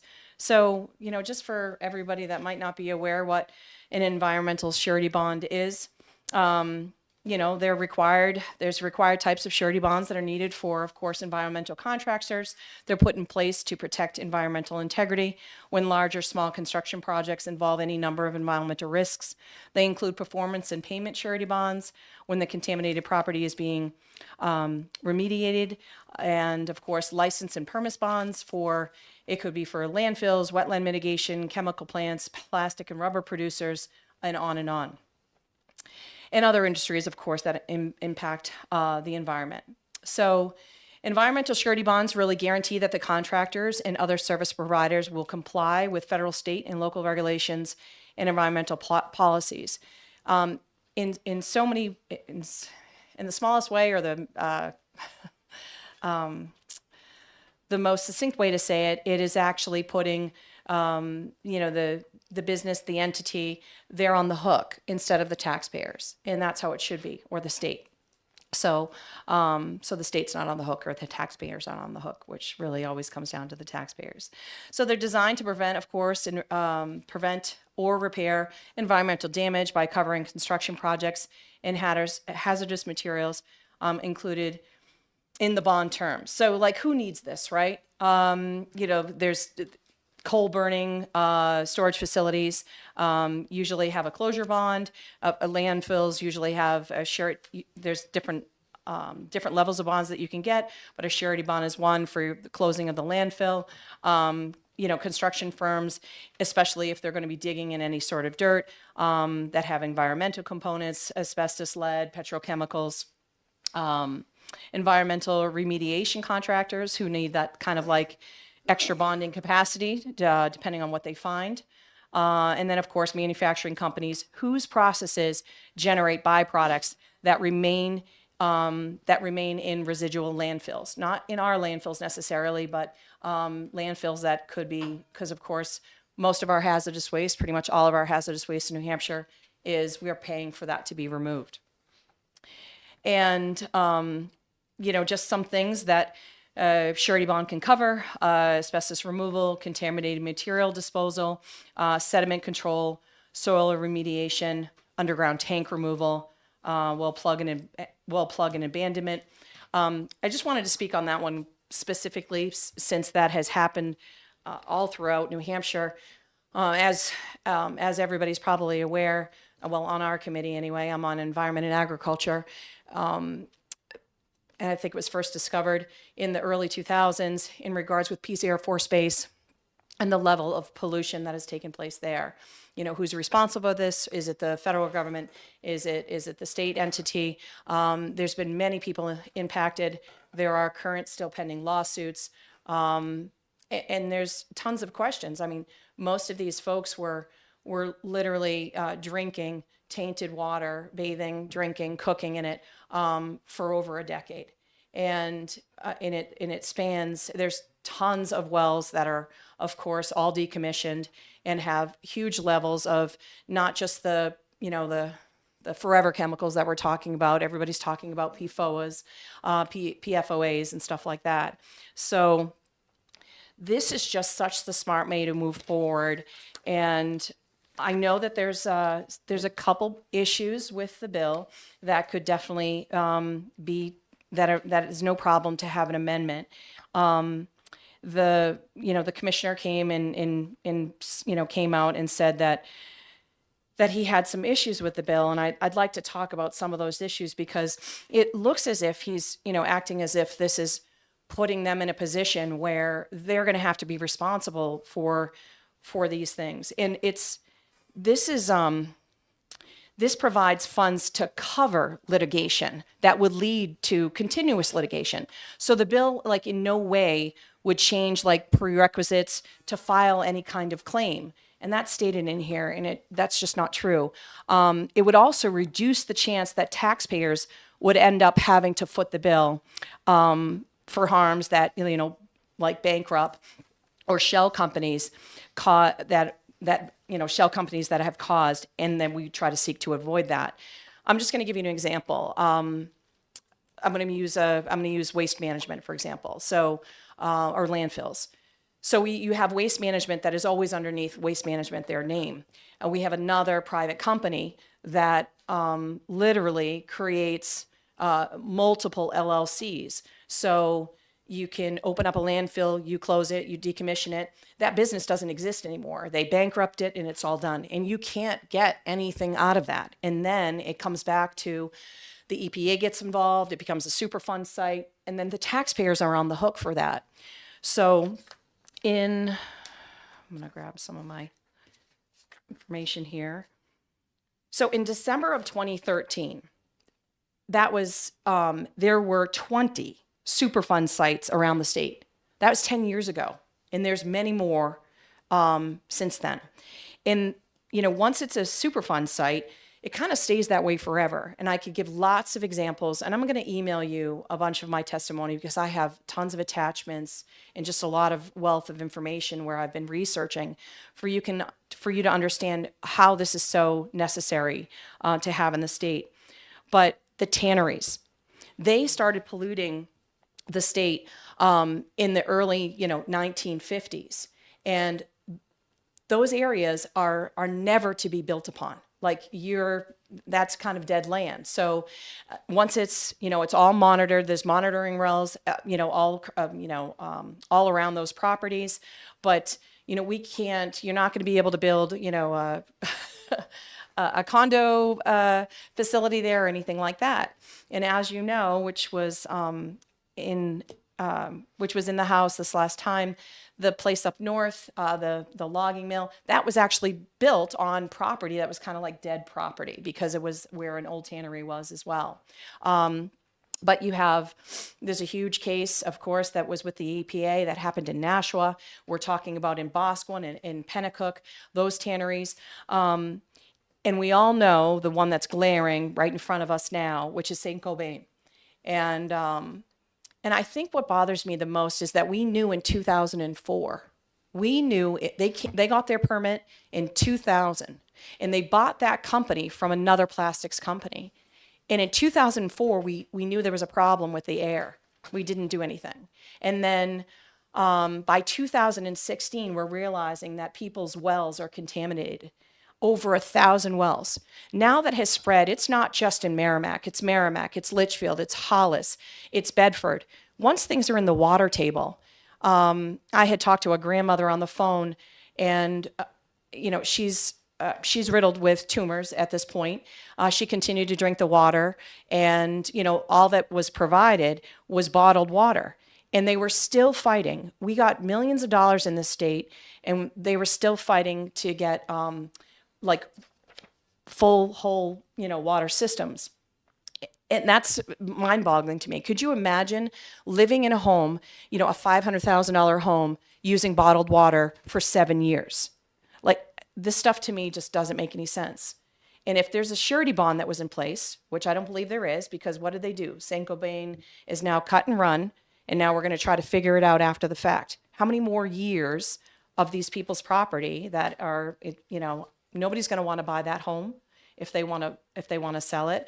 And a surety bond would actually compensate, of course, the cleanup, and would be backed by all of that because they would have had it to begin with. DES talks about, you know, having to get more staff and monitor and all of that. There are, I mean, almost every single state has some level of this going on in their state. If you look on DES's website, they talk specifically about surety bonds in regards with landfills, and that, you know, they give different types of funding options that you could pick if you'd like to. You know, the surety bonds is one. There's a couple other ones that they give as resources, because you're going to have something in place for when you close that landfill, just for cleanup, for monitoring, all of that. So this isn't something that would take we wouldn't have to have designated people. They kind of give a worst case scenario here. There is very simple, you know, there's very simple criteria that could be looked at. And the work isn't done by DES. It's done by whoever you're trying to give the permit to. So I could talk about this for a long time, and I don't know how long your committee's been going, but I've been going all day. I wanted to read one thing that is, so this affects Stratford County. This affects a constituent, well, several constituents, and a state representative, and it's really sad. So if nobody's heard about when they demolished the Davidson, it used to be called Davidson Rubber Factory, that was 4 decades basically of manufacturing. So one worker, this was like where they were just kind of thinking back, her name was Louise Korn. She was hired in October of 1966. She spent 36 years with the company. As it prospered, it did extremely well. They moved up in the rankings. They were doing rubber manufacturing all over the country. So she went through several different transformations. It also went through several different hands. And eventually it, of course, withered out and became a large part of the American manufacturing base. So, and they were kind of sold out because of cheaper labor rates, as we all know. This is her quote. "They used to pour the chemicals in the brook out back. They didn't know any better back then," said Korn. "This was the stream that ran through the plant. Under Route 11, and the federal aquifer into which was sunk the town well that was subsequently knocked out of commission. They used to," quote, "they used to bury everything from soups to nuts out back. I don't know how they'll sell that land," said Korn. So right now there's been, and I can give you kind of an update on that, but it's a 123 acre kind of like partially developed parcel in Farmington. But as we know, it doesn't matter if somebody pollutes, 5 feet. When you get into the water table, that's it. It's game over. And it's the same thing that has to do with like a Saint-Gobain. It wasn't confined to just Merrimack where their plant was located. It is now in 7 different cities, towns in New Hampshire. So this, they're still fighting this. There's people's properties that are right there that are worth nothing now. No one would ever buy that property. There's a person, their family is a family of 4. They've all had found cancer. This is the VOCs, which are in the top 10 of the most deadliest compounds that you can find on a site. So I'd love to, put all of this in writing and kind of dispel some of the myths that are in here. I don't believe this fiscal note is even necessary. I'm conservative. I don't want us to have to spend more money. I think that we have the resources in place that we can do this, and I think it's great for This is a nonpartisan thing. We should have people that are coming here that are working with poisonous substances, make sure that that it holds them accountable if something does happen. And it's more than just being able to have that safeguard. I think that when you have someone that has a surety bond, it also is kind of they know that they're going to comply. Like they already have you're kind of mitigating risks. They're signing on something where they're saying, okay, we're going to be legally compliant. You know that they're coming in here and they're not going to have to worry about having a shell company or starting up at a new name and bankrupt and cut and run when something is that dire. So, any questions? Does anyone have, yes, Representative Ron. Thank you very much, Mr. Chair, and thank you. And thank you, Representative Potenza, for bringing this forward. Representative Healy and I are from Merrimack, so we know, what the cost we've had to do in our town to deal with the Saint-Gobain issue. And boy, it would have been great to have them up front, have the resources and take responsibility for that. So I think this is definitely on the right track, but I do have some questions. One is there are many hazards, many contaminations that happen throughout the country a year with, let's say, fuel trucks or tanker trucks that derail or there's an accident. I mean, there was that huge issue in Palestine, Ohio. I don't know if that's really well defined in here, transportation incidences. And yet that's one of the biggest sources. And then, like, if there are contractors where a company might, and this happens where there may be a toll manufacturer. So let's say there may be a company that produces some type of a chemical product, but they may contract out, let's say, a in-process step. So maybe they may purchase the raw materials, but have another company do production and synthesis of this intermediate, and they might finish it off. And I'm not sure that's included. And then what if a company during the course of their operations decides to switch out a raw material or assume production of a new product? If we're only expecting the surety bond at the time of licensing, I'm not sure we might capture that. And then one example, yesterday I was testifying at, I provided testimony at a Senate bill regarding the salting of Continental Boulevard in Merrimack. And the salting by the state has contaminated one of our wells to the point that we had to shut it down and build a new one. So, would the state, something like that, be captured? So I'm just wondering if you would entertain maybe an amendment that maybe instead of this bill, maybe might put together a study committee to look at all these different factors to make sure that whatever is really very comprehensive and covers all the, dots the I's and crosses the T's. I think it's hard to have a one size fits all, because that's, if we can, this is going to take care of a huge issue, a huge gap that we're not requiring, where almost every other state in some capacity is. I understand, right? If a big transportation company is coming in through a truck and there's a spill, 99% of the time that is covered because they're under a huge national umbrella. So we're covered by a lot of those things automatically. Now, of course, if it's something that happens with the state, but we're on the hook for that, and there's not really much that we can do.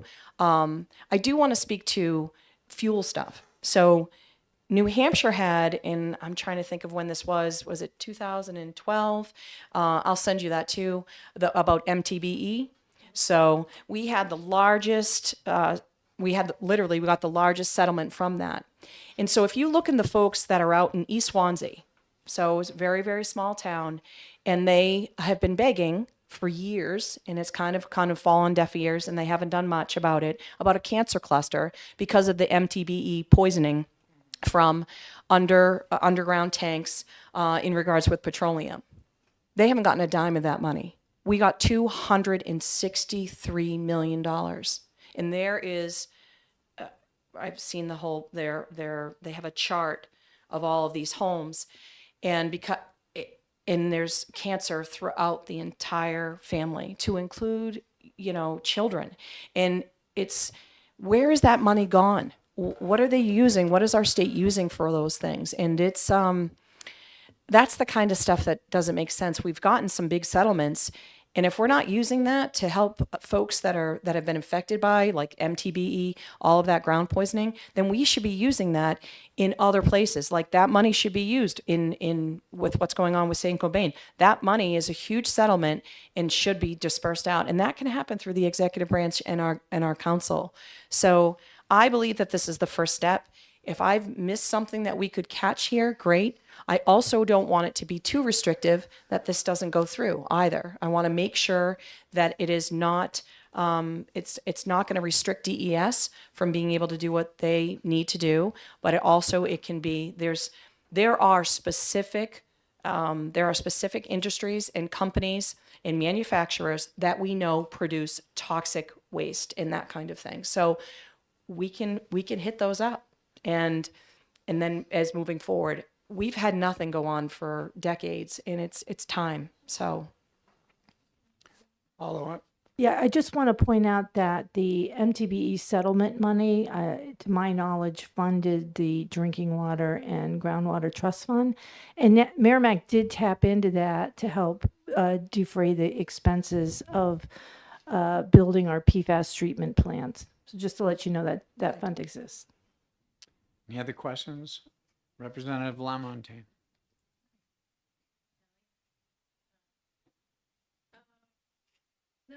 I really appreciate your motivation, and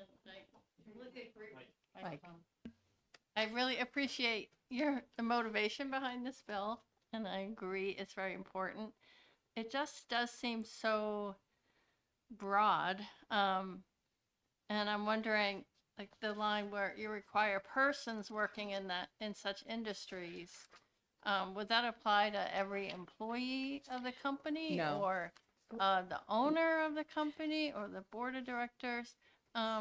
that's one of the little changes we're going to make in the And amendment. the other, the task of looking at the many ways that any industry or enterprise or process could affect the air, water, and soil, that is an enormous task to try to put a dollar value on that and think it all the way through.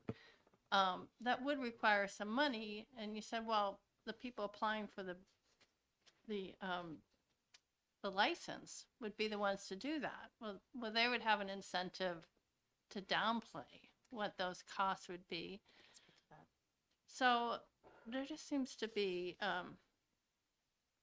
many aspects of this that aren't quite thought out yet. And I kind of agree with Representative Rung's idea that we consider studying this further.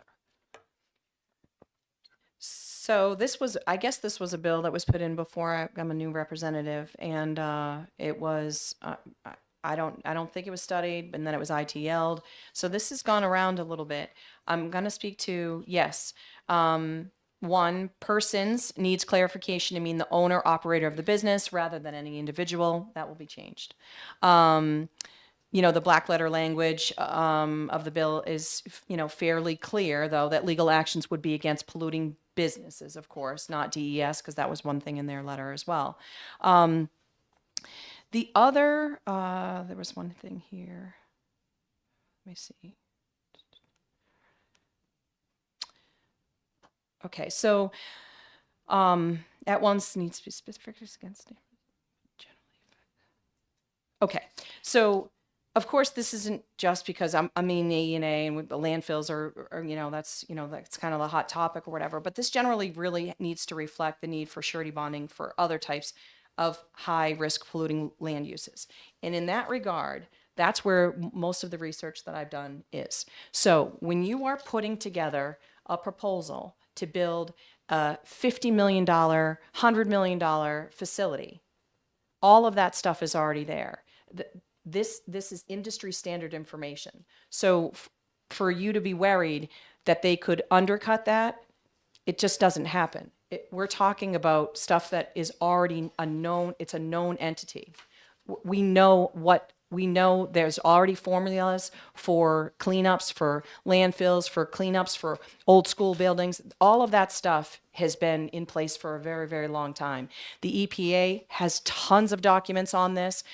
So I'm just saying that all of that work has been done for a long time. For plastic producers, rubber manufacturers, ones that are emitting of course, the forever chemicals, which are newer, but those are really on the radar at this point. But all of the dioxane, 1 through 4, VOCs, all of that kind of stuff is really a known entity in that manufacturing. So this isn't something that they would have to do. DES wouldn't have to do that work. And this is already information that is really on a known entity. So just to speak to that. Representative Bale. Thank you, Mr. Chair. Thank you for your testimony, Representative. So recently we have come up against an asphalt plant being built in the middle of Nashua. Something that really concerns us. It's right in the middle of 4 schools and the most congested part of our city. It's also in the worst economic opportunity end zone, and that's probably not by mistake. So we had public hearings, and I went and I asked for that company to bond a cleanup. But as I was coming back to my seat, I'm like, well, who measures how much that would be? And how do we come to that kind of determination? Who would be involved besides me in a city public hearing? So I just have some questions about that. So just because we're working on all the new rules for like permitting landfills, I'm just going to give you that example. So, and that's just one at the solid waste department, in DES is just one of many different, all these areas. So them, along with the EPA, have those expertise. So the asphalt company that is coming in, for example, they do it based upon size, based upon scope, employees, production, all of that stuff. Because no matter what, they are going to have to get a permit from DES. It's going to have to happen. So it's none of those folks are going to be able to just come in, purchase a piece of property when it can have an environmental impact and just start building. That's what I'm saying. All of that stuff is all those formulas that are in place. They know that because they're building it. They know what kind of waste is going to be outputted, all of that kind of stuff. So it's really, the agency that is controlling that. The city, of course, is going to be able to, through, public input, through petitions. If you guys don't want it, you're going to have to rally your troops to make sure that it's not there and get your city council to reject that. That can happen on that level. But if it does get approved and it comes, all that whole process, just like it is for the permitting process for a landfill, same thing for a permitting process for a plastics company, all of the work that Saint-Gobain did was, I don't know, I just say rubber stamp and approved. But there was already it made it easier for DES, and that should have been looked at because they were purchasing something else that was already there. And maybe that's something that could be in there too. Like if it's a sitting structure, a business that has been shut down because they're selling or getting out, then it needs to go through the same process if someone's purchasing that property and putting another business in there if it's the same type. So I think that I want this to go through. So I want impact. Like I said, I am not an expert. But I'm a dog on a bone for research. So whatever you guys are going to give me, I will work on this. And I think it's just, we need this level of protection. And to be honest, if you want to come into the state and produce whatever you're producing, and even though it has You know, it has some negative toxic waste that comes with it. If you are handling it appropriately in the right way, so you're providing, you know, whatever service as well, you're providing jobs, but you're also doing the right thing for the environment, I'm all for that. I think we have to have that balance, and I want to make sure that this bill covers that, because I want this to go through. I think that this is a bipartisan, nonpartisan. This is great for our New Hampshire citizens, and we need this now. Thank you, Representative. I have a question. What if the surety company will not issue a bond in the amount that is analyzed that says that you need to have? So I brought that question up when the constituent asked me to file this, and so I went to look. I just started to do some research to see how many were like rejected, and the only ones that I could find really were ones that had companies that had bad track records. So it's just like anything else. If you know, for insurance, if I'm a heavy drinker and smoker and all of that, my life insurance is going to be more. So usually there's not a flat out denial.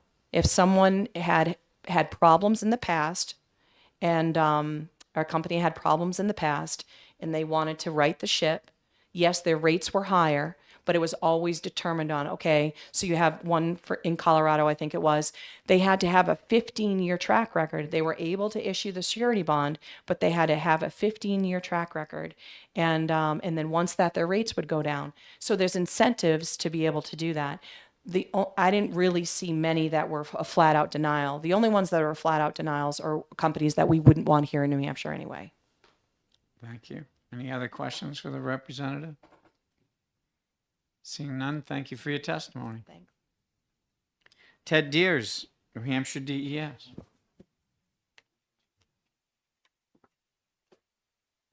Hey, no.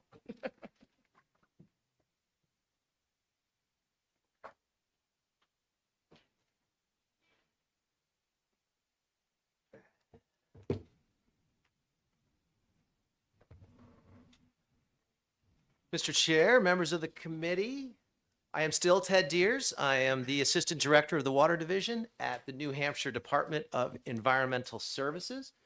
I have a letter of testimony going around. You've already seen a fiscal note that we prepared. I think that there's some places where Representative Potenza and the department would agree wholeheartedly on this, and that is certainly that certainly polluters should pay. That is, I think, a basic premise of this, and the concept of that is absolutely, I think, in keeping with other state policies. And certainly, you know, to be worried about, you know, sort of future issues that might come up with a license that gets, you know, that gets created. That said, we definitely, the way that this bill is written right now, we would have to oppose, and largely because it is extraordinarily general. And I think this was brought up in some of the questioning.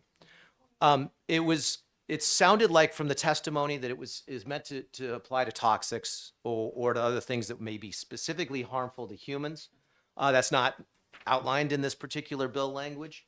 And it also is very clear that the commissioner, that is the department, would play a significant role in determining actual value of potential future damages. And that is something that we don't have a lot of experience doing, would require a lot, we believe, a significant amount of staff and expertise in order to be able to do that. The bill doesn't set up an authority to write rules. So it appears that it would actually rely on other rules. So that's not clear how that would play out.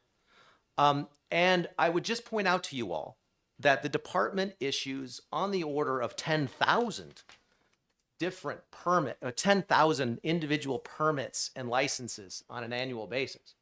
So does this apply to all of those? Because we wouldn't necessarily be giving you a license or a permit if you didn't have the potential to pollute the air, water, or soil, right? So if you look at the overall statutes, does this apply to all of those? I think that we heard from the testimony it was meant to apply to some subset of those. That's not indicated within this particular bill. Like I said, I don't think that we have a lot of experience in this world. So we would need to understand a lot more about it before we were able to, I think, provide more technical assistance in crafting a bill. I tend to think that this idea of studying it a little bit more makes some sense. Again, given the concept itself is certainly an important one of understanding how do we pay for future problems that our children or grandchildren shouldn't have to inherit. So I certainly think that we're willing to participate in future discussions as a department, and happy to answer any questions that you might have here today. Thank you very much. Thank you. Any questions?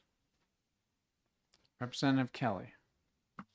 Thank you, Mr. Deers, for being here today. So I guess my question, you might probably don't have the numbers on hand, but so Berlin, where I'm representing, has one of the most famous Superfund sites in the state, dating back to 1999, and I didn't know if the department has any figure about how much it cost, because the department was responsible for the original excavation of all the mercury on the site back in 1999, and I'm wondering, because the final settlement with Georgia Pacific, who eventually took ownership of the assets there, the final owner of the assets, settled with the EPA for about $500,000, which the size of the plot will likely be what they get in real estate for that transaction. And so I'm wondering if the department ever recouped any of the funds beside, I'm assuming the cost was greater than $500,000. So I'm wondering if the department was on the hook for that.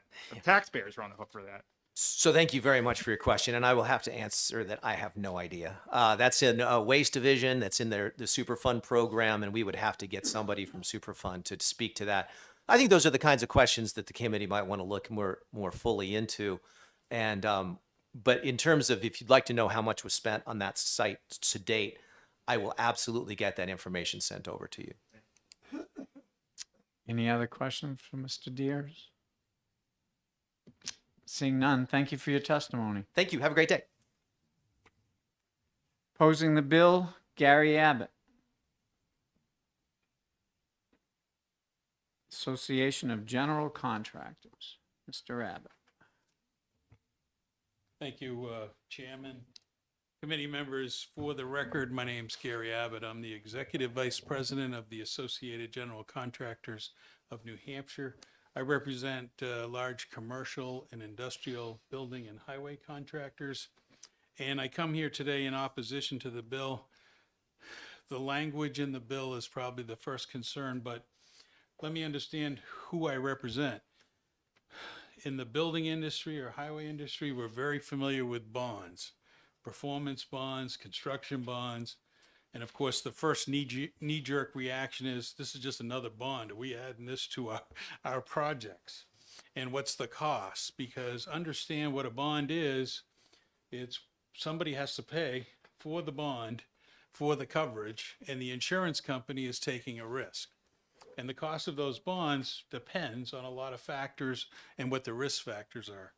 When you look at the structure of this, it doesn't really say permitting, which I heard in testimony prior to me. It says licensing.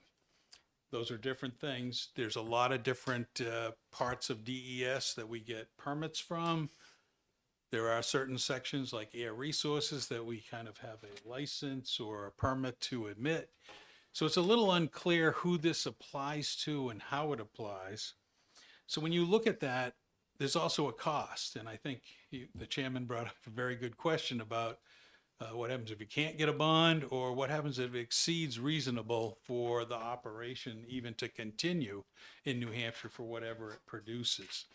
A lot of unknowns. It sounds like a very easy bill, like you're passing a bill you're going to mandate a bond and you're fully protected. Well, for how many years and how much does this cost and what's the impact on the companies? So I represent companies that would have to pay. So there's a lot of detail missing from this bill, just how this would work. We also feel like we already pay an awful lot of bonds that are required, either whether they're required from the municipality or the state in order to perform construction work. So we're already feeling like you have the protection of a construction project. even through the permit process, we're agreeing with DES on certain permits, whether we're getting a wetlands permit or any other permit. And trust me, if we fail, they're going to fine us and we're going to be in trouble. So we think the protection is there. I guess this bill just needs a lot more clarification if it is after super high risk or a defined group. And one of the things, Superfund sites, anybody who's ever been involved in one of those, if you touched any of those products, the federal government's after you for money. And so it's not I left town and I'm not involved, because I remember some in my early days Superfund sites that even some of our contractors who moved product from a Superfund site, they were all under the umbrella, under the feds. It wasn't the state, but it was the whole Superfund site. So I don't think anybody's liability is off the hook under this, but we just looked at this. We think the winner is the insurance companies. We're not so sure about all the other players involved in the process. And so I'm here today that the language needs to be dramatically changed if that's what you're after, and know what you're looking for, because I think there's going to be a lot of unintended consequences on people that have been operating for years, getting either permits or licenses that don't need a further bond. So with that, I would end my testimony and answer any questions. Representative Kelly. Thank you, Mr. Chair, and thank you, Mr. Abbott, for being here. So my question, it's tangentially related, and I'm wondering if you'd be interested in this. So a lot of talk recently has been about the amount of C&D construction and demolition waste that's ending up in landfills. I don't know if it's the majority, but it's close to the majority of waste that's going into the landfills currently. So my question is, if there was some type of waiver in this, so that like the question's been asked about how do we get less C&D waste into our landfills, and there's plenty of programs out there that companies like producers are doing to try to recycle their own goods. They know how to do it, but it's how do we get it into their hands? So if there was some incentive, let's say like if you were able to cut your construction demolition waste by 50%, then you would have a waiver from this policy. Is that something that you think could work? But we are actually talking about construction waste has been, I have to disclose, I've been around here 40 years. We've talked about construction waste before and recycling, and we've been through a lot. We've had bills that we've directed that we did certain things, glass, those kind of things. Sometimes it doesn't work out financially or feasible. And so we've gone through an awful lot of construction debris. Contractors want to be the most efficient way they can get rid of material as well. And it all depends on costs. And as you probably know, there was a whole recycling effort. A lot of people were recycling, and suddenly that costs more than all in one. So it's a complicated area. I don't want to say we're always open to those suggestions, but clearly what it comes down to is economics. What I've learned over time, if the economics are there, it'll happen. And in some cases, on some construction projects, they save the brick. They save other things because it's economical to sell the used brick. So some of that already happens. So construction debris gets sometimes it's used, but I'm not so sure people understand. When we did recycled glass, our industry got totally involved and looked at it all. But believe it or not, New Hampshire doesn't produce enough glass to make it effective in using it as a product in the field.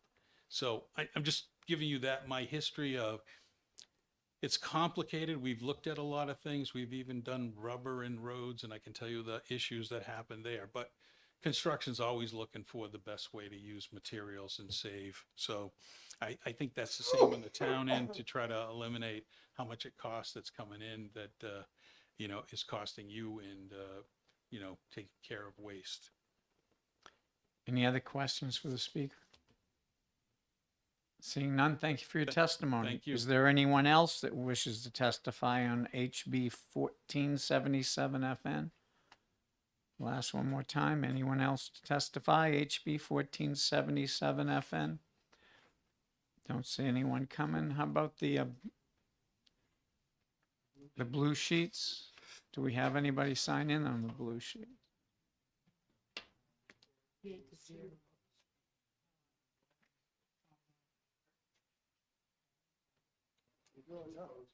Two opposed and one in favor on the blue sheets online. We have 68 in support and 0 opposed, 0 neutral. And I hereby close the hearing on HB 1477 FN. We'll start the next hearing and our last one of the day at 3 o'clock. Thank you.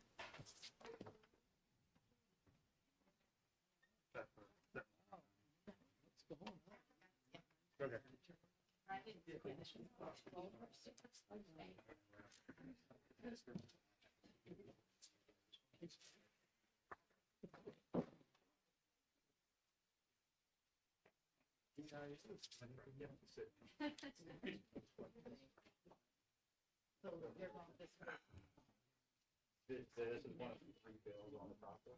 One of them's in science, one of them's good, and then one of them should be. They're all. So the second committee will be. They're all, I don't know what the second committee, I think all of them are. Yeah, I remembered that afterward, yeah. So I'm guessing. I guess I got that. But I don't know. Anyway. This is cool because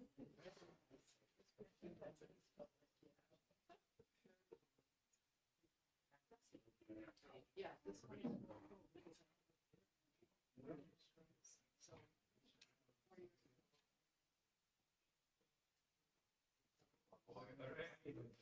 Hi, how are you? Good state.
Yes. Okay.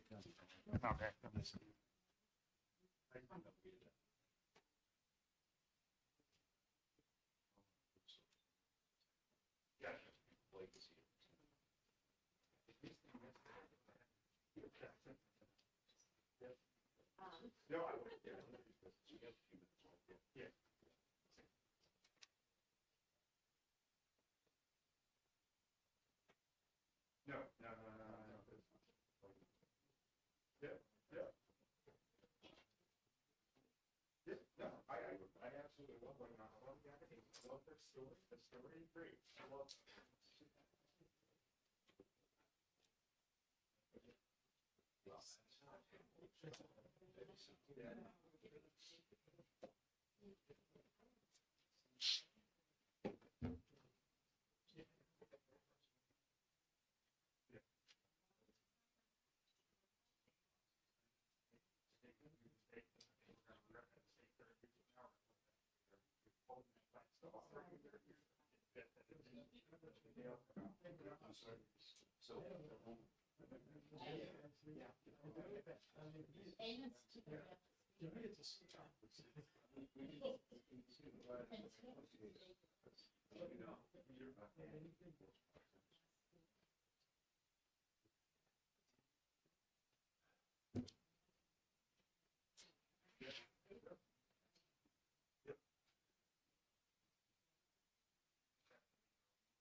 Yes, to answer your question, correct.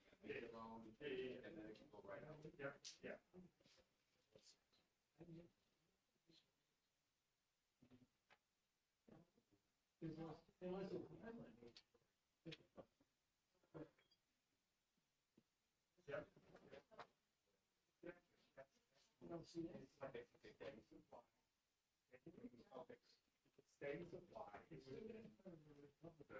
Yeah.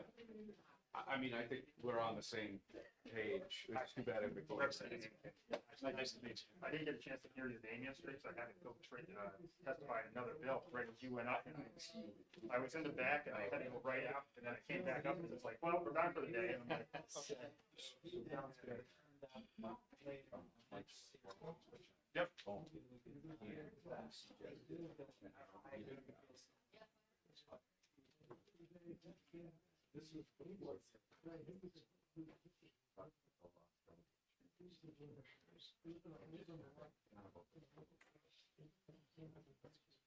Yep. No, I think that's a great idea.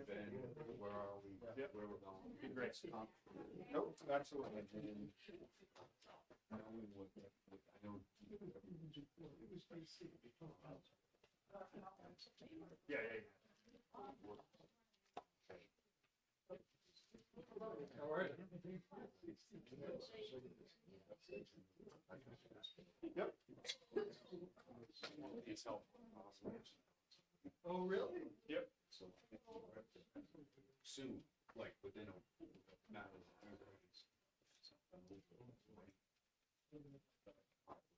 Yep. Yeah, I would just get the Arnie I one. did. You're right now, Yeah. and then they'll get it out to the rest of us to try to get us all our names signed off on it. So. I know what I'm saying here. Yep. Yeah. Right. I remember it. Yes, exactly. Absolutely. I'm glad we had a chance. Yeah, no, absolutely. Nice to meet you.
That's my button. Good afternoon. I'm calling the hearing on HB 1709 FM to order, establishing a tax on land used for carbon credits. Our first speaker is the prime sponsor, Representative Kelly. Representative Kelly, you have the floor.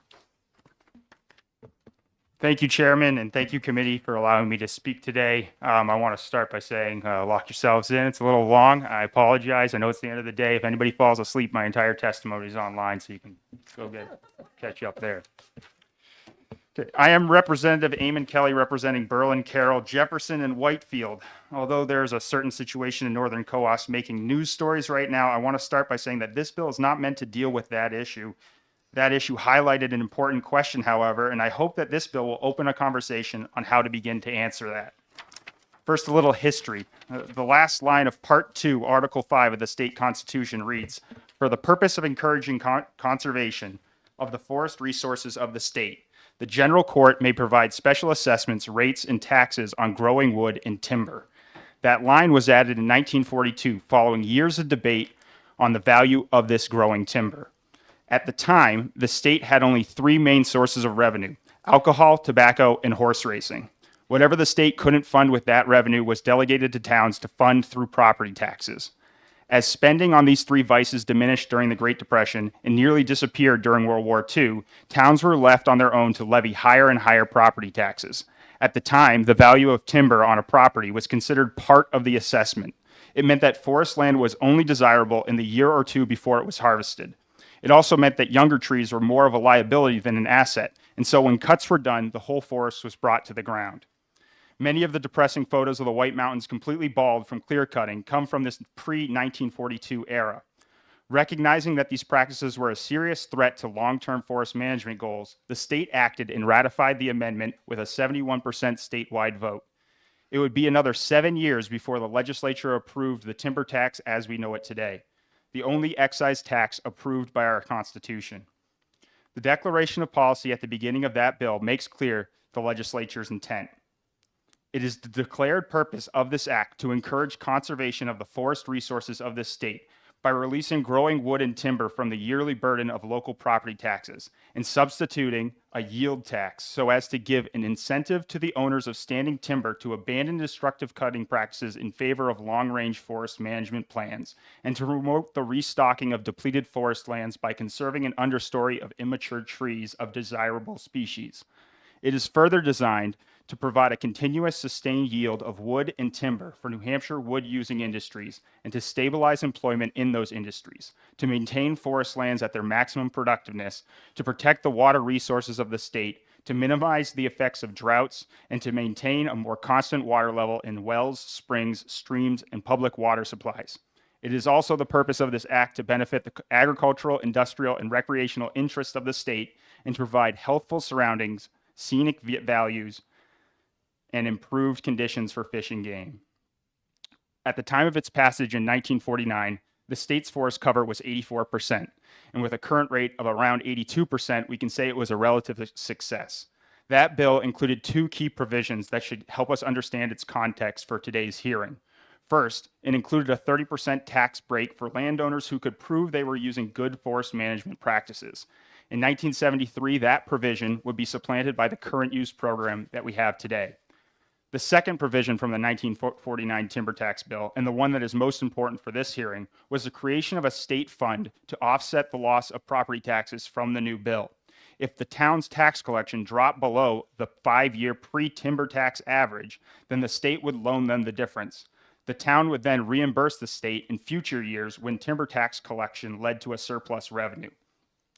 The fund was meant to be self-sustaining, as towns paid in some years and withdrew in others. This clearly shows that the timber taxes were meant to merely act as a delayed property tax device. They are essentially property taxes collected when the timber is harvested. Okay, so history done. The next step in understanding today's bill is grasping the concept of carbon credits. I think it first helps to break the system into two categories: the regulated market and the voluntary market. The regulated market are systems imposed by governments. These are often referred to as cap and trade programs. Every business in a state or a country is given a yearly cap on their emissions. They can either lower their own emissions below that cap or pay other businesses to offset their emissions by doing things that remove carbon from the atmosphere. Each year, the cap is lowered, the demand for offsets rises, and with that, so does the value. California has the only regulated market here in the US, but there are many other markets around the world. The voluntary market is much more complex and harder to grasp. Due to the rising importance of ESG metrics, investors have placed increasing demand on large corporations to prove their ability to recognize how their own emissions are affecting our climate. For many large companies like Delta or ExxonMobil, this has meant voluntarily funding projects that purport to fight climate change. This has led to a whole new industry of carbon traders working in dozens of different exchanges with hundreds of project developers, marketers, regulators, and certification authorities. It is an extremely complex web of businesses with very little disclosure. In both the regulated and voluntary markets, there are currently dozens of ways to produce a carbon offset. In most situations, they are sold as emissions reduction tons and are equivalent to removing 1 ton of CO2 from the atmosphere. This could be something like the capturing and reuse of landfill methane gas, which would traditionally be vented or burned by a landfill. Although we don't have such much insight into the voluntary market, nearly 80% of all credits on the California market have been sold in the form of forest carbon.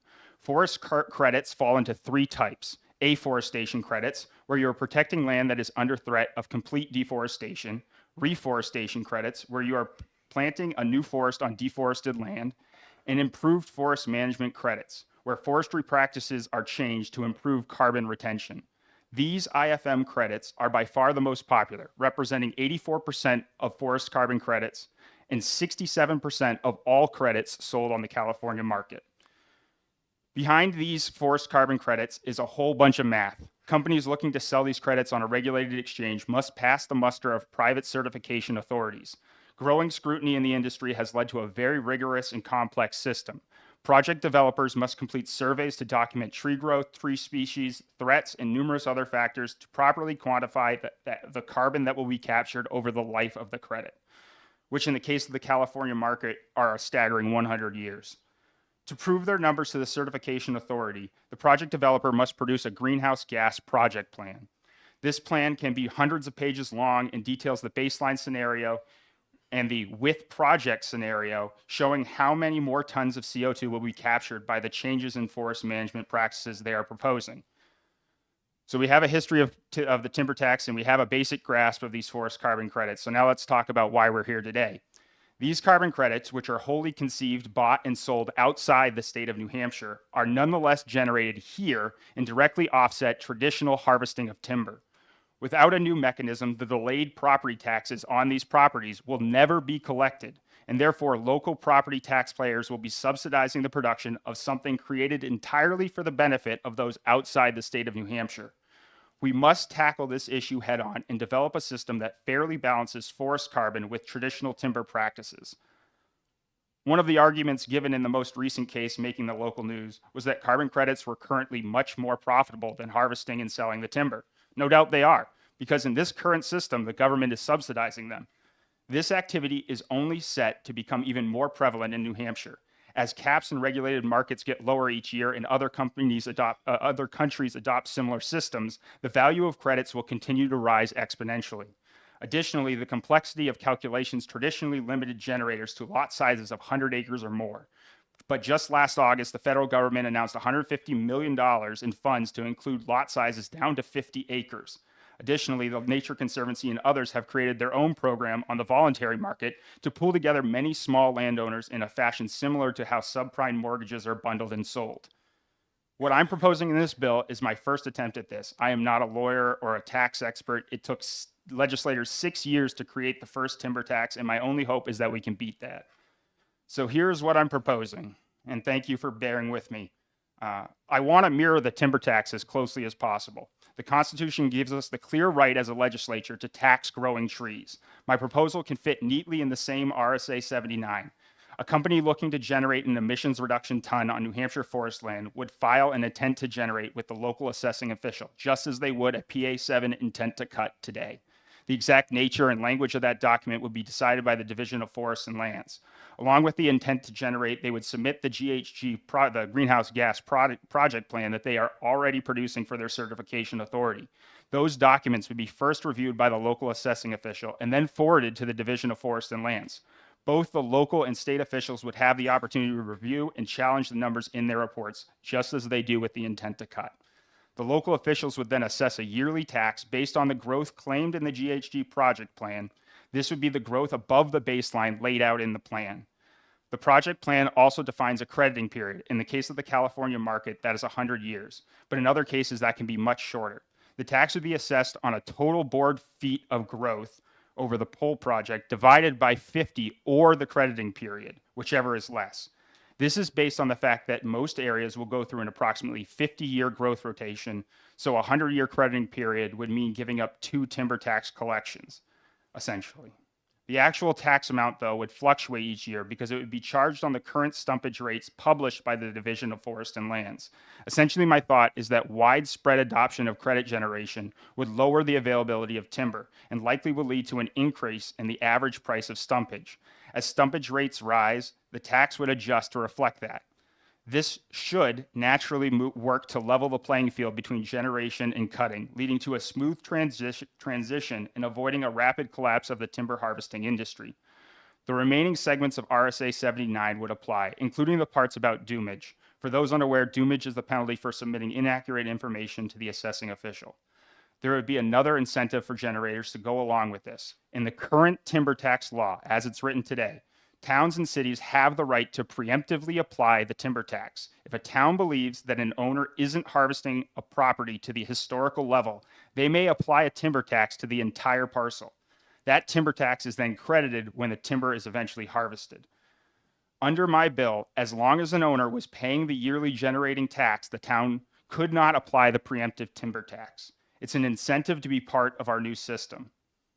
I'm aware that there are flaws in this proposal. Many of the places that have the most forest have the fewest people, and therefore lack the expertise to scrutinize complex mathematical documents. We would be relying on professionals at the state level to sniff out bad actors, much as they do now with audits on logging operations.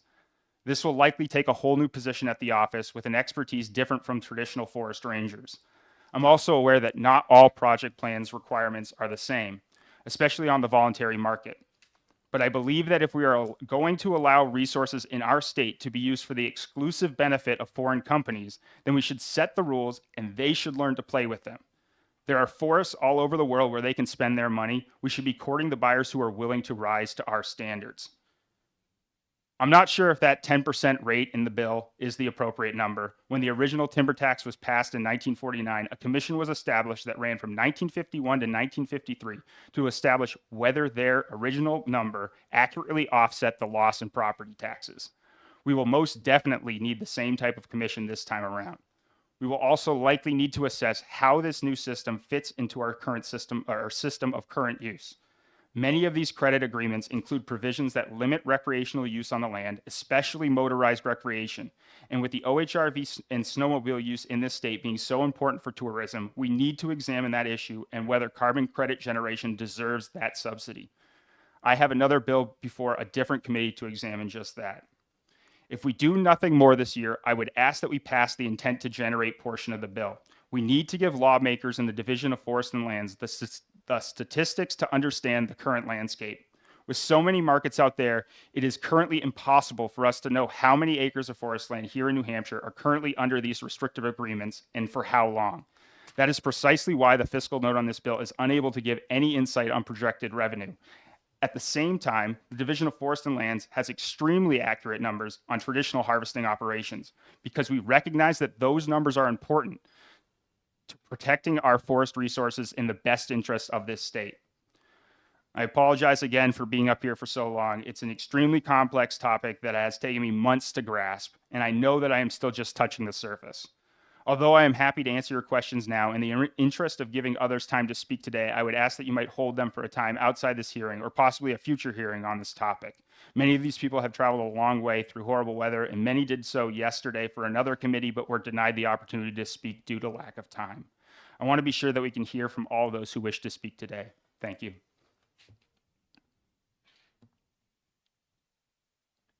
I'll give you your request. You can leave. Thank you. Patrick Hackley, Division of Forests and Lands. Pat?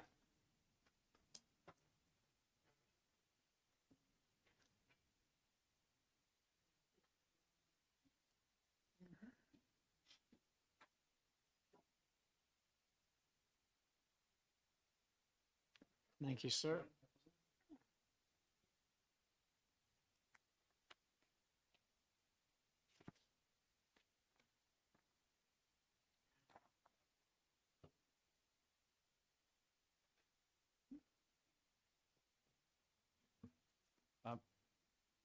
Thank you, Representative Harb and Representative Ranzullo, for the opportunity to testify on HB 1709, establishing a tax on land used for carbon credits.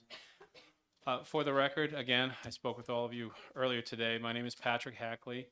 I'm the state forester and the director for the New Hampshire Division of Forests and Lands. We're part of the Department of Natural and Cultural Resources.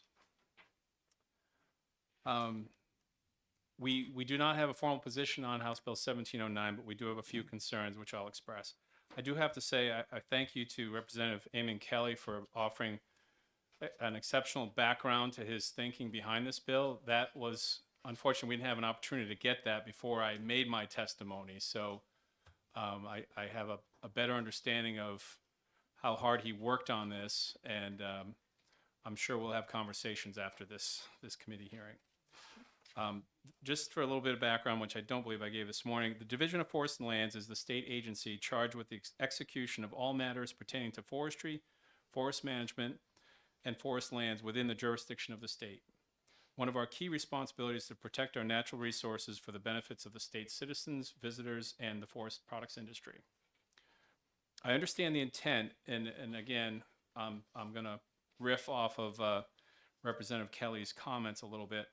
I understand that this bill was inspired by the need to address the participation of landowners in carbon credit programs that could result in the potential loss of timber tax revenue due to reduced harvesting. The bill would enable towns to levy taxes on landowners who sell carbon credits instead of timber, which has historically been a subject to a severance tax under RSA 79A, of which a great history was just presented to you by Representative Kelly. Landowner enrollment in carbon credit programs is still in its early stages. However, there is valid concern that timber tax revenue may be diminished over time should an increasing number of landowners choose to generate carbon credits rather than harvest timber. Acknowledging this new revenue source to landowners and its potential effect on possibly depressing tax revenues, I wish to make the following observations. The situation that inspired this bill in Pittsburgh with the state's largest private landowner is still unresolved. Under the terms of the state-held conservation easement, which our department monitors, the landowner must submit their 10-year forest management plan to our agency for review and approval. That is in compliance with the conservation easement. While the landowner has indicated that they still intend to drop the harvest to half the volume of previous years in favor of carbon credit generation, we, the state, has not yet approved that plan relative to the purposes of the easement. So that's still in the process. We have multiple agencies looking at that. We did just receive their forest management plan a couple weeks ago. And so we'll be reviewing that and communicating back to the landowner regarding our observations of that new plan. So at this stage, as I mentioned, it's still too early to determine how many landowners statewide will enroll in such a program and how much this will affect municipal tax revenues, timber tax. Levying, here's some of the concerns. Levying a new tax on forest landowners could lead to unintended outcomes such as conversion to other uses that may be deemed less beneficial to the public. Again, I know it's New Hampshire, the live free or die state, and taxes are looked at very seriously in this state. So this would be viewed as potentially a new tax on forest landowners specifically, and that we're concerned may be viewed as one more death by 1,000 cuts to own timberland in New Hampshire. Again, somewhat of an extreme view, but we do have to look at that as a potential discouragement to forest land ownership. Moderate land use tax policy has been the foundation of New Hampshire's conservation community. And alternate revenue sources encourages landowners to keep their forests as forests.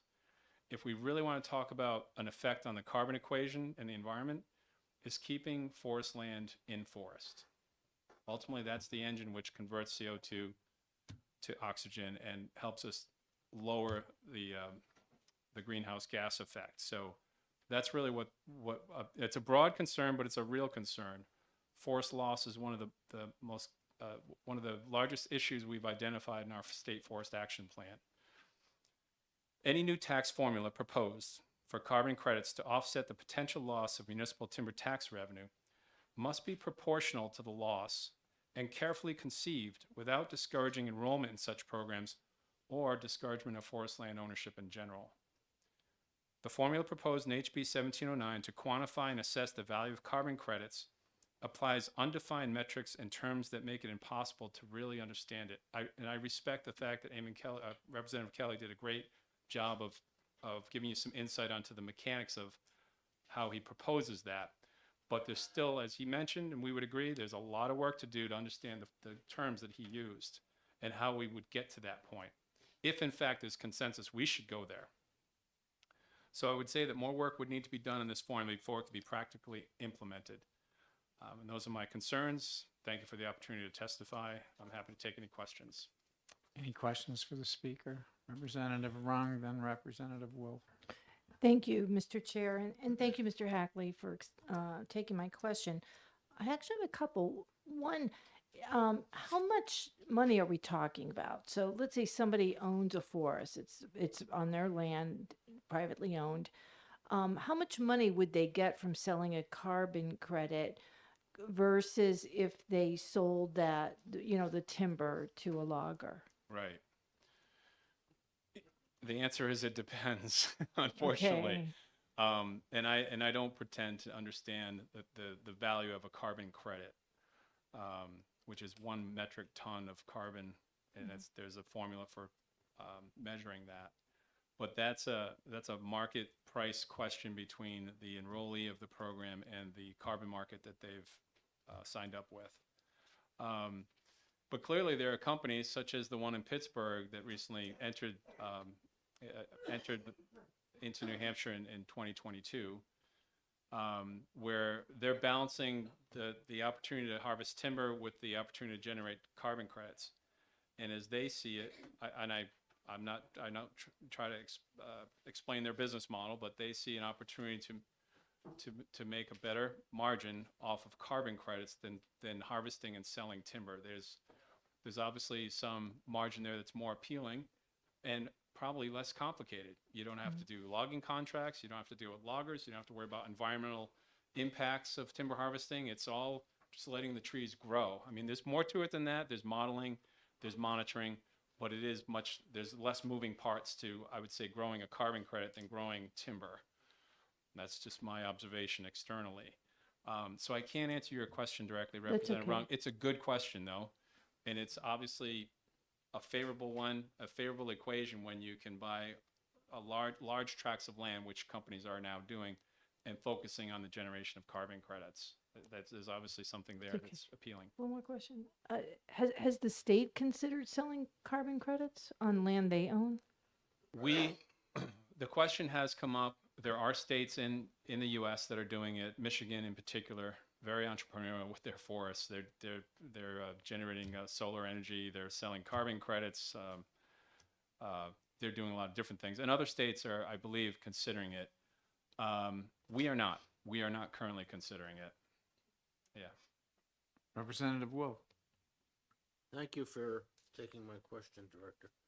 I guess I wish I had the opportunity, Representative Kelly, to understand a little bit more on the fees that are coming. But in regard to something that I think you can answer, if we stop harvesting timber, what effect is that going to have in the socioeconomic life of the North Country? Right. It's a good question. Thank you for that. I think it's an important question. So we're charting new territory here, Representative Wolf. I mean, this is a a circumstance that I don't think anyone predicted 20 years ago. Certainly they did not when they crafted the conservation easement. And that's the variable here. The particular owner in the North Country owns land in other states that aren't, where the land is not necessarily encumbered by an easement, where there's not this requirement for sustainable forestry and harvesting of wood products, which is language in the easement. So, and just for the record, for those of you who studied this, I'm sure Representative Kelly has, the previous landowner enrolled this program. It's not the current landowner that enrolled in a carbon credit program. The previous owner, the investment entity called the Forest Land Group, they enrolled the program, the property in the program between 2013 and 2014. So almost for 10 years, this property has sold credits to some level, to some degree, and harvested timber. So that's another point, another takeaway for the committee. You can do both on the same property. They can, these two values can coexist and do. And the current landowner has not said they're not going to cut any wood. They're just they're going to focus more on generating carbon credits than generating timber. So to get to the point of your question, from the stakeholders we've heard from, this will have a fairly significant impact on certain values that come from a more robust timber program. And those of you who have read the articles, there's a substantial, big enough hit to the town of Pittsburgh where they've really come to the fore, and they've come to the citizens committee meetings, and they're concerned about how to replace the lost timber tax revenue from this land that has on average produced roughly 27 to 29,000 cords per year, down to proposed 12 to 14. So it is literally half of what was traditionally harvested from. No one knew the wiser when the previous landowner was generating carbon and cutting wood. They were kind of balancing both. The new owner has a different business model. That's certainly their prerogative. But there are other values now being impacted by the scale of this new plan. And that's why the state's really looking at the easement and talking with the landowner and trying to come up with how we can still meet the social economic needs of the North Country and respect the property rights of the new owner there in Pittsburgh. So. Representative Darby. Thank you, Mr. Chair. Thank you for taking my question. So first, I agree that there's a number of terms in here that don't seem to be defined, and probably Representative Kelly wants to, add some clarity there and get some feedback.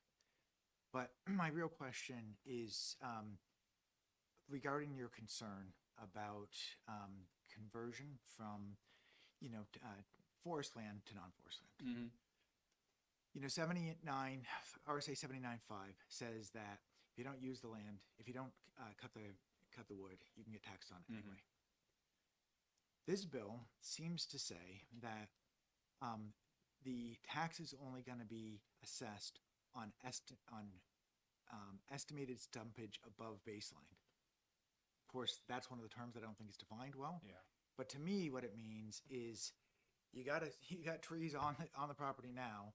You've got this greenhouse gas plan or whatnot, and where are you going to be at some point in the future? And so it's only the above and beyond where you are. Mm-hmm. So if you keep it where it is, it seems to me there's no tax except for potentially the fact that you're not cutting the wood in the first place, which is already the threat of taxation there. Yeah. So I wonder if you read, my question to you is if you read it similarly, which is that if they maintain the baseline, then there's really no difference. And it would reduce the threat of people deciding to cut down their forests because of an additional tax. Yeah, thank you for that question. I'll just say I don't understand the terms in the legislation, but the way you framed it, that could be the case. Again, the devil's in the details and the definitions of how we get to the point of taxing a carbon credit. I'm talking about the perception of here's a landowner looking to, well, I'm still going to cut some wood, but hey, I've got 500 acres. Maybe I'd like to put 100 in the carbon credit program. hey, and I don't have to pay timber taxes, I'll just generate some, well, maybe you will be paying carbon taxes. Not necessarily, there's a thread of merit to this idea because we don't want to see lost municipal tax revenue, which towns have come to rely on through the timber tax program. So, I think it's going to be an evolving discussion, as Representative Kelly already alluded to, how to get there, if that is in fact the consensus of what people want. And so thank you for that question. Any other questions before we go back to Mr. Wolf? Representative Wolf? Just to follow up on my question, we're all talking about timber tax for the municipality, Yeah. but nobody's talking about the guy that's going down to Ed Nash's place and buying a used skidder or something like that. And where is that revenue gonna come from? And the ability to earn a living up there? Yeah. If they're just sitting there watching trees grow. Yeah, thank you, Representative Wolf. Yeah, so there's a chain reaction to a reduced harvesting on forest land in general. I'm not going to just speak to the Pittsburgh issue because I think we've touched on that enough, but let's just say everyone jumped in on the party and started selling carbon credits. And that is a real concern for some of the wood processing facilities in New Hampshire. At the hearing yesterday, some of you may know, there were a few mills from the North Country who are dealing with a lot of other issues that affect their bottom line: trucking, fuel costs, labor, wood markets, not enough low-grade wood markets. Those of you who follow these issues in the forest products industry know those. And so now they're saying, oh, now our wood supply might be diminished because there's this carbon credit thing, and everyone's running around trying to get definitions of what a carbon credit program is, but they see it as one more hit to making a living in the forest. So exactly right. It's not just cutting wood. You're producing wood products that provide a job to the logger that cuts the wood, to the trucker that delivers it to the mill, the sawmill that makes products out of it and employs their people. And so we call that the wood supply chain. And the wood supply chain is one of the stakeholders in this concept of carbon credits that we have to be mindful of. Any other questions? Seeing none, thank you for your testimony. Next in opposition, Blake Stanzel, Aurora Sustainable Lands. Blake?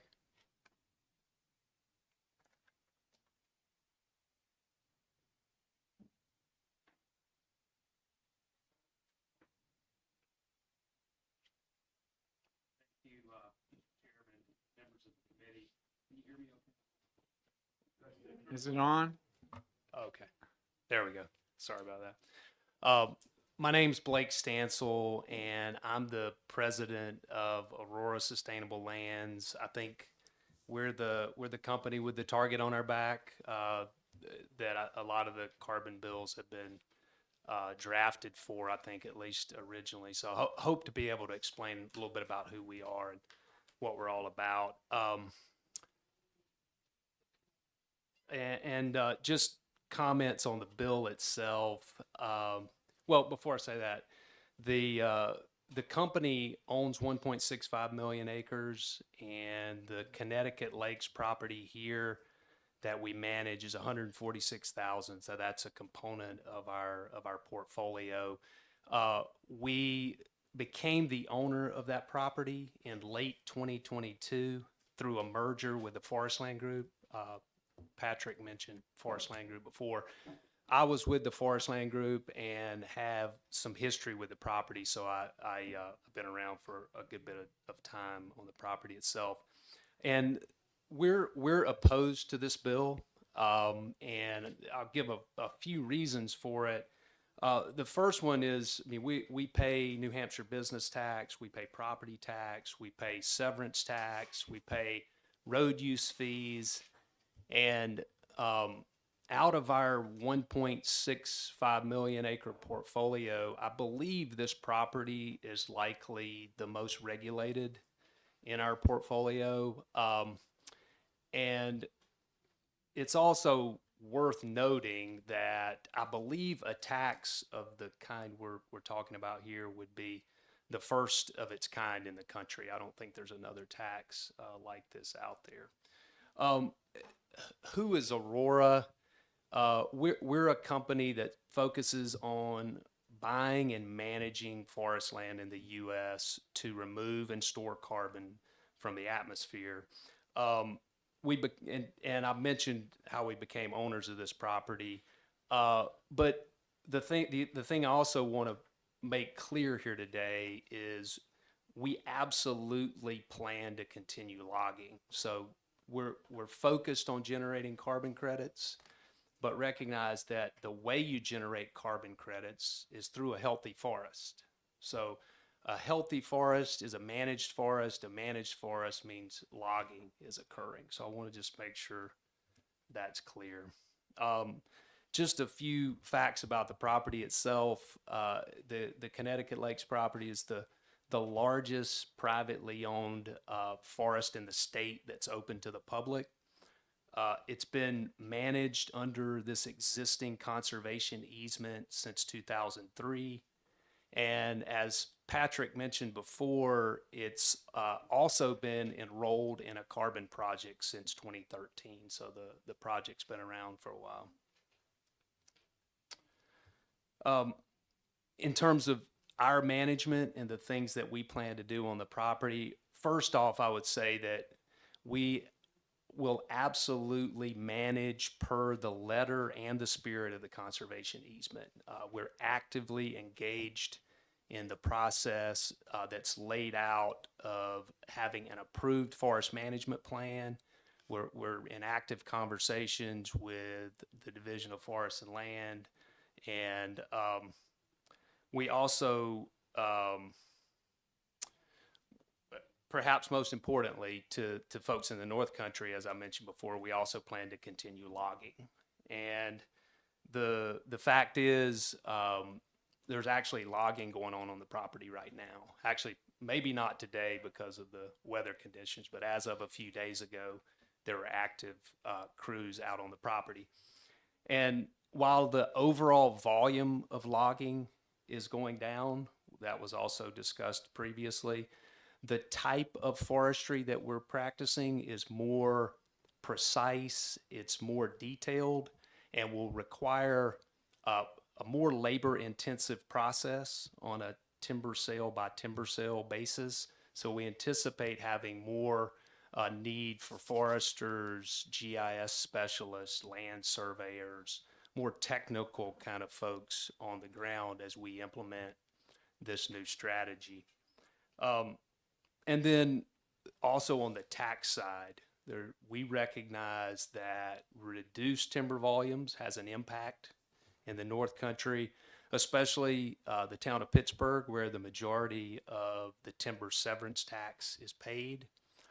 So we have reached an agreement in principle with the town whereby Aurora will bridge the gap between what has been paid in timber severance tax revenue on average historically compared to what will be paid during the current fiscal year from this new harvesting plan.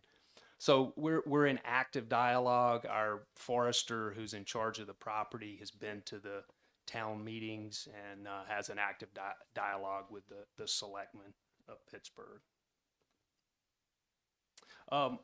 In conclusion, and I'm happy to talk more about things obviously, but just want to say that we appreciate the conversations we've had with local, state, and federal officials, and we absolutely understand and respect our responsibility as stewards of this remarkable resource, and we look forward to continue to collaborate with the local community, with state legislature, and with public officials to make sure that the property is not only protected but also enhanced, and the continued use and enjoyment is there for residents and tourists. Thank you. Representative Vale. Thank you, Mr. Chair. Thank you for the testimony. I just am wondering, what is the current price of a carbon credit? It depends. And I'm not dodging the question, but it really does. It depends on whether the credit is sold in the compliance market, all things that were mentioned earlier, whether it's sold in the compliance market, the voluntary market, whether it was generated from a property somewhere outside the U.S. So there's a lot of different issues around that question. And the market itself has been in a bit of a transition in 2023 as buyers of credits have taken a step back to say, how do we ensure that this is an actual, that this credit I'm buying has an actual environmental impact? So it's a difficult question to put an actual number on. Thank you. May I have a follow-up, Mr. Chair? Thank you. My follow-up question is, what is the duration of your credit contracts? So the property that we manage here that has that project on it that's been in place since 2013, that is a project that's registered in the compliance market, and the protocol there is 100 years. One more follow-up, Mr. Chair? Thank you. How many credits do you generate on an average forest over a 100-year period? Depends. Sorry for that answer, but yeah, it depends on where the forest is. So how long's the growing season? Depends on how it's managed. So a lot of factors involved. Thank you so much for taking my question. Anyone, Representative Rung? Thank you, Mr. Chair, and thank you for taking my question. I actually have just two. One is, you mentioned that managing a forest that's under a carbon credit agreement requires some additional employees.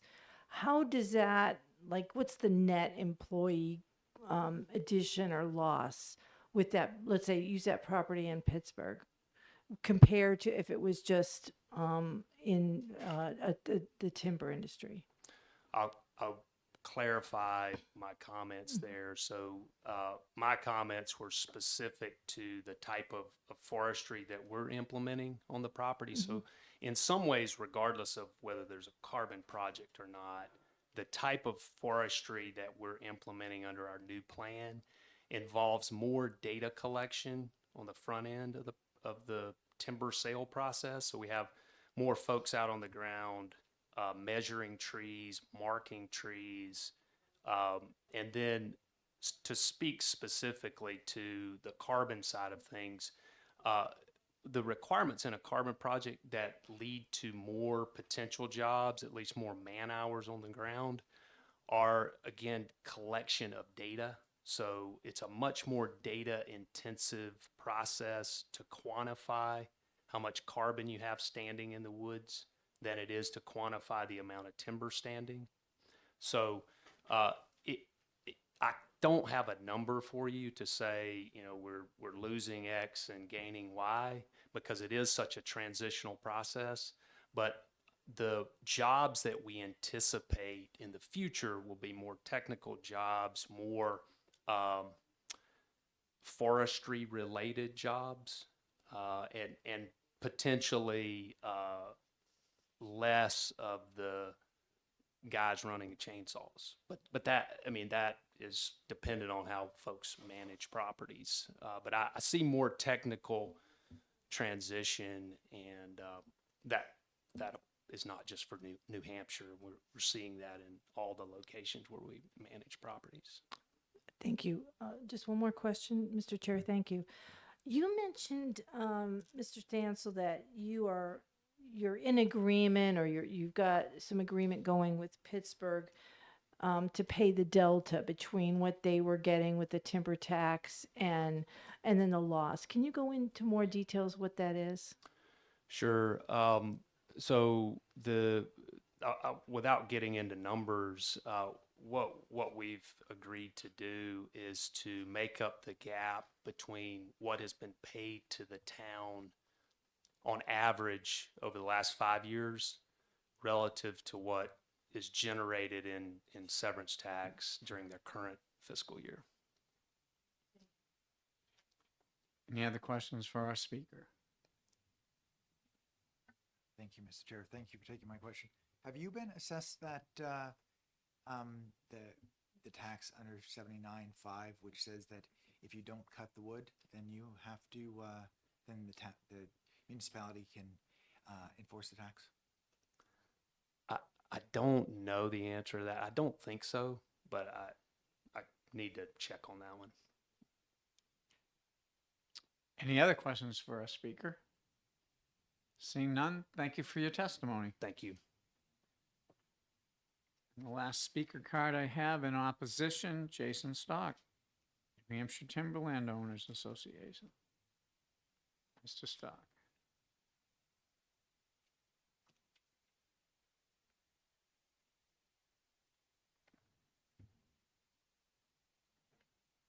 Well, good afternoon.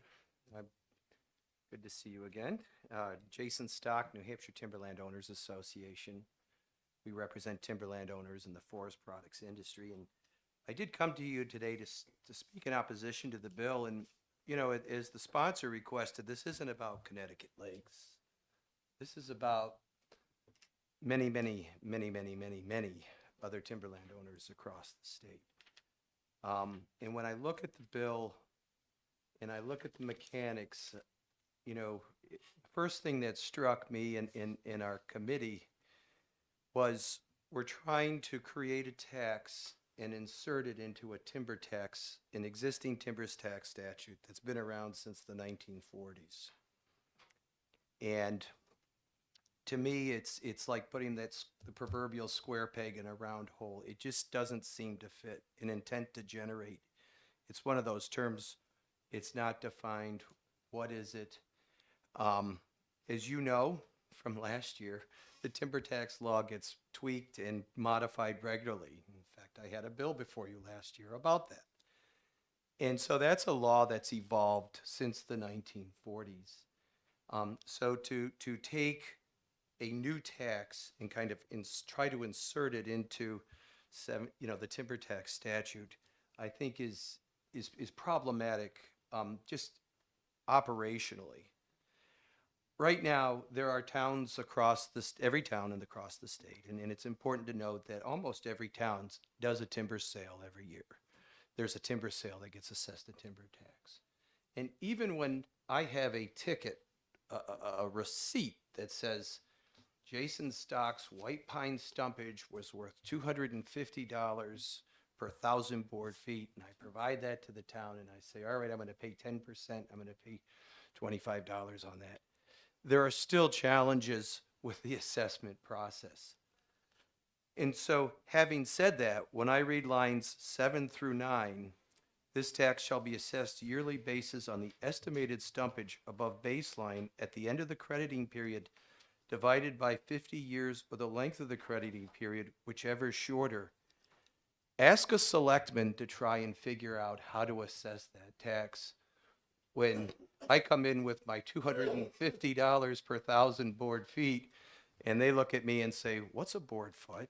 And so, to me, it's some of the language, it's just so convoluted and difficult. I appreciate what the sponsor's trying to do. This is an issue we as an association have studied. We have done a deep dive into this, and as you can imagine, I have members on all sides of it. I have landowners that say, hey, this is a property right. Me selling carbon credits is no different than me selling an easement, a right of way, selling, anything, one of these other kind of intangible items. How is it any different?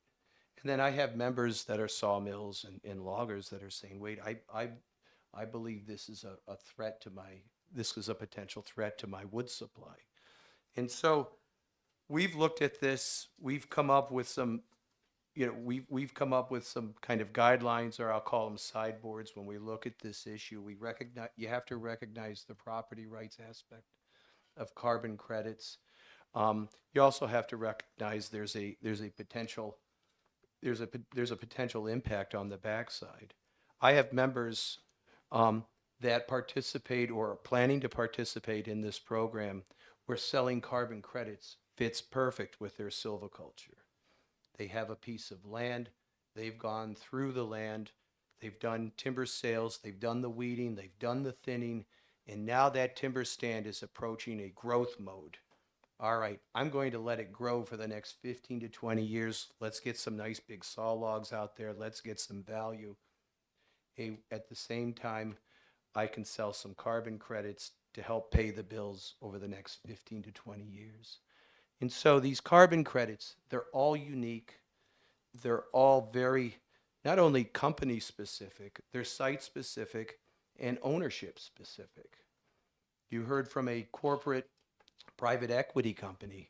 I have members that are families that are looking at this saying, hey, this is an opportunity to kind of, as Patrick Hackley said, this is an opportunity to glean some revenue while we're in that growth mode to hold. So again, this is incredibly complex. There are a lot of facets.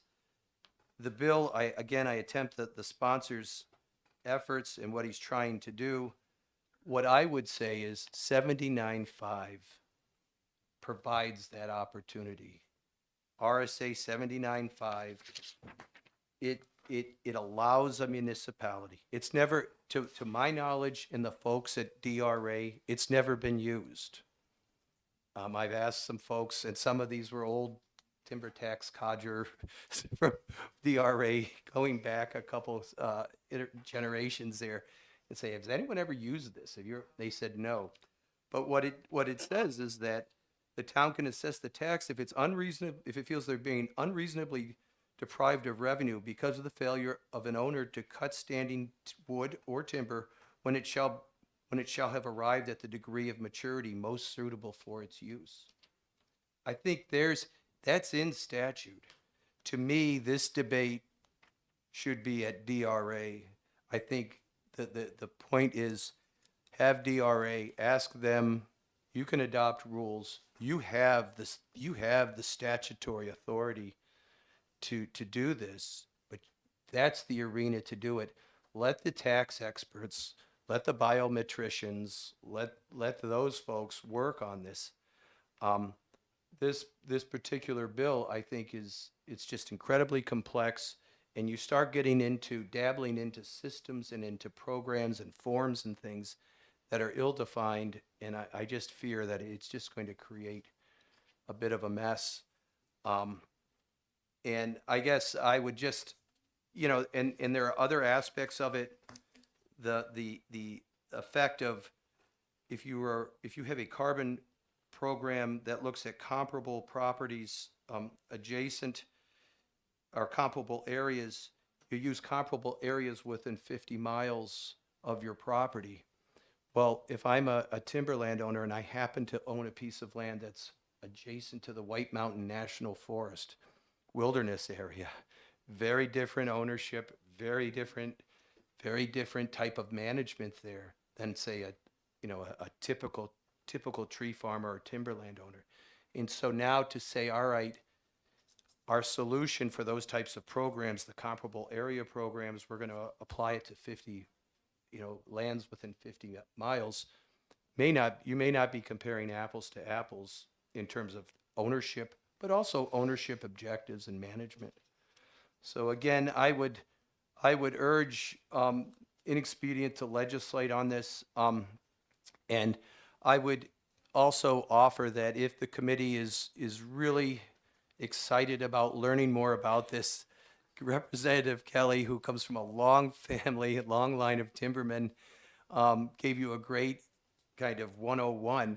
But Charlie Levesque, who's a consultant out of the Antrim area, he actually has a grant from the a group of state forester associations, has a Carbon 101 presentation. I think you may have seen it, Representative Kelly. I know he's presented up north on several occasions. He can come and give you an explanation of kind of how this works, how it works. I know later this month, he's going to be giving a similar, presentation, I should say, to the Science and Tech Committee. It might be an opportunity to either piggyback with that or maybe have him kind of have a dual showing, have him come over. But it could give you an idea of kind of the magnitude of these markets, kind of how they work.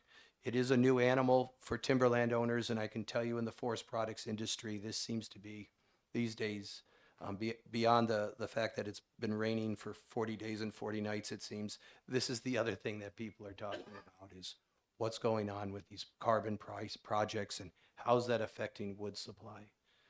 So I'm happy to try to answer questions.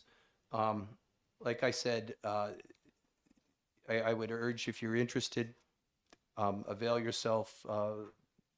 Representative Harb knows Charlie from the Low Grade Commission, and he usually does a pretty good job at mapping it, laying out issues, particularly complex issues as this. I'll conclude my comments. Any questions for Mr. Stock? Representative Darby. Thank you, Mr. Chair. Thanks for taking my question. Certainly. Yeah, so, along the lines of what Representative Wolf was asking earlier, I get it now, right? Like the loss of wood. And I can appreciate the loss of, wood products and all the secondary markets of that. It's clear that, you're talking about it with, people in your organization. We heard testimony a minute ago from an organization that's actually, owns these, that carbon credits are coming and they're coming fast to New Hampshire. We're a very heavily wooded state, and we provide great tax breaks to, conservation areas with, the current use rules, right? So what would your recommendation be? I understand 79.5, right? But it is gray and it's not clear. It's gray because you said it hasn't been used. It's not clear how often you could enforce that. I think Representative Kelly's bill about a yearly credit to basically spread out the cost makes sense. How would you, which may really encourage the cutting of wood because it actually costs more to grow these forests. So what would do you have a suggestion? Do your members have a suggestion as to how to keep that wood supply market flowing to avoid the whole state going to carbon credits? Sure. Well, I think first off, carbon credits are here. So you made the comment, they're coming. Oh, they're here. They've been here, as you heard earlier, for at least 10 years. And and in the case of Connecticut Lakes, no one really knew about it. So they are here. You have properties being managed and that have been managed that have carbon programs on them. So that's point one. I think, the other, to get to the other points of your question is, I think, 79.5 is yes, it's very broad, it's broadly written, but I think I would again suggest that's where let DRA develop some rules and guidance around that. I think that would be the appropriate means of doing that. To create a new tax and try to insert that. The other piece of this is, it's again, I kind of come back to the complexity of this and just the ability to manage it, and even figure out how to produce a tax bill. When you look at stumpage values, the value of that tree, and if you're using that as part and comparing that to baselines, well, that tree may be any number of species, which all have different values. It may be very nice veneer quality, high quality, or it may be a scraggly tree that should be chipped or sent to a pulpwood. And so to try to do this kind of wholesale across an entire ownership and then use that as a means of assessing a tax, kind of like we talked about before, you would have to almost annually do cruises on property to kind of look at the trees and say, okay, yeah, this red oak is really growing well. they're hitting the baseline or they're above baseline, boy, that red, that black birch isn't doing as well. And so let's modify it. I just see this as so complex. I think again, I come back. I think there's a mechanism in place. I think that mechanism is DRA in 79.5, and I would encourage that's the venue to do it. They are the tax assessment experts, and they're the timber tax experts. So I hope I answered your question. To your point, what's our suggestion? 79.5. Any other questions? I just have a quick one. How do we know that every town has had a timber cut in the last year? Great question. If you recall from our testimony last year on the timber tax bill. So so when I go to do a timber harvest, I submit an intent to cut. That goes into the town. A copy goes to the state. The state keeps that and catalogs that. And so I do my timber sale. At the end of the timber sale, I file what's called a report of cut. So I give my intent to cut. This is what we think is out there. This is what we think we'll do. I do my timber sale, then I file my report, and that based on that report is what I pay my taxes on. The report of cut also goes to the state. So that's why I can sit up here and say on a typical year, the state of New Hampshire, about 3 to 3.2 million tons of wood, all products, all species are harvested. Well, where'd Jason get that number? I look at those timber tax records and on a town by town basis, and they list them by harvest, project number. They list them by number, like project number. So your town would be listed. It's an interesting exercise. Go Department of Revenue, and you can look and see right there what was harvested, but that's all DRA. Again, they're the experts on this. They track this stuff. Thank you. Okay, you're welcome. Any other questions? I don't see any. Thank you. All right, thank you. Anyone else wish to testify on HB 1709 FN? Second time, anybody want to testify on HB 1709 FN? I don't see anyone approaching the table, so I'll declare this hearing closed. Thank you. Members of the committee, we are scheduled a week from today at 9 o'clock. I was asked if in the future we could schedule us at 10 o'clock, so next week will be our last 9 o'clock meeting unless something comes up. And in the future, we're probably meeting every week, and unless it's the vacation week. And we'll start at 10 after next week. Trying to meet with him about our timber bill, Sherry Duffy. Oh. We've got that one coming up. We should just meet with him. You guys can all leave. I gotta